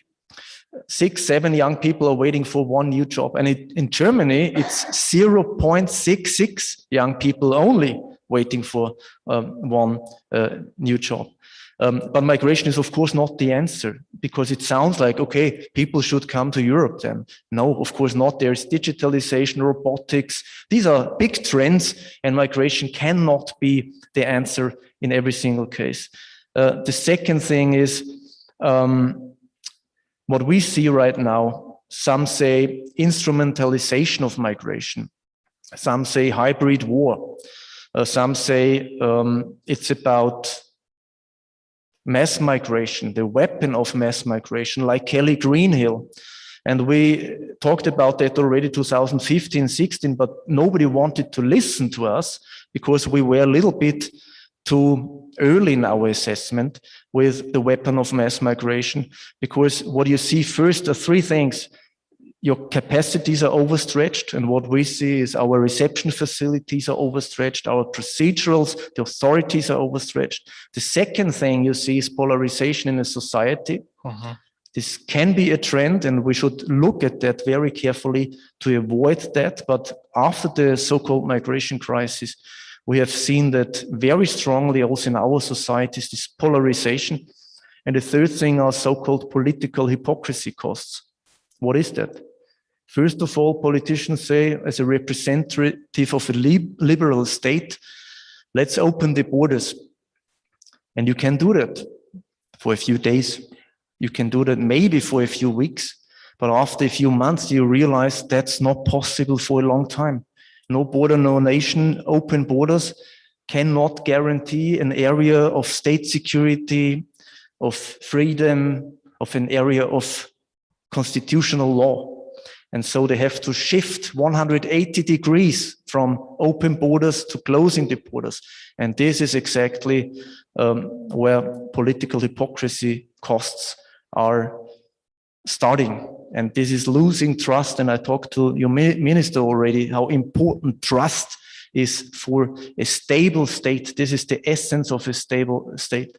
So I think we should really address things directly. And final word, the future, or at least a very important element of a solution of a future European migration system is integrated border management. If we talk about effective border management, then I hear all these measures, technical equipment, blah, blah, blah. Necessary. Yes, that's really necessary, but it's not sufficient because you have to have all these things, infrastructural things, man and woman power, all these technical equipment, but then a person is approaching and says asylum. And then the door opens and the person is in your territory, and then you start with your asylum procedure. And then we start distributing the people within the European Union. So this cannot be the answer of the European Union, that we let them in and then they have free movement with the magic word asylum. So integrated border management means you need effective border measures at the external border. Then you need to have asylum procedure at the external border, because if you start to distribute the people having asylum procedures in Sweden and anywhere else, and then try to return the people, you will not be very successful. There is really evidence it's extremely difficult.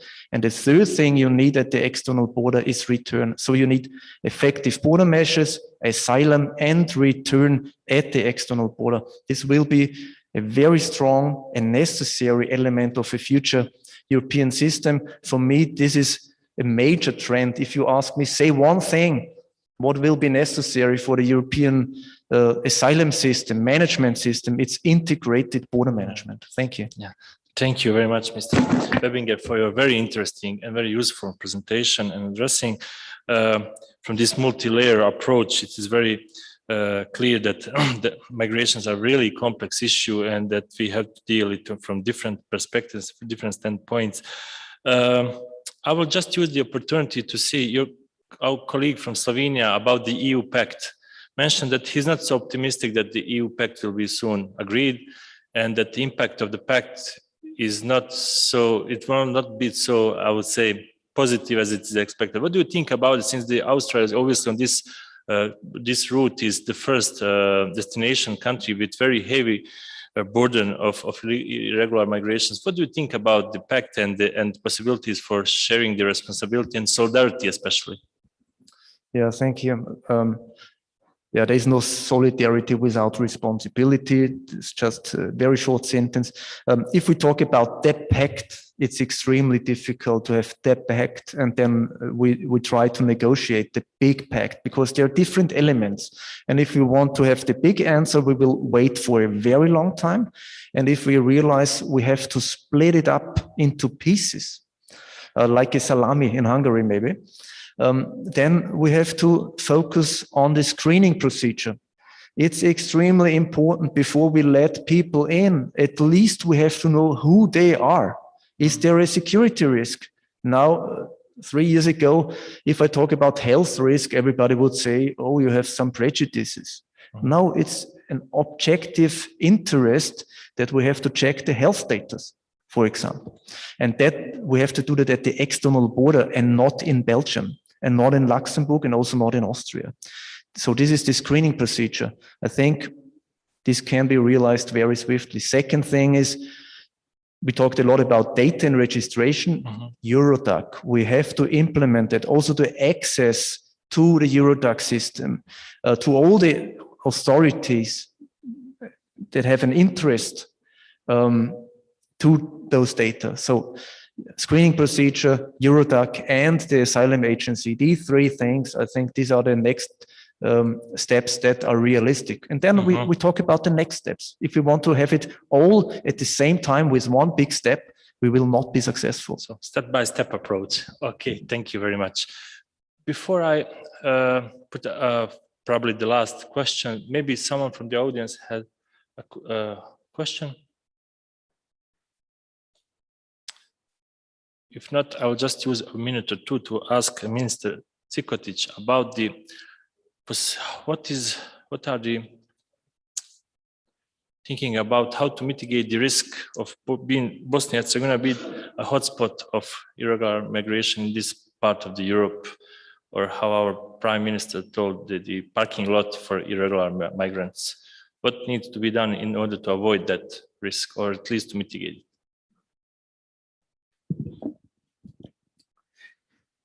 I believe that extension of the activities we've been undertaking for last year or so is almost a certain guarantee that Bosnia will continue to successfully tackle upon all the challenges and consequences associated with the presence and movement of illegal migrants, which means the alert, cooperation, effectiveness, and synergy of all state security structures, the tighter control of our state borders, the eastern border in particular, good cooperation with neighbors, neighboring states, good cooperation with security and other structures of European Union.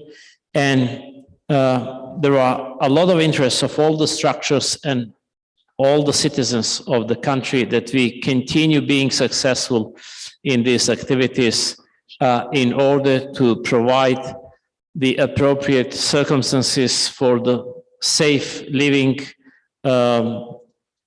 successful investments and economy and all other aspects of high quality life in our country. So we have got all the reasons, and I don't think that anyone reasonable within the system assumes an idea of making Bosnia and Herzegovina a kind of waiting or sleeping room for the migrants. Thank you, dear Minister. Thank you. Any other comments? Yeah, please. Only very briefly, because Minister Cikotic mentioned it already several times, cooperation. We also thought about how can we coordinate ourselves even better? What could be our contribution as a middle-sized country, Austria, with strong historical ties, but also personal ties, cultural ties to the Balkan countries, especially Bosnia-Herzegovina. And then we said, let's establish a joint coordination platform. And this is why I'm so happy that Bernd Körner, our director, is here. I think this is really a practical contribution, how we can do things better. And I would be extremely happy if you show your engagement in Vienna and from Vienna in the region to coordinate the forces from Denmark, from Germany, from France, from Austria, the Czech Republic, and so on and so on. This would be, I think this could be really a difference when it comes to integrated border management or a return. This would be extremely strong signal, a return from Bosnia-Herzegovina with Bangladeshi nationals. They have no chance to get an international protection status. Why they shall go to the European Union? Let's start with return, voluntary return or forced return from Bosnia-Herzegovina back to Bangladesh. Bangladesh, a country, 2% of the world population is there. 165 million people. So it's twice as many as in Germany. So it would be such a strong signal if we reach such a return flight from Bosnia-Herzegovina. Thank you very much. I will call it complementary cooperation mechanisms.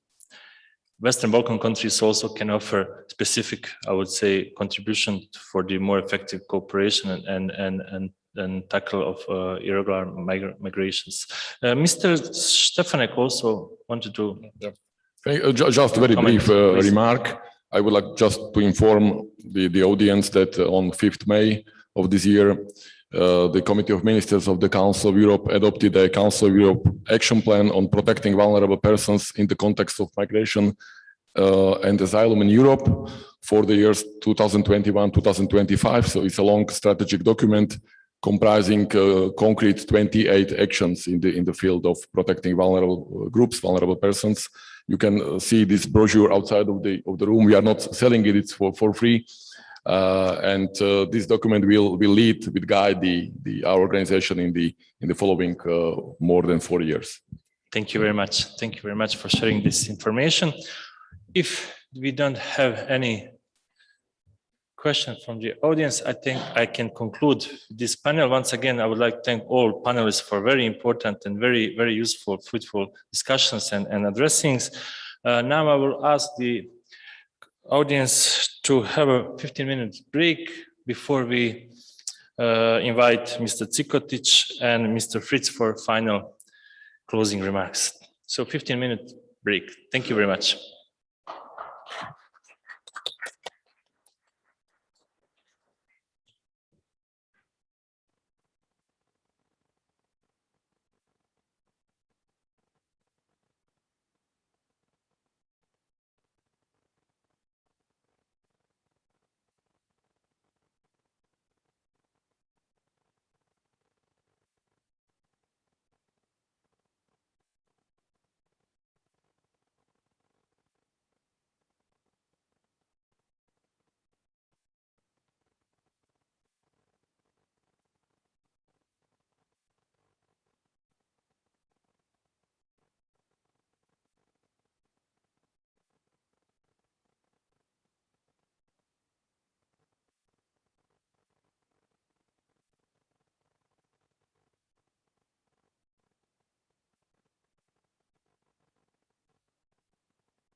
Aha.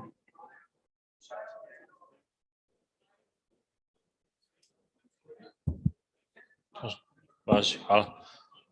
Dame i gospodo, ja vas zamolio da zauzmete svoja mjesta. Vrlo brzo ćemo imati završna obraćanja. Ladies and gentlemen, please take your seats. We'll soon have a final addressings. Thank you.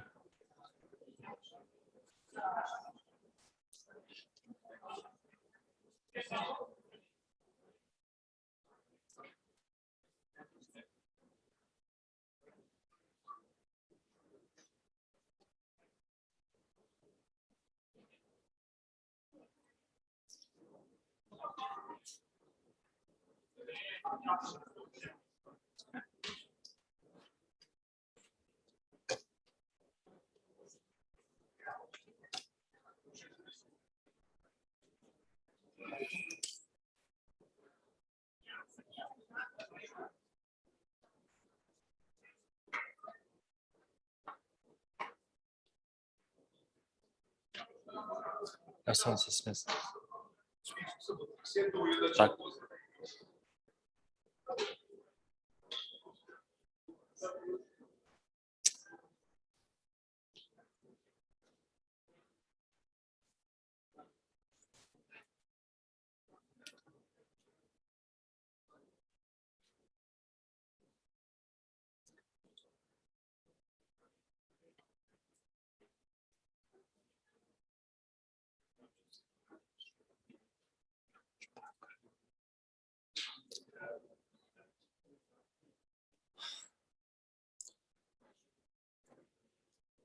Još jednom molim vas da zauzmete svoja mjesta. Final call, please take your seats, please, before we start with the final dressings.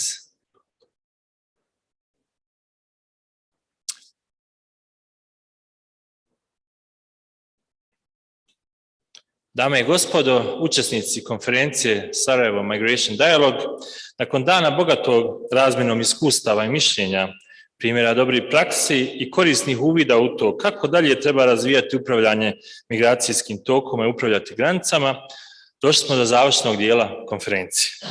Vrijeme je da domaćin, organizator međunarodne konferencije Sarajevo Migration Dialogue, da svoju završnu riječ.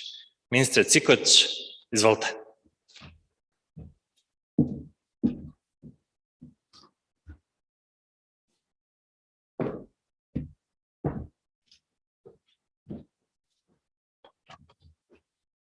Dame i gospodo, poprilično je dug i naporan dan iza nas, ali se nadam da su efekti koje smo ostvarili, opravdali svaki atom snage i misao koju smo investirali u današnji dan. Dozvolite mi da vam se još jednom zahvalim za učešće i da izrazim nadu da ovaj prvi Sarajevo Migration Dialogue predstavlja vrijednost koja je dobra za sve nas koji smo u njemu učestvovali i da namjeravamo da ovu aktivnost pretvorimo u jednu vrstu godišnje aktivnosti koju ćemo ponavljati sve dotle dok postoji opravdana potreba za njom. Danas smo čuli različite perspektive, različita mišljenja, ali znatno više i zajedničkog tla i zajedničkog gledanja na ono što su i kompleksni izazovi vezani za migracije, što su neki zajednički pa i partikularni metodi odgovora na te migracije. Ja mislim da će svako od nas sa sobom ponijeti i određena korisna zapažanja, ali i neka otvorena pitanja na koja vrijedi dati odgovore. Ove konferencije, kao i mudrosti mnogih profesija, se više vezuju za sposobnost postavljanja pravih pitanja nego davanja odgovora na ta pitanja.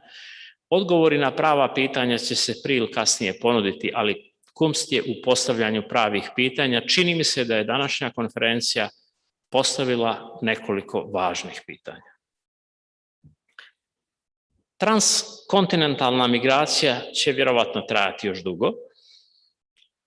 Zadatak svih donosioca odluku u tom smislu je da osiguraju funkcionalnost vlastitih sigurnosnih, ali i drugih sistema, funkcionisanje humanitarnih organizacija i institucija i da osiguramo, naravno za nas, primarno sposobnost davanja sigurnosnog odgovora, ali i pretpostavke za sve druge odgovore koji se nameću kroz ilegalne migracije. Mislim da smo svi ujedinjeni na stanovištu da pojedinačno nećemo moći davati odgovore na izazove koje nose ilegalne migracije, da ćemo raditi u mjeri u kojoj je to interes svakog od nas pojedinačno i regionu u cjelini na jačanju regionalne saradnje i da ćemo se na taj način moći hvatati u koštac i prevazilaziti prepreke koje su s ovim procesom povezane. Stoga predlažem i sugerišem, a kad kažem predlažem i sugerišem, mislim da ovaj skup završimo jednim dokumentom koji će biti na određen način oblikovan u vidu nekih preporuka koje ćemo poslati svima vama koji ste učestvovali u radu ove konferencije, a isto tako i na relevantne adrese Evropske unije i zemalja regiona. Evo šta to može biti sadržano u nekoj vrsti inicijative zemalja Zapadnog Balkana. Nova dimenzija EU podrške u oblasti upravljanja migracijom, omogućiti Agenciji EU za azil da pruži pomoć tokom integrisane procedure u svim zemljama Zapadnog Balkana. Dalje, novu dimenziju EU podrške u oblasti povratka, što bi podrazumijevalo omogućavanje Frontexu da pruži istu pomoć zemljama Zapadnog Balkana u svim fazama procesa povratka koju pruža državama članicama Evropske unije, sa fokusom na zajedničke regionalne čarter operacije i time jača regionalnu saradnju. Dalje, novu regionalnu dimenziju Zapadnog Balkana, što bi podrazumijevalo istraživanje mogućnosti operacionalizacije postojećih regionalnih okvira, kao što je Mari, povećanje uloge ne samo kao konsultativno harmonizirajuće, već i kao operativnog tijela. U oblasti povratka, kao posredni korak dok Frontex ne bude u potpunosti uspostavljen, omogućiti zajedničke regionalne čarter operacije kao zajednički okvir za izgradnju kapaciteta. I u oblasti upravljanja migracijama kao posredni korak do proširivanja EU agencije za azil, uspostaviti regionalnu saradnju na usklađivanju implementacije integrisanih procedura. Na kraju želim jednom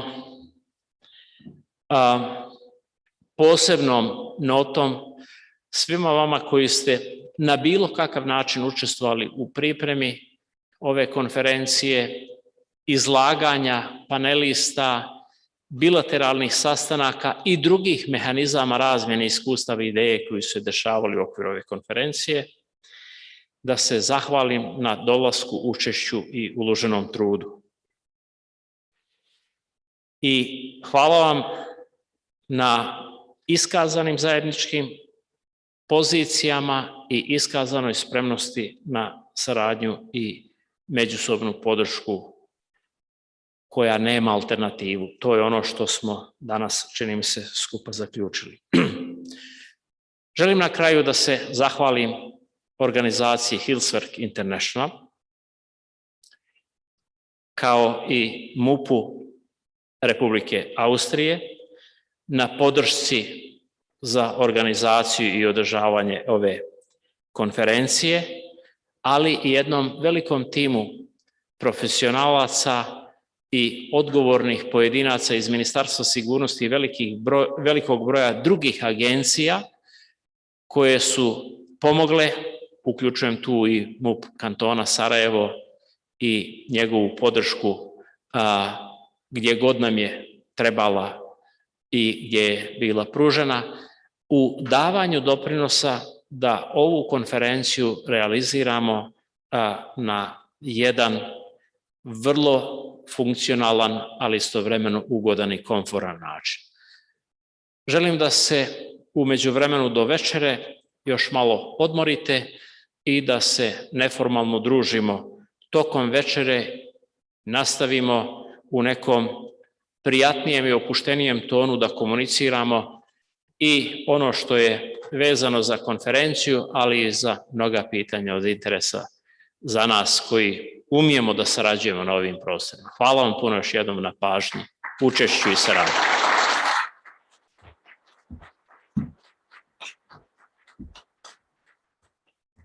Hvala ministru Cikotiću. U organizaciji ove regionalne konferencije na visokoj razini podršku Ministarstvu sigurnosti Bosne i Hercegovine pružuje Hillsberg International. Iz tog razloga zamolio bih generalnog direktora Stefana Fritza da se obrati skupu. Mr. Fritz, the floor is yours.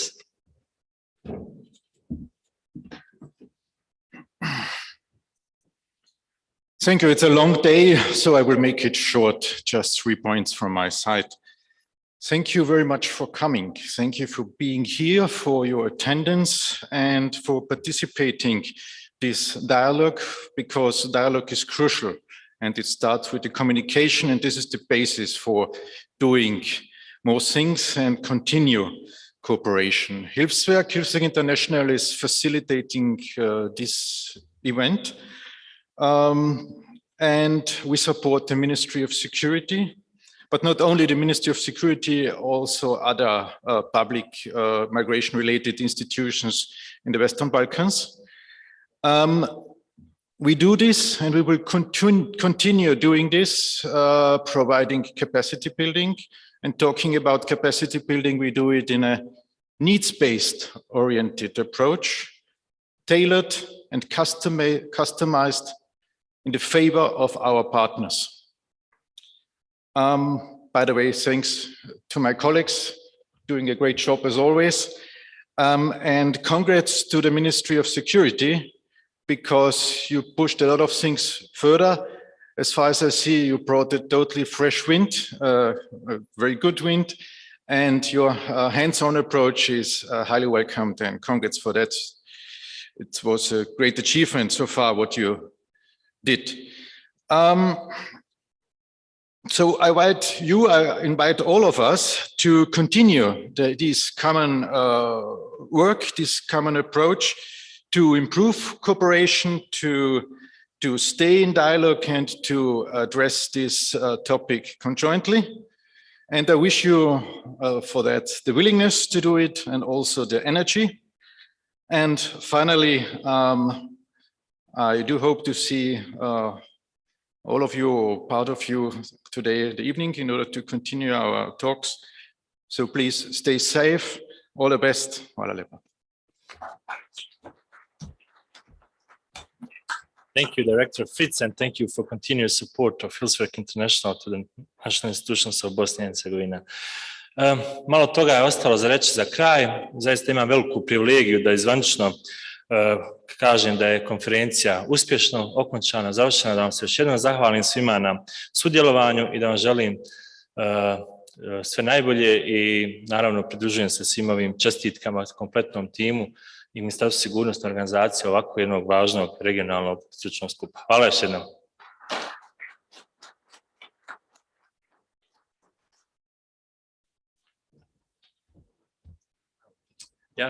Još jednom ću iskoristiti priliku da